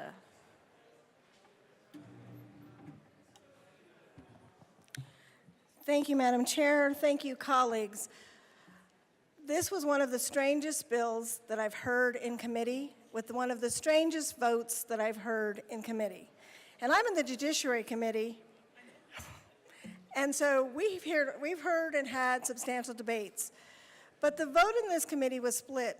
But let me tell you, I was a no vote in this committee, in the committee on this bill, and I continue to be a no vote. So I stand here, first of all, to thank the co-prime sponsors, because I think they've been attempting to address an issue that they see for a long period of time. However, the issue arises out of a case that was unpublished by the Court of Appeals. And one of the reasons cases are unpublished is because they're talking about settled law. And this bill is designed to overturn that case, and I would submit the settled law that exists in Colorado. And it's a simple law. That is, if you are the first homeowner, your remedy is in contract because you have a contract to purchase that home. If you are the second homeowner, you have no contract with the builder or any of the subprimes that worked on this case, so your remedy is in tort. What we are doing in this bill, if it were to pass, is to say we're going to change that dynamic and make tort remedies also a remedy in the first home building circumstance.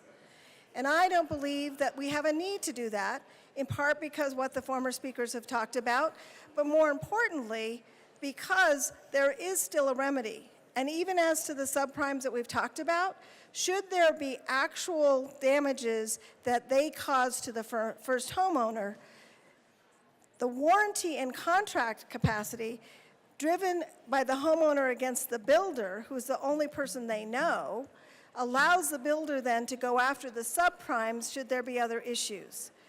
But we also then have a clear way of ensuring subprimes and builders and segregating their responsibility. Today you've heard about architects. The architects, if they're building a subdivision, may do one set of plans for 20 homes, and they get $1,000 per home to draw that design. They cannot then direct that everything they put on that design is done and built correctly to the specs. So If there's a problem, the courts say you take a contract action against the builder, and if the builder can demonstrate that some of the subprimes did something wrong in making their liability, then they still have the right in law to go after the subprimes. I think that process works. I think that process makes sense. And I don't see a need to extend a tort liability additional cause of action, which actually will be much more difficult for the homeowner because they have to figure out who the contractor is, who the subprime that was the problem, what the level of liability and negligence was.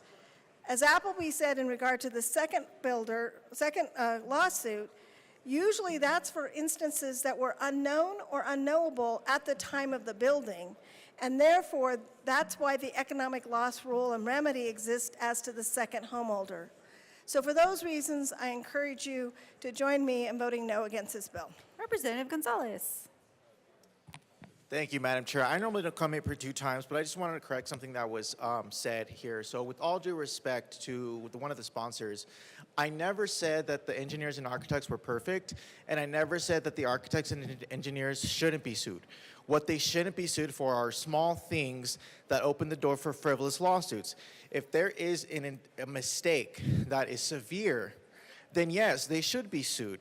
But if it's for something small or something that wasn't involved, so for example, if it's something that the home builders did and they want to pass on that risk to other parties involved, why should the architects and engineers bear the blame for something that the home builders did?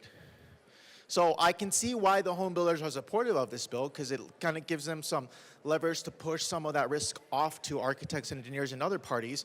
But I never said that they shouldn't be sued, and I never said that they were perfect. We all make mistakes. Mistakes that are severe, of course, should be held accountable. That's what lawsuits are for. What I'm against is frivolous lawsuits for all these parties to be sued for any reason at all, no matter how small. That is what I'm opposed to. If they make a mistake, a severe one, something that is detrimental, then yes, they should be sued, but not just for small petty things. So again, I just wanted to put that on the record to correct just kind of what I was heard. I still urge a no vote. Thank you. Is there any further discussion on the bill? Seeing none, the question before us is passage of Senate Bill 185. All those in favor, give me an aye. All those opposed, no.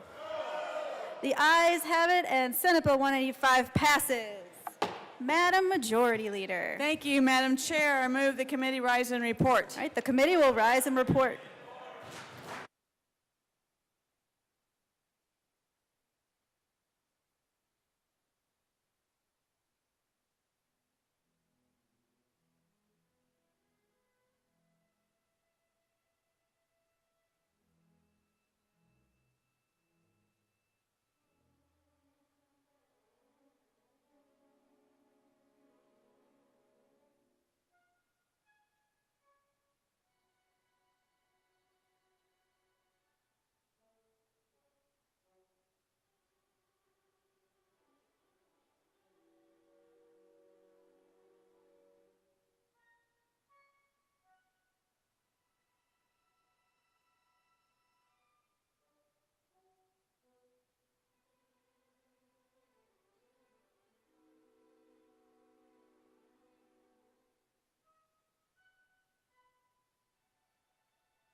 The House will come back to order.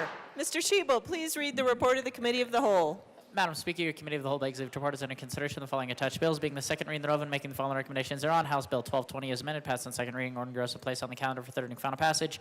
Senate Bills 3061 is amended, 126, 155 is amended, 158 is amended, 185, 278 is amended, 279, 282, 287, 303, 305, 307 passed on second reading, order revised and placed on the calendar for third reading, final passage. Representative Ryden. Members, you have heard the motion. We do have amendments at the desk. Mr. Shebel, please read the Taggart Amendment to the Committee of the Whole report, Senate Bill 126. Representative Taggart moved to amend the report of the Committee of the Whole to reverse the action taken by the committee and not adopting the following. Taggart Amendment L1 to Senate Bill 126 to show that said amendment passed, that Senate Bill 126 is amended passed. Representative Taggart. Thank you, Madam Speaker. It's nice to have you back. Hey, thanks.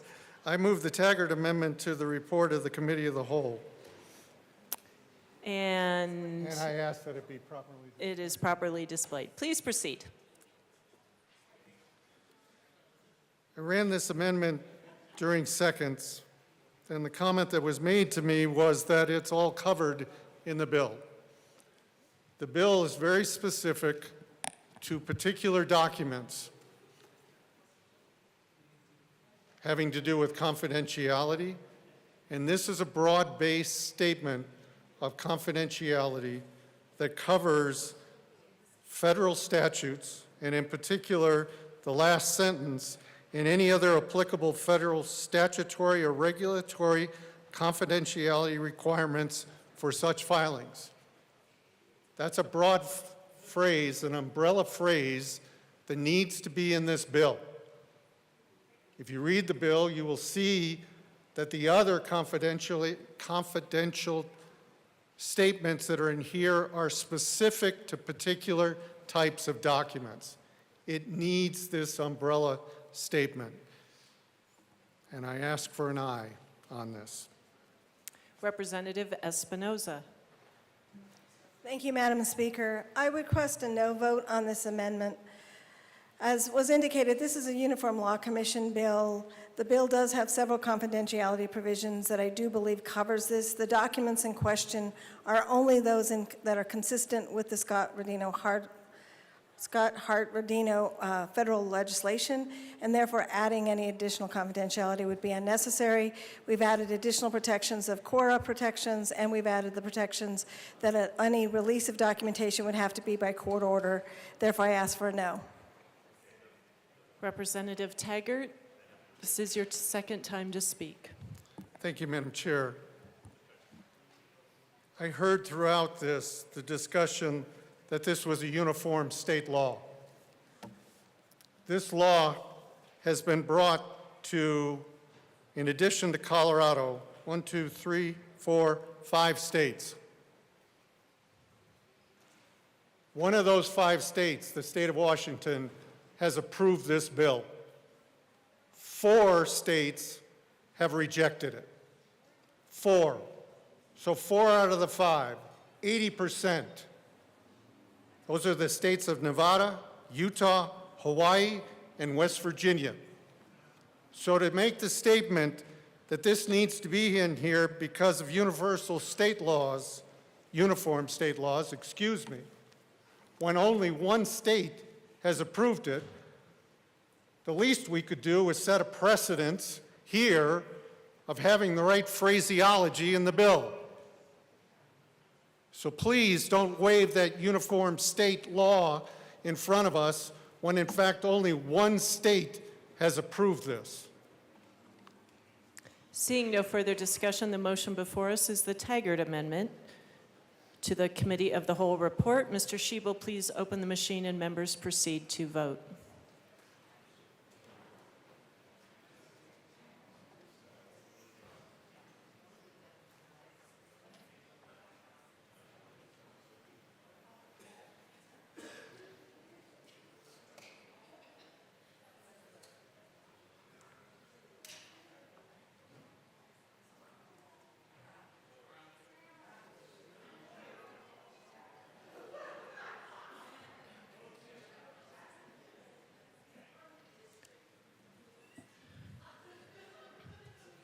Story is excused. Please close the machine. With 27 aye, 36 no, and 2 excused, the amendment is lost. Mr. Shebel, please read the Brooks Amendment to the Committee of the Whole report, Senate Bill 155. Representative Brooks moved to amend the report of the Committee of the Whole to reverse the action taken by the committee and not adopting the following Brooks Amendment, L33 to Senate Bill 155, to show that said amendment passed, that Senate Bill 155 is amended passed. Representative Brooks. Thank you, Madam Speaker. I move the Brooks Amendment to the report of the Committee of the Whole as they be displayed. It is properly displayed. Please proceed. I had a very good discussion with the bill sponsor about this. Page 6, there on the compensation piece. Non-legislative members serve without compensation, but, it's kind of funny, you know, where I come from, they say that everything before, that comes after but is, you know, may be reimbursed for expenses directly related to their service on the council. Shall not, I think, is what we ought to be looking at. That if we're looking at saying, okay, we're not going to reimburse, we're not going to pay, then I fail to comprehend what expenses would be reimbursed to an inmate, right? A reimbursement is really something that you give to an employee to make them whole by refunding the money that they have already spent on behalf of the company. I don't see how that would apply. If we're talking truly about not compensating the inmates for their time, for presenting the information that you're wanting to extract as far as making sure that they have a voice, then that's fine. You know, we don't want to compensate them, but yet we're turning around and saying that we're going to reimburse them for their expenses. And I don't understand what in the world those expenses might possibly be for an inmate in that situation. So I think this amendment makes a lot of sense. I do understand the timing, you know, once we get to this part of the session. I do understand that that gets a little bit difficult. You don't necessarily want to throw a hitch in the giddy up, except if that hitch makes a lot of sense, as this one does. So I'd ask for an aye vote. Representative Clifford. Thank you, Madam Speaker. I urge a no vote. Seeing no further discussion, the motion before us is the adoption of the Brooks Amendment to the Committee of the Whole report. Mr. Shebel, please open the machine and members proceed to vote.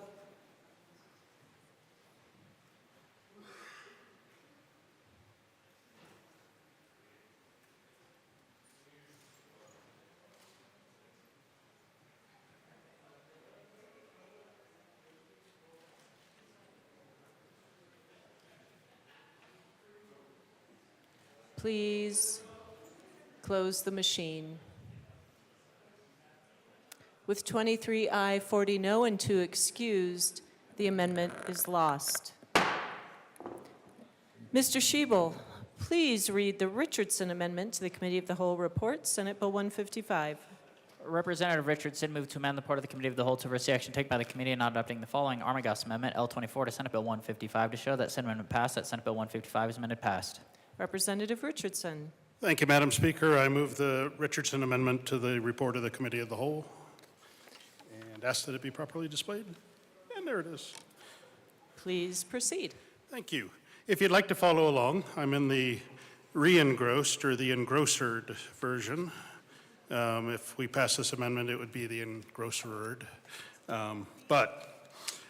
Page 7 actually provides the authority to contract a third-party nonprofit to provide support to the council, and further gives authority for that entity to be named to solicit and accept monetary and in-kind gifts, grants, and donations to further the council's duties and responsibilities. I just feel as a legislature, if we're giving the authority to others to collect cash or goods on behalf of something that we're supporting, that we should get some feedback on what monies were collected or gifts and how they were used. So it's a simple amendment that just ensures that we get a report back when we're giving somebody that we don't even know yet who they may be the authority to take money or take in money from others or solicit gifts, that we track that I think the people deserve that. We're giving authority for others to take money, and we should know where that money goes. So I would urge a yes vote. Representative Clifford. Thank you, Madam Speaker. I urge a no vote. Seeing no further discussion, the motion before us is the adoption of the Richardson Amendment to the Committee of the Whole report. Mr. Schiebel, please open the machine and members proceed to vote.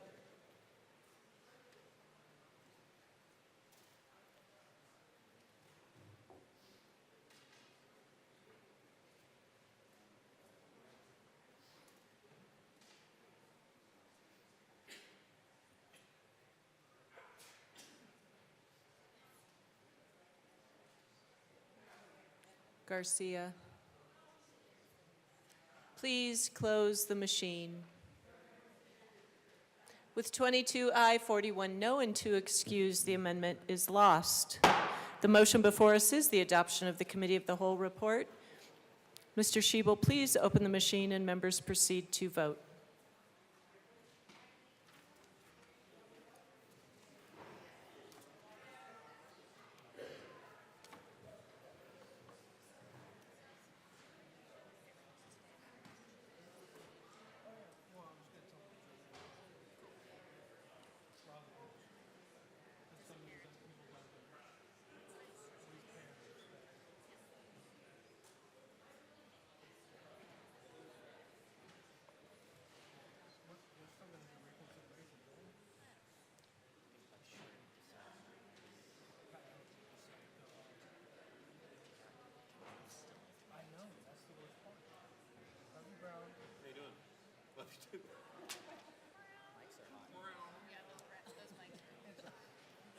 Yes, apparently I have turned into a cat.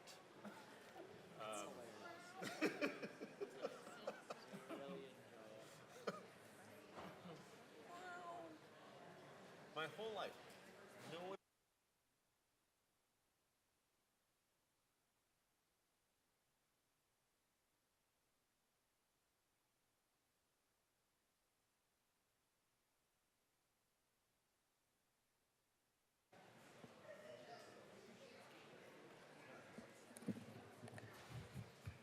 Please close the machine. With 42 aye, 21 no, and 2 excused, the report of the Committee of the Whole is adopted. Madam Majority Leader. Thank you, Madam Speaker. I move, oh, hang on a minute. I thought I was ready. Here we go. Madam Speaker, I move to lay over the balance of the calendar until tomorrow, Thursday, May 1st, 2025. Did I hear clapping? Seeing no objection, the balance of the calendar will be laid over until tomorrow, May 1st. Announcements and introductions. Representative Brown. Thank you, Madam Speaker. HHS will meet 10 minutes upon adjournment in room 112. I've changed the bill order slightly. We will hear, I know, we will hear 290 first, 118, 296, 301, 84, 289, 124, and 71.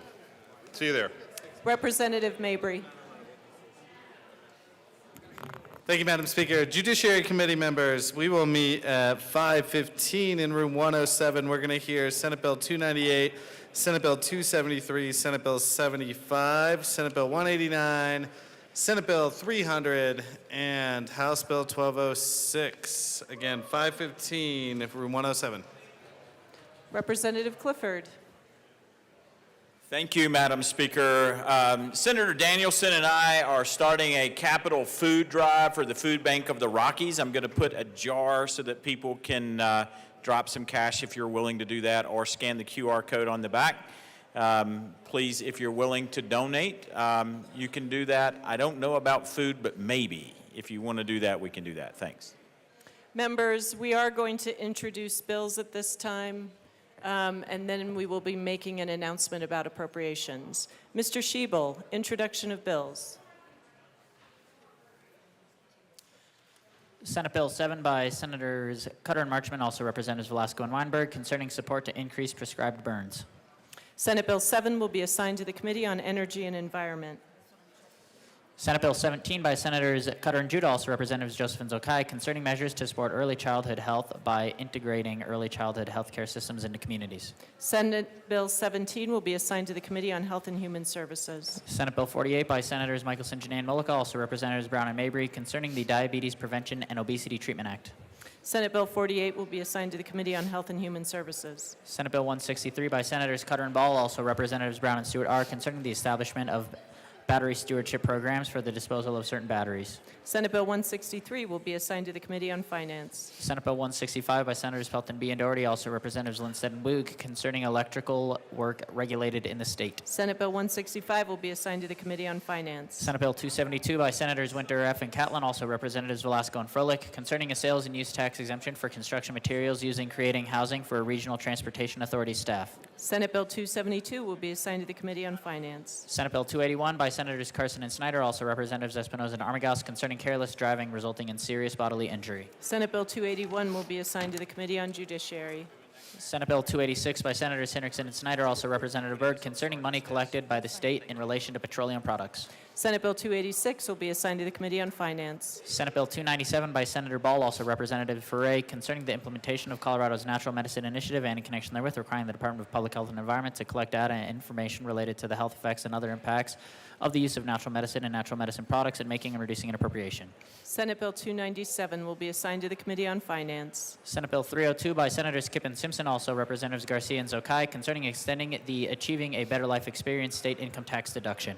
Senate Bill 302 will be assigned to the Committee on Appropriations. Senate Bill 308 by Senators Amabile and Kirkmeyer, also Representatives Taggart and Sirota, concerning measures related to certain state medical assistance program federal authorizations and in connection therewith, funding services from savings realized from state medical assistance program federal authorizations and making and reducing appropriations.